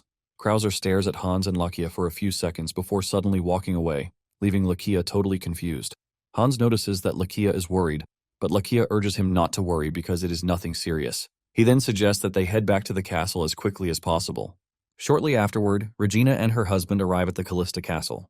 Hans steps out to welcome, and Regina rushes over to check on him. The Emperor reveals his surprise at the incident because he was initially worried about coming late for the ceremony, not knowing that something even more anguished was going to happen. He asks Hans if he is hurt, but Hans assures them that he is going to be fine because he only lost some strength thanks to his man depletion, but he will surely be fine after some rest. The Emperor then asks if it was an accident, but Hans lets them know that it is more serious than they think. He suggests that they discuss the details in his reception room. As they leave, the Emperor tells the knights to make sure the castle is properly protected. Just as Ivan is about to follow them, his students grab him and drag him back. They look absolutely pissed as they drag him away to where they can talk. They scream at him for not telling them that Hans is an archmage. Ivan then reveals that the only people who know are him and the Emperor. Even lets them know that Hans was very particular about keeping his identity a secret, and the Emperor was also ready to help him do this. However, things are different now because everyone knows, and Ivan knows that the 2 dukes are going to go crazy about it. The trio starts freaking out because they have been rude to Hans from the very beginning. Tara starts thinking about how she can recover her favorability rating. She even thinks of getting on her knees to beg Hans, but Porto tells her that she is already taking it too far. Ivan then tells the trio that Hans has promised to give them personal lessons later in exchange for becoming professors in the academy. This is when the trio finally loses it, and they start saying crazy things like offering their bodies to Hans as test subjects. Ivan worsens the situation when he reveals that he would have loved to take teachings from Hans, since he is a 6th circle archmage after all. Porto doesn't totally believe that Hans is a 6th circle mage, and Ivan urges them to recount the situation, since they were present on the scene. Porto then replies that the type of magic that Hans used is strange to them, because they didn't even hear him chant. Tara then reveals that she was more impressed by the healing magic that Hans used. Ivan is left in total disbelief when he hears that Hans actually used healing magic. Tara explains that she is completely lost at how Hans structured his mana to have been able to heal 2 critically injured people. Just then, Byron mentions something peculiar, which is the Academy's name. He mentions that Seyfried is the name of a legendary gold dragon, and he suddenly brings up the theory that Hans might be a dragon. However, Ivan throws this assumption into the water, telling Byron to stop reading fantasy novels. Porto agrees with Ivan, reminding Byron that dragons already went extinct 100 years ago, so there is no way Hans is a dragon. Ivan then mentions that Hans might have named the academy after the dragon as a sign of respect, since all magic originated from dragons. Ivan then urges his disciple to stop trying to investigate Hans because mages don't like it when others pry into their business. After the discussion, Ivan leaves his students to talk about Hans. The trio spent minutes talking about Hans and how he can revive the declining magic age. Ivan soon joins Hans and the Emperor and his wife at the reception hall. Hans is happy to see Ivan because he was just about to call him. Hans informs him that he captured the culprit and he turns out to be a mage. Ivan is left in shock when he hears this because he doesn't want to believe that someone just committed terrorism with magic. Ivan is worried that the Imperial mages were involved, but Hans refutes this, saying he can actually see others' magical wavelengths in mana circles. He then reveals that the man he caught was a fourth circle mage, and in addition to this, he is a dark mage. Since there are no fourth circle mages among the Imperial mages, Ivan doubts their involvement. The Emperor is surprised to hear this, and he is forced to ask Hans if he is actually sure that the culprit is a dark mage. Hans confirms this, and while they are still bickering among each other, Ivan speaks out, revealing that the culprit is Keenan. This name sounds totally strange to the others, and the way Ivan is shaking also adds to their concern. Meanwhile, outside the castle, the first Knight Commander, Petros, and the Imperial Knights Royal Guard Captain, Crispin, are both mobilizing the knights in the proper order to make sure they maintain the best defensive position. Petros talks about how he never imagined himself coming back to the castle again after what happened when he and his squad were chasing after Lakia back then. This was the same knight who disrespected Regina back then. But now, he is working for the Empress. Crispin immediately becomes interested in the Lakia case, and he asks Petros if he confirmed Lakia's body himself. Petros replies that the body was already rotten, but Crispin wants to know if there is anything to identify that it was Lakia. Petros starts wondering why Crispin is interested in Lakia's case, and Crispin quickly moves past it, telling Petros to forget about it. Unknown to them, Lakia is watching them from his office window, and it appears that he has some sort of connection with Crispin. Back in the reception hall, Ivan explains to the trio that Keenan was his longtime best friend. He was considered to be an outstanding genius among the Imperial mages, and when he became the first in their generation to successfully use fourth circle magic, the entire research institute was left buzzing with admiration. However, there are some who are not pleased with the fact that a commoner like Keenan rose to success. Shortly after, Keenan was approached by two mages who showed him a supposed fourth circle magic formula. They urge him to amplify the formula and demonstrate it for them. When Keenan checks out the formula, he realizes that something was off, but the two kept egging him on. Since Keenan was desperate to get the two to like him, he considered it an opportunity to get them on his side. Keenan activates the formula, and it turns out to be dark magic, which ultimately takes over him. Basically, dark magic is unlike normal magic that uses the caster's own mana. In the case of dark magic, it offers one soul to demons, and in return, one gains unlimited mana. Because of the evil that those who use dark magic have committed, the Empire defined dark magic as a crime, which is equivalent to treason. The Empire then sealed it as a taboo for hundreds of years, which is why no one can even tell if it was dark magic just by looking at the formula. Keenan tries explaining to the judges that he was tricked, but they dismiss his claim, telling him that he already used dark magic, so there is nothing to be done about it. The judge then dismissed him from the research institute and also ordered that he be executed for using dark magic. Ivan reveals that this was the last he heard of Keenan, and this was over 10 years ago. Ivan assumed that Keenan had been killed, but with the emergence of this new dark mage, Ivan believes that it is none other than Keenan. Hans then suggests that Ivan see Keenan personally so he can confirm if his hunch is right. Hans then leads them to the basement, and the Emperor is surprised that there are no guards present there. Hans lets the Emperor know that there is no need for guards, and suddenly, the Emperor realizes that Ivan is covering his face. He asks him if there is anything wrong, and this is when Hans remembers what he did. He apologized because he forgot to mention that he had already set up a barrier in the prison so that he is the only one who can use magic. Since Ivan's magic has worn off, Hans tells him that he will gladly look away if he is not comfortable about showing his real face. Deep down, Ivan is only wondering at just how powerful Hans seems to be because he is able to cast a mana-blocking barrier that allows only specific people to use magic. Ivan is blown away because he hasn't even heard of such magic before, and this tells him that Hans is way ahead when it comes to magic. Just then, they arrive at the cell, and Keenan dashes away from the door when he spots Ivan. Ivan confirms Keenan's identity, telling Hans that he is the one.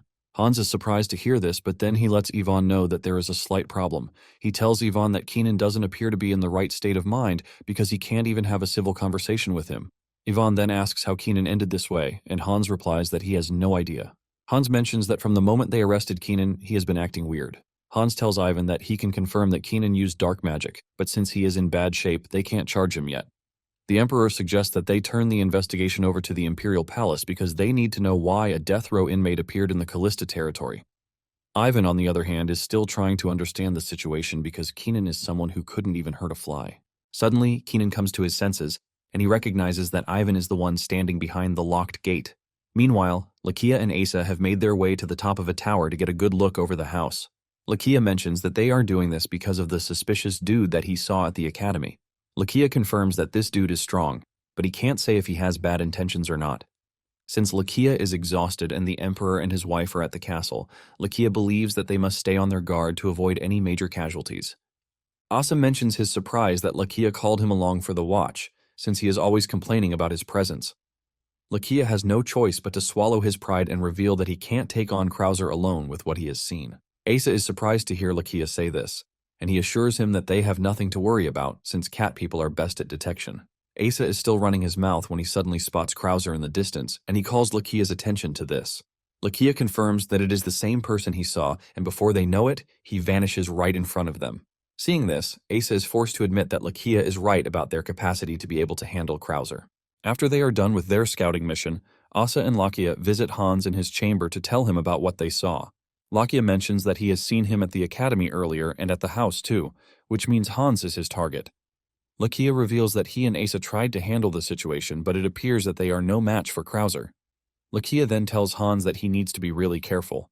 Hans is surprised to hear this because he had earlier placed a light surveillance magic around the castle, which should have detected outsiders entering or moving around. Since he couldn't sense the intruder, Hans figures out that the person is a mage. Meanwhile, Ivan, the Emperor, and Regina had no choice but to stay back at the castle thanks to the whole issue. Ivan had asked Hans if he could speak privately with Keenan.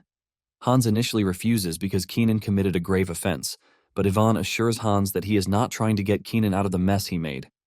In addition, the Emperor lets Hans know that he can trust Ivan because he is not one to mix personal business with state issues.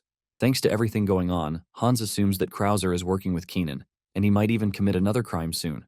Hans then concludes that he has to raise the defense level of the castle to the highest. A few days later, Hans's mother also rushed down from the capital after hearing the news. She mentions that the entire empire is already in an uproar, as they talk about a new archmage being born. Owen knows her son is a mage, but she is curious to know if he is different from the other mages. Realizing that his family members are curious, Hans decides to come clean, and he tells his mother and sister that he is not an ordinary mage. He mentions that he is a dragon's successor, leaving the two totally shocked. Owen asks him how this is possible since dragons have gone extinct a long time. Hans then decides to explain everything to them, and after hearing his explanation, Owen expresses her surprise that there is a dragon lair in the Compton Mountains. Regina adds that she remembers that Hans started acting strangely around that time. Owen also understands why her son had to keep quiet about everything because the Compton Mountains border the Townsend and McCarthy territories. If they had discovered the lair, it would have led to a war to try to secure it. However, Hans's wisdom is able to prevent them from falling into war. Owen then asks Hans if the recent incident is related to the dragon lair. Hans replies that he is not sure, but he is convinced that someone wanted to eliminate him under the guise of destroying the building. Owen then asks Hans if he is scared because no matter how strong he is still her son. She urges him not to try to shoulder everything by himself, telling him that he can share with the family anytime he is feeling overwhelmed. Regina supports her mother, reminding Hans that she is now an empress, which makes her pretty reliable. Owen realizes this, and she expresses her relief that her children are at the top of their games. Deep down, Hans is not scared for his own life, but he is afraid that his family might get hurt and he won't be able to protect them. Later that night, Krauser returns to the castle and he notices that there is a strong barrier this time around. However, this is still not enough to stop him, as he is able to break through the barrier to get access to the compound. Hans is in his room when he senses the subtle twist in mana in the barrier, but he is confused, since there is no reaction from the barrier. Before he knows it, Krauser enters his room via the window. Fear grips Hans when he realizes that his six-circle barrier magic was breached. Surprisingly, he doesn't sense the same energy as Keenan from the intruder.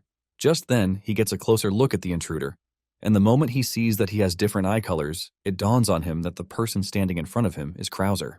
Hans mentions his name, and Krauser is surprised that Hans knows him.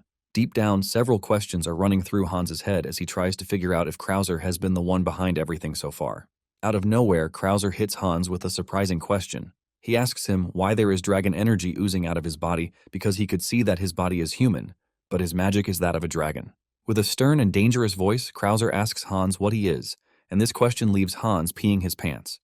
Hans remembers what Lakia and Asa told him about Krauser, and putting all of these together, Hans concludes that Krauser is extremely dangerous. With fear in his voice, Hans tells Krauser not to come any closer to him. Just then, it dawns on Hans that everyone in his family is currently in the castle, and if he goes down, his family is in danger. Desperate to protect his family, he fires an airburst spell, but to his surprise, Krauser remains still with no attempt to dodge the attack. Shockingly, the attack hits, but it gets annihilated, ultimately posing zero danger to Krauser. Sweat ran down Hans's face because he had thought he had reached the peak of magic, where there is no one who can beat him. However, what just happened is telling him that he is wrong. Just then, Krauser expresses his shock about what just happened. He talks about how Hans was able to cast his magic without chanting. Curious about this, he urges Hans to tell him what he is. Realizing that Krauser is just curious, Hans tells him that it is dragon magic, just as he suspected. Hans mentions that he is a human who inherited a dragon's power and can use dragon word magic. Krauser is curious about this, but Hans replies that he doesn't really need to tell Krauser anything. Krauser then asks Hans if the person who passed down the power to him was the gold dragon, Seyfried. Hans is shocked when he hears this, as he asks Krauser if he can tell just by looking at him. He asks Krauser if he is affiliated with Seyfried, but Krauser says no, revealing that he only got the idea because of the Academy's name. Krauser then reveals that he was also born after the dragons had gone extinct. In a surprising turn of events, Krauser reveals that he is a guardian. Apparently, he is the guardian of the black dragon, Lakentos. Hans is stunned when he hears this because he wasn't expecting a human to be a guardian. Krauser then formally introduces himself, saying his name is Chai von Krauser. He revealed that his grandfather was the first to inherit the dragon's mark until it was passed down to him. Hans is shocked to hear this because dragons have been extinct for over 500 years. Krauser then reveals that those who received the mark have extended lifespans.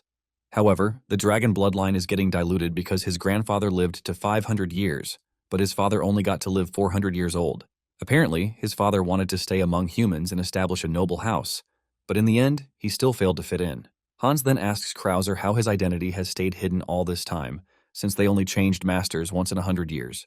Hans wants to know if the Imperial family and the two ducal houses have just decided to leave him alone all this time. Krauser then replies that the ducal houses must be aware to some extent, which is why they are also trying to hide his identity, because the power scale might shift if people are aware of what power the Marquis holds. Hans finally understands that Krauser intentionally sought him out because he was lonely.